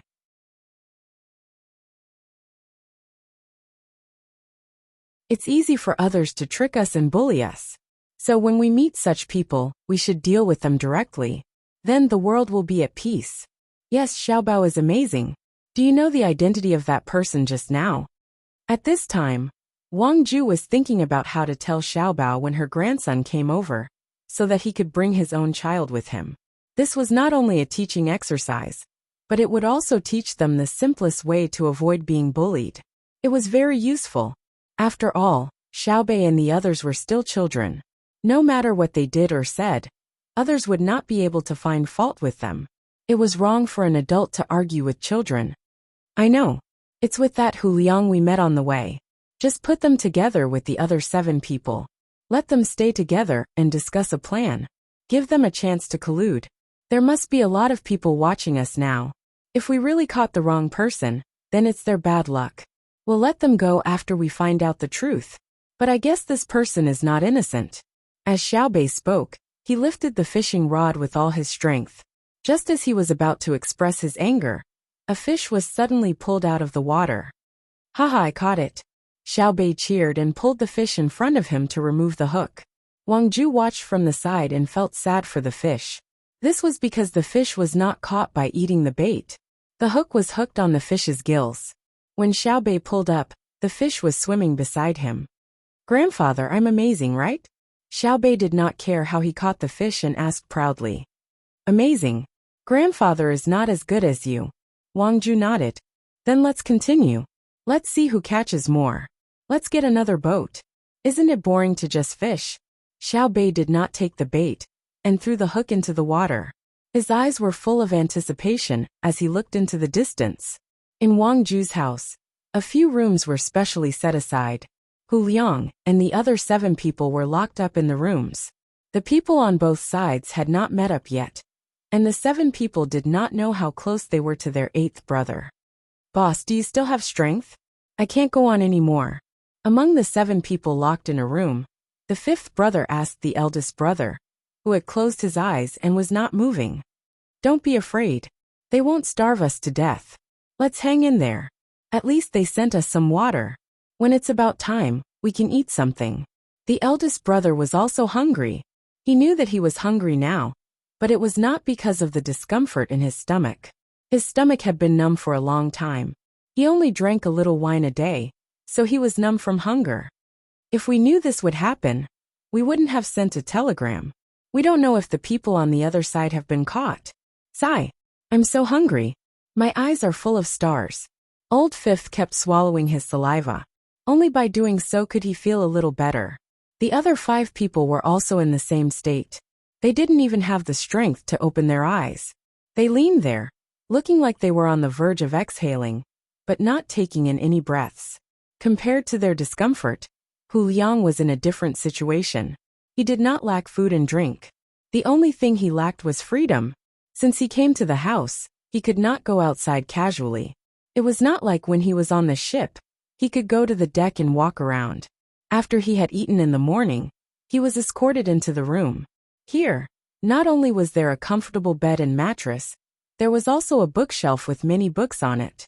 On the small table, there were tea leaves, 2 pots of water, dried fruits, and sunflower seeds.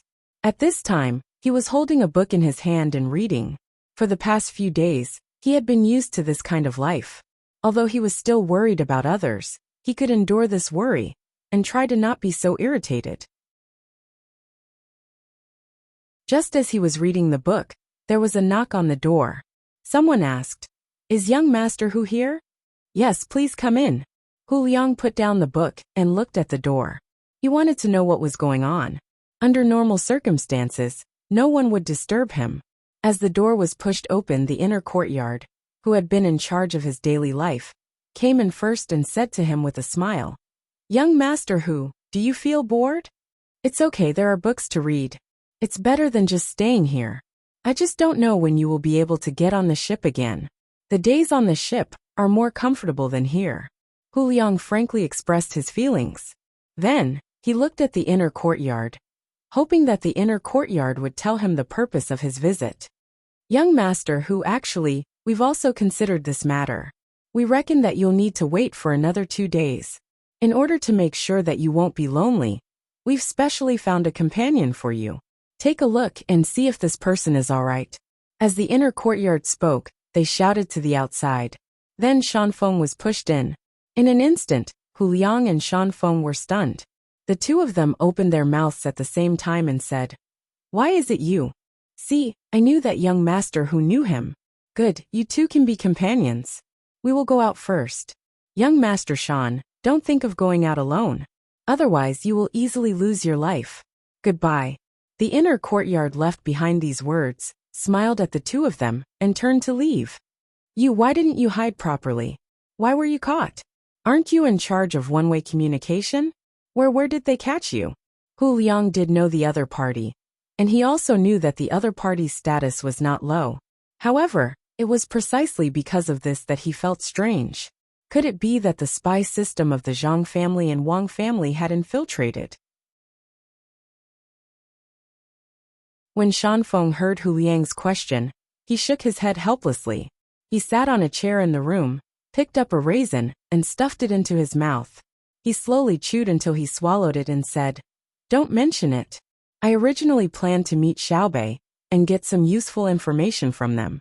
Therefore, when I found out that they were fishing by the West Lake, I got a boat to go there. In the end, before I could say a few words, they caught me." Sigh.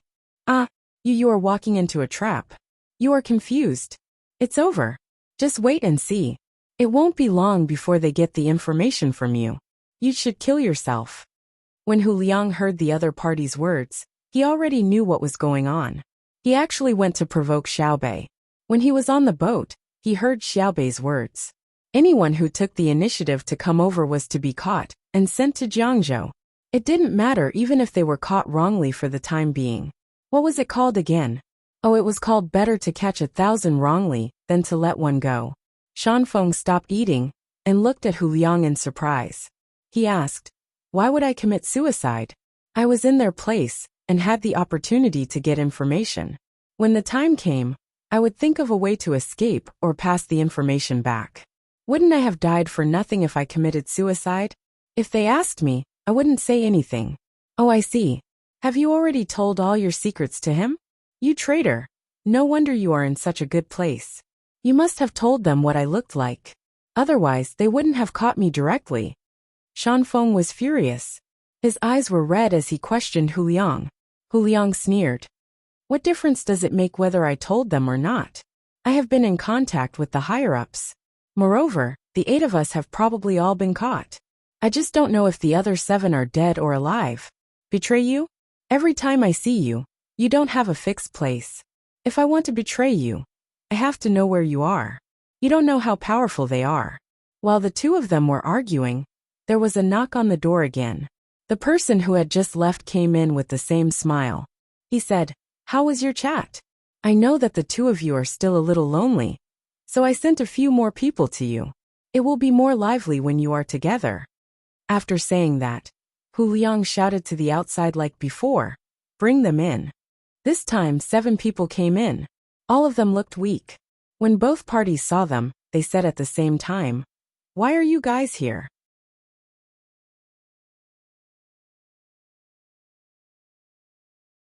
Chapter 1055. Hu Liang didn't know what to feel at this moment. He was a little happy that he had finally seen his other 7 brothers, and they were all still alive. There was no shortage of people. It was the same as what he had heard on the boat. The Zhang family and Wang family had really captured the other 7 people, but they had been sent to him a little later. At the same time, he felt a sense of self-blame. If he hadn't come to test them, he wouldn't have been captured. Similarly, his 7 brothers couldn't be exposed. Even though his daily life wasn't bad, he didn't know when he would suddenly lose his life. Looking at his 7 brothers, with their messy hair, swollen faces and soulless eyes, he could imagine what kind of life they had after being captured. Big brother, you've all suffered. I, 8th brother, have implicated you. Hu Liang couldn't hold back the sadness in his heart, and said sorrowfully. At this time, the Zhang family and Wang family's inner courtyard had already left. Only the 9 people from the same organization were left in the room. Shanfeng, who had always used a fake name, and never used his real name, looked at the 7 people who had come later. He didn't know why, but he actually felt better. He originally thought that he had been sullen enough, but before he could display his eloquence, he had been reprimanded by Xiao Bei with sharp words. Then, without giving him the slightest chance, he had been directly brought here with his mouth covered. He never thought that there would be people who had it worse than him. According to this, he should have performed well. Otherwise, he should have been tortured like the 7 people in front of him, and then brought here to meet them. Thinking like this, Shanfeng's lips curled into a smile. He said, how could you be so careless? The 7 people who had come later had said this sentence in unison at the beginning. Now, after hearing the 2 people's words, they didn't open their mouths. Each one of them stood there in a daze. Their tired eyes carried a trace of relief, as well as a trace of suspicion. Hu Liang saw that the situation was not right. He walked forward a few steps and approached the boss. He asked with concern, Big brother, what's wrong? It's not a dream, right? We brothers will meet again one day. 8th brother, you didn't die? The eldest of the sworn brothers finally murmured, but his voice was light, and the words that came out of his mouth made people feel sad. Big brother, it's not a dream. I pinched myself. It hurts. Old 8, 5th brother is finally alive to see you. Quick, get me something to eat. 5th brother is starving to death. Lao Wu, who was in the crowd, was still the most direct. He pinched his thigh hard, and the pain made him sober up a lot. As he spoke, he looked at the furnishings in the room. To be precise, he was looking at the small table in front of the chair. As soon as he finished speaking, he had already leaped out. In the blink of an eye, he was already in front of the small table. His left hand grabbed the teacup and brought it to his mouth. He raised his head and gulped it down. His right hand was not idle either. He grabbed a handful of raisins from the plate of dried fruits. As soon as his mouth left the teacup, the raisins were stuffed into his mouth. There was almost no process of chewing. His Adam's apple moved, and the raisins disappeared into his mouth. It's delicious.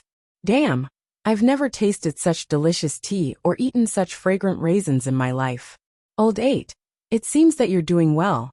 Quick, get me something to eat. I'm starving to death.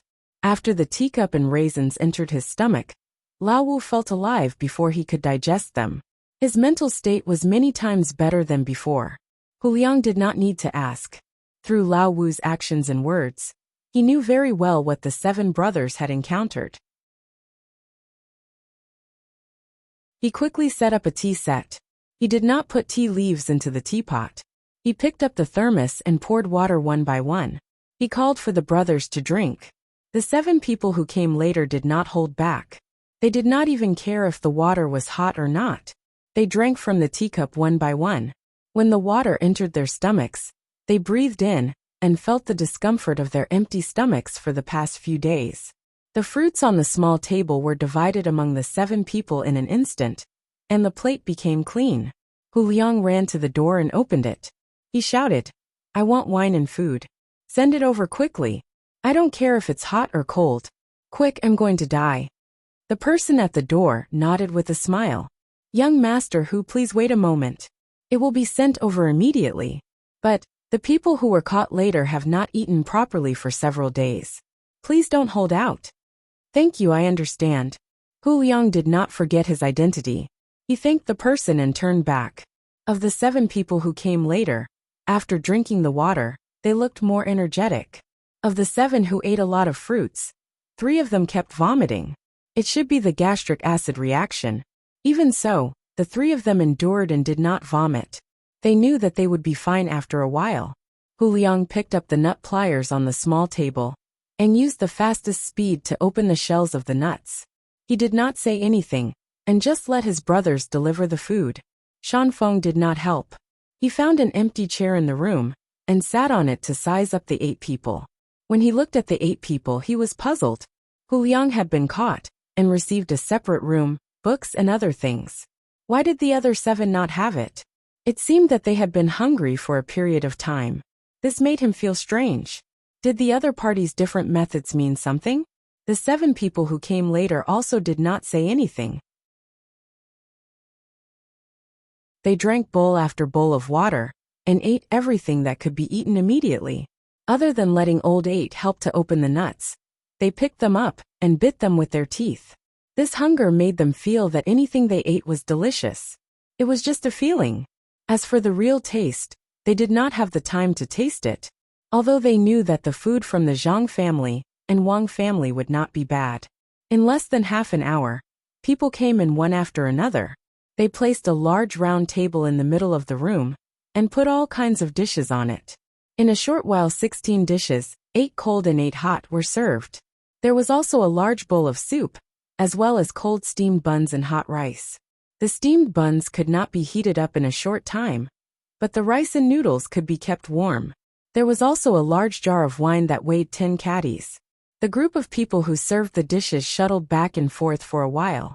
"Brothers, eat first." Hu Liang called out to the 7 people.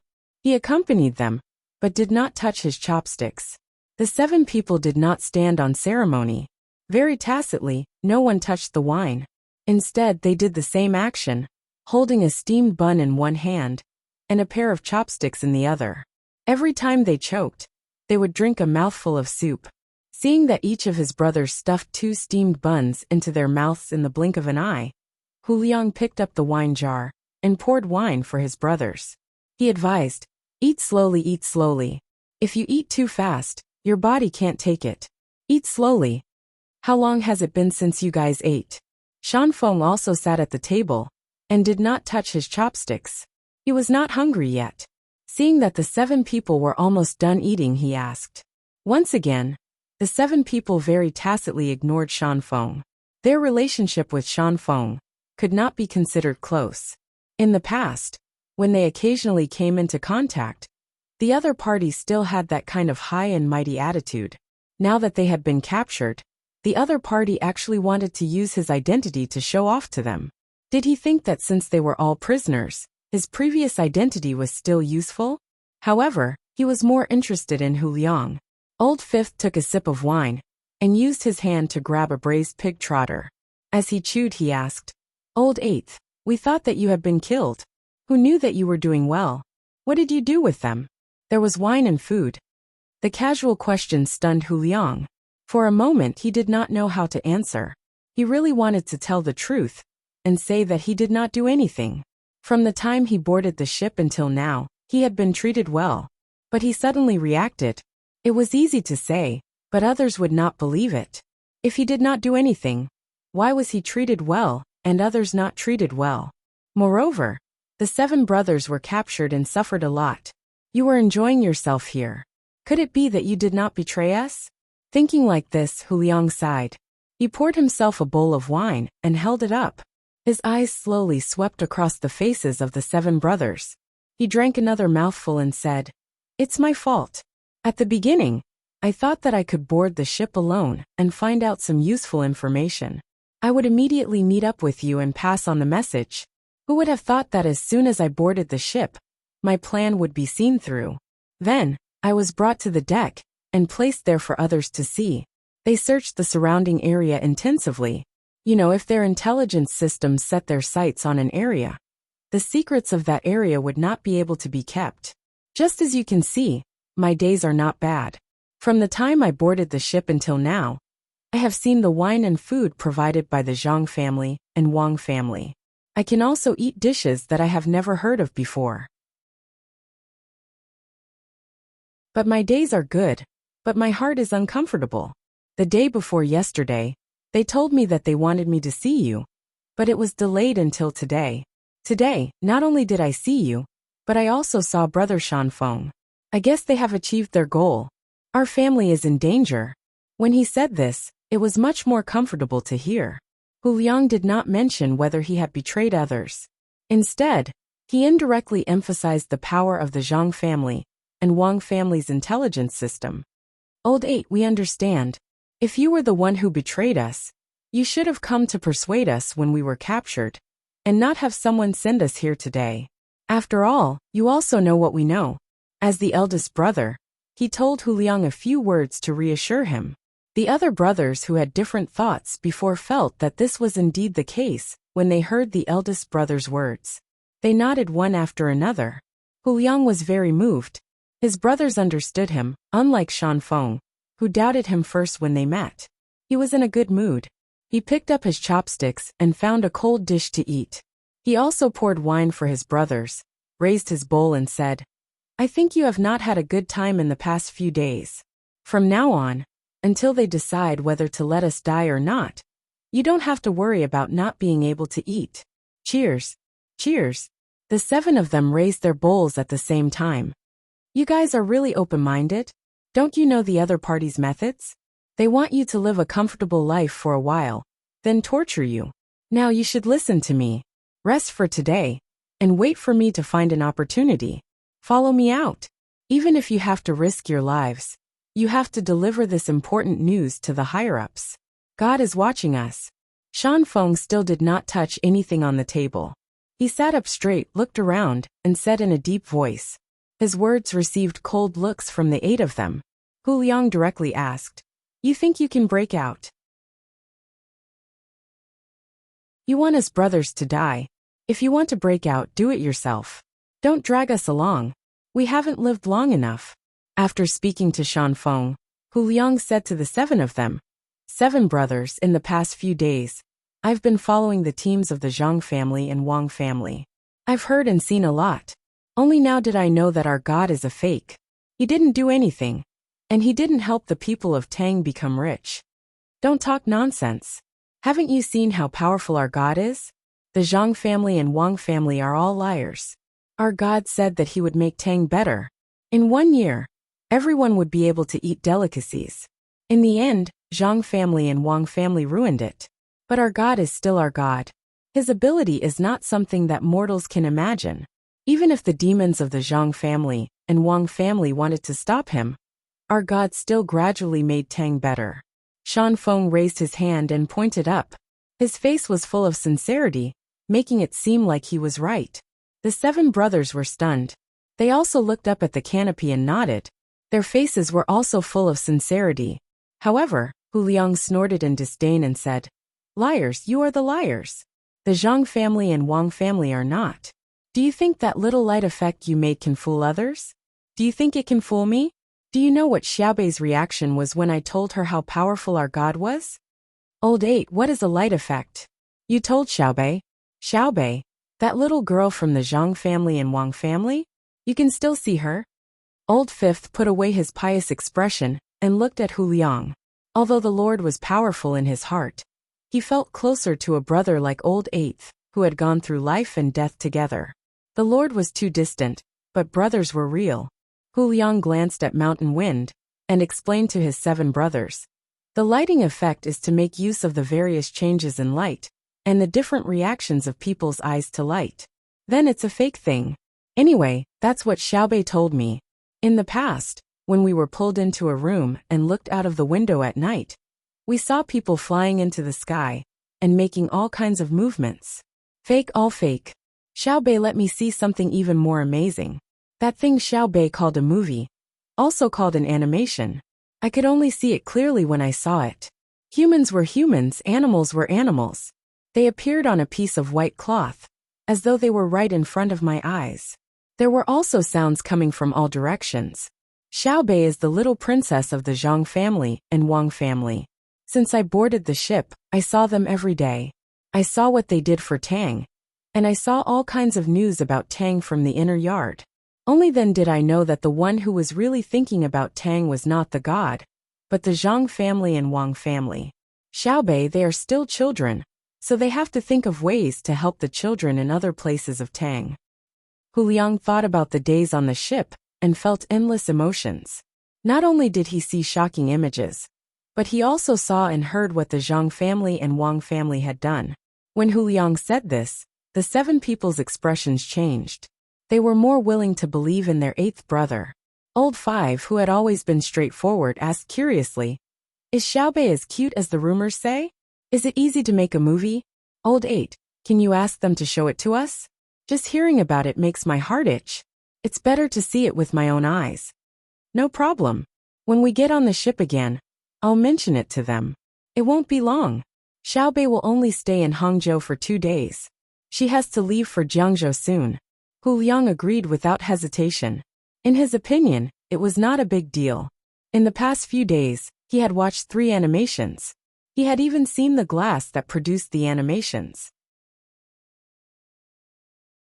Although there was some wear and tear every time it was played, it was not a big problem. The Zhang family and the Wang family were rich. It was a good opportunity for his 7 brothers to see, so that they would not be cheated in the future. As Shanfeng listened and watched, he realized that something was wrong. He coughed and said, "Hu Liang, you are the one who is lying to others. Don't you know how powerful the god is?" When the god saw that life in the human world was not good, he came down to help the human world. First, he asked an old man. When he passed by a village, he told the people in the village to believe in him. He could help people to get rid of their suffering and let them live a good life. At that time, there was a seriously ill person in the village. He believed in the god and gave the god the best food to eat and the best room to sleep in. The god saw that he was pious, so the god helped him. His illness was cured immediately. There was another person who did not believe in the god and mocked him. The god did not say anything.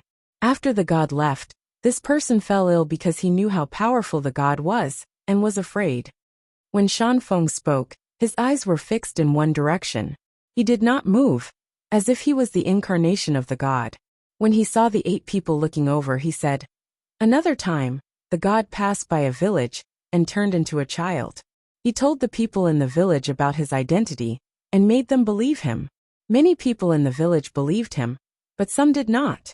In the end, when the village was flooded, the people who believed in the god had their houses washed away. The people who did not believe in the god had their houses washed away. Don't you know about this?" "Bah! Shanfeng, you are too shameless. We have not seen it with our own eyes. Just because you say so, I am not the same person as before. I will not be fooled again. The god is so powerful. Call the god over and ask him to make a table of dishes for me to try."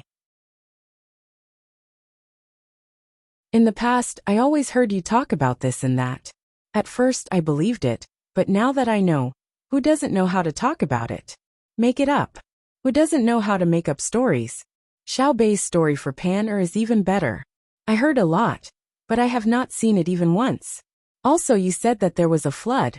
You said that they believed in the god, and then the god sent them food. You said it was true. You even asked people to find out. There was indeed a flood, and food was sent there. But it was not sent the next day at noon like you said. It was sent that night. Not only was there food, there was also medicine. That was because the Zhang family and Wang family activated the emergency system. As soon as Shan Feng finished speaking, Hu Liang spat on the ground. In the past he had heard a lot of things like this. He had gathered with people from other places and heard all kinds of things about the god. Some people even testified, and he believed them.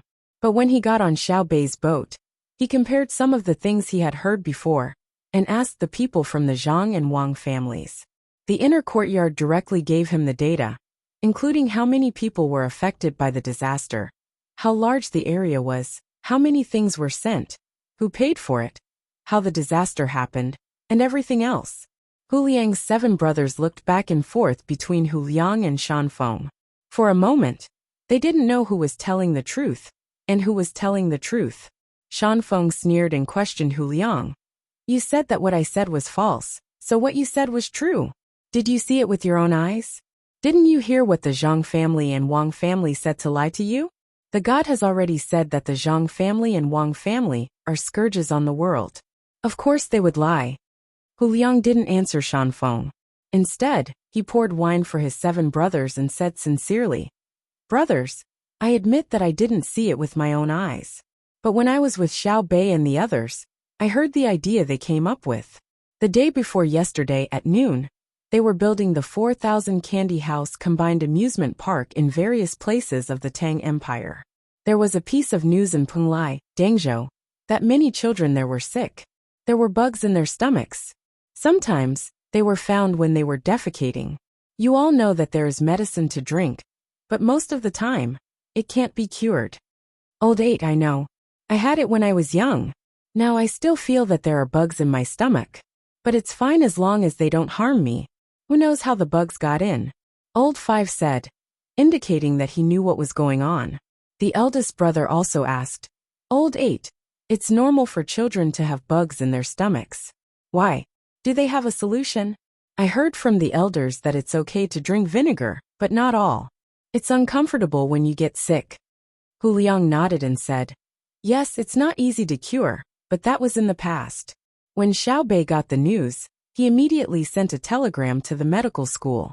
Then, the medical school replied that they had just developed a worm called roundworm. They need to take medicine to prevent infection. In the end, Xiao Bei immediately said that she wanted the local candy house to use the method of giving out candy. She wanted to turn the originally tasteless things into candy according to her brother and sister's instructions, and give them out for free. Furthermore, all the local pigs started to undergo special treatment. Also, they started to ask and investigate all over the Tang Empire. The cost is also covered by the Candy House Fund. Do you know how much it costs? I asked Xiao Bei. Xiao Bei got someone to do a rough calculation.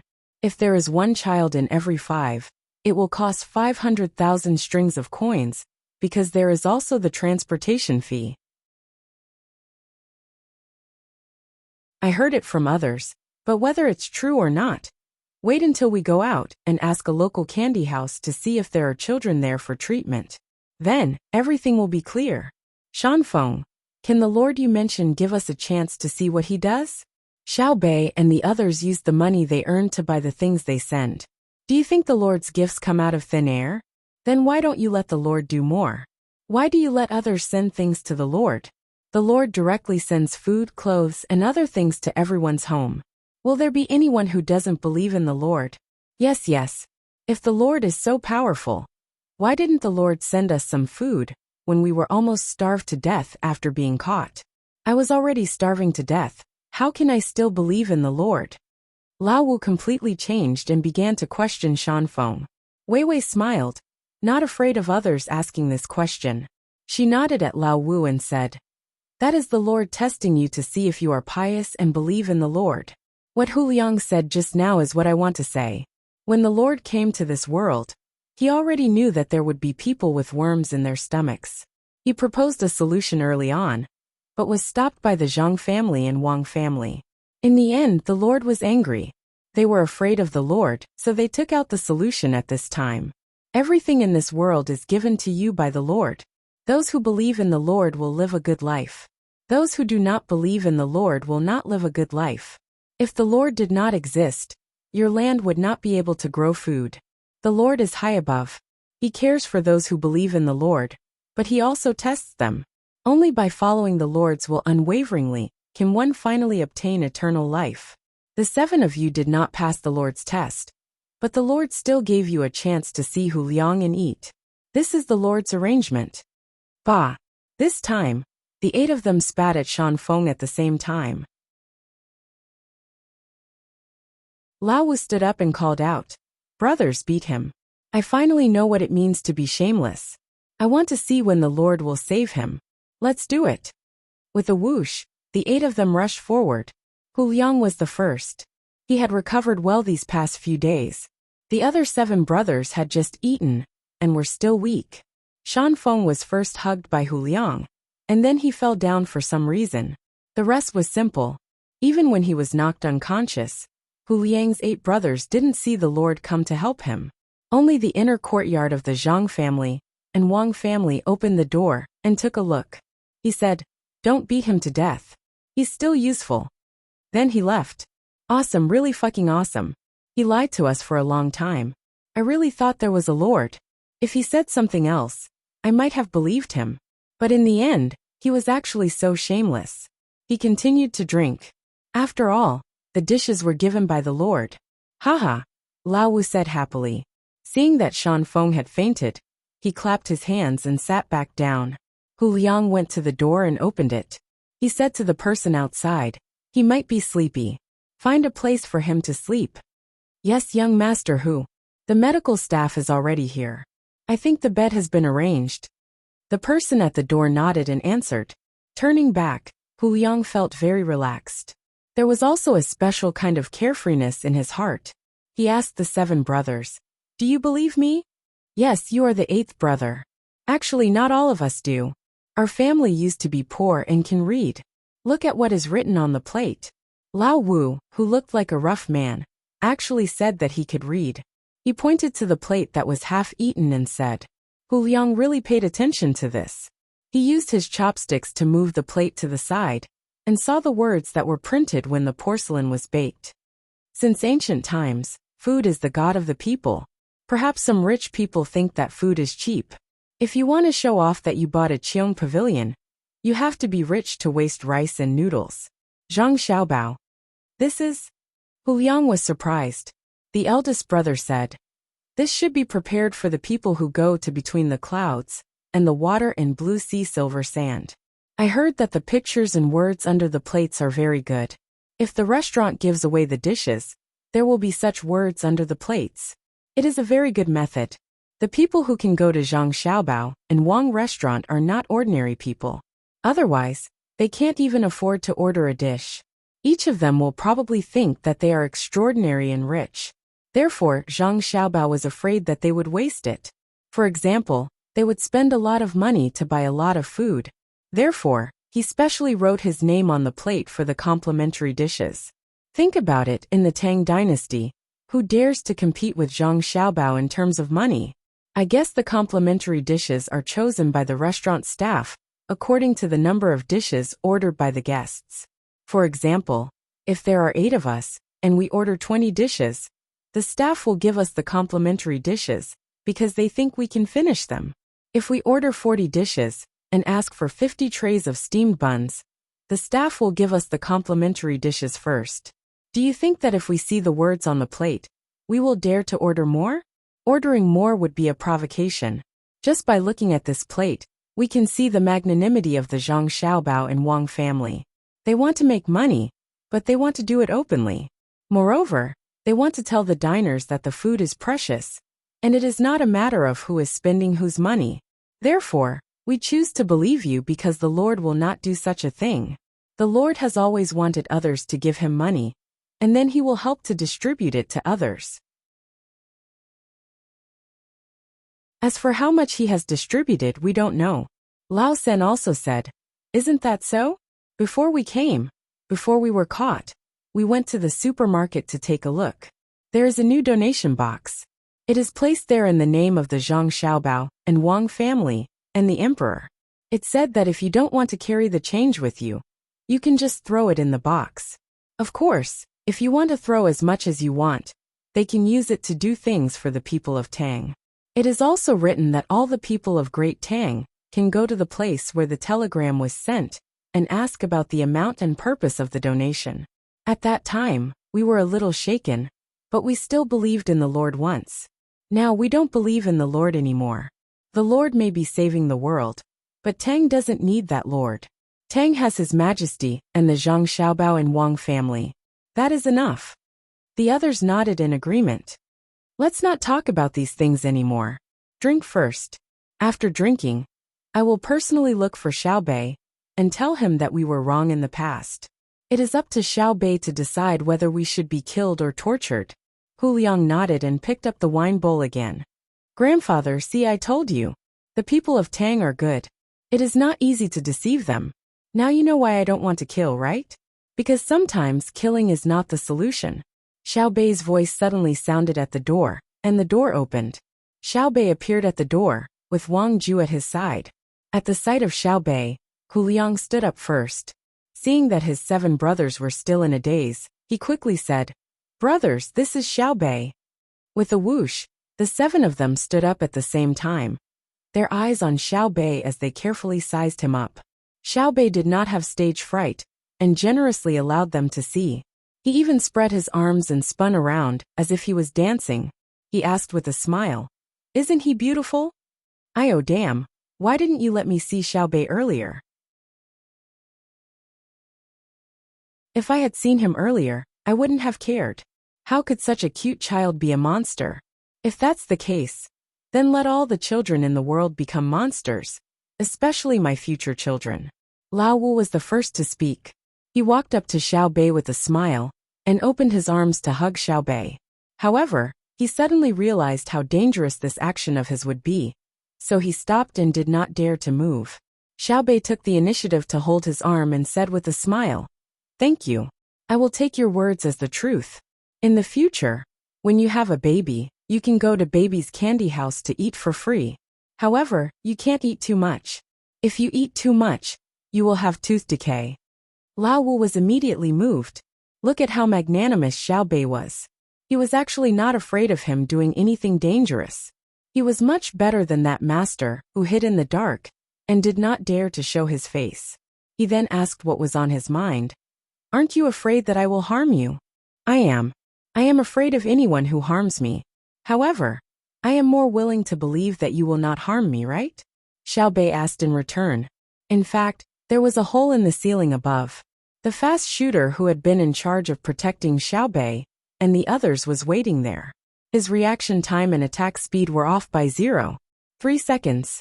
However, Xiaobei would definitely not say that. In any case, the 8 of them were focused on him. Who would have thought that there was someone watching from above? Lao Wu's eyes turned red. He nodded vigorously and said, "Yes, how could I harm you? I can't even wait to protect you. In the past. People can't always live in memories. Who cares about the past, right? In the past I still wet the bed. However, I don't do it now. Is there anyone who sees me and says, 'Xiaobei, you are too bad. You actually wet the bed in the past, huh?'" Xiaobei did not wait for Lao Wu to finish speaking before interrupting him and persuading him with a smile. The 8 of them were really convinced. Xiaobei was really too good at talking. He even said the right thing and did not embarrass others. "Then we will do well in the future," Lao Wu promised. At this moment he looked very solemn. "I believe you. However, I want you to do something for the children of Tang dynasty now." Xiaobei nodded and was also very solemn. "What is it? Say it. We will not hesitate to go through water and tread on fire," Lao Wu said firmly. "Infiltrate the enemy's territory and help us overthrow them. I am so annoyed with them. They don't live a good life and only know how to make trouble. We originally wanted to do something else, but in the end, we put all our efforts on them. Don't you think it's infuriating? If it weren't for them, I would have patrolled a few more places. If it weren't for them, my brother and sister would be busy with other things. In the end, Uncle Emperor wanted to come, but they hid like thieves and asked others to do it. It's too hateful," Xiaobei said very aggrievedly. It was as if she, the inspector of Tang dynasty, could have patrolled a lot of places at once without this matter. However, the 8 of them did not feel that there was anything wrong with what Xiao Bei said. After thinking carefully, it was really the case. Therefore they who had changed their minds also hated that so-called lord. They felt that the lord was incompetent and spoiled everything. He even made trouble for such a cute child. They had to get rid of him to vent their anger. The 8 of them looked at each other and immediately knew what the others were thinking. Lao Wu said, "All right, you guys make the arrangements. We will go out at any time. However, you must not let go of that Shan Feng, who we don't know his real name and keeps changing his alias. I'm not stupid. If you let him go, you will be in danger. However, I will let him run away and give him a chance to report. It doesn't matter even if he uses a telegram. The telegram is under my family's control." Xiao Bei reached out and patted Lao Wu's hand, looking like they were working happily together. After Xiao Bei ordered a few more seafood dishes and toasted the 8 of them with a glass of wine and left, the 8 of them still felt like they were in a dream. "Lao Wu, this Xiao Bei is really too fun to play with. She is also very smart. No matter what we say, she can understand the meaning behind it. You were with her for a few days? You are really too blessed. If I have children in the future, I will be satisfied even if they are half as good as Xiao Bei." Lao Wu ate the seafood and said to Hu Liang. His tone was full of envy. From his words, it seemed that it was good to be able to stay with Xiao Bei for a while. Hu Liang deeply agreed with Lao Wu's words. As he peeled the prawns, he said, "Xiao Bei is indeed cute, but you didn't see how the 9 of them look when they are together. Each of them looks different. When they are playing, they are no different from other children. However, when they gather to discuss things, they are like little adults. It is very interesting. When I was with them, I heard them discuss things, and then made a decision. There are some aspects that I can't think of. Unfortunately, there are many children in the world, but there is only one Zhang Xiaobao and Wang Wan in the world. They can't teach other children like how they teach their younger siblings, because the way they teach is based on each child. Only the emperor's 2 children have this opportunity now. Forget it. We will talk about the future in the future. After we eat, find a place for us to have a good sleep. We haven't had a good rest for the past few days. We are always on tenterhooks." Lao Wu yawned as he spoke. Obviously, he was already sleepy. "Look, isn't the matter solved? The people of the Tang Empire are not bad. They can be deceived for a while, but they can't be deceived forever. Unless the people don't eat, drink, or need anything. As long as they still need something, they will know who is good and who is bad."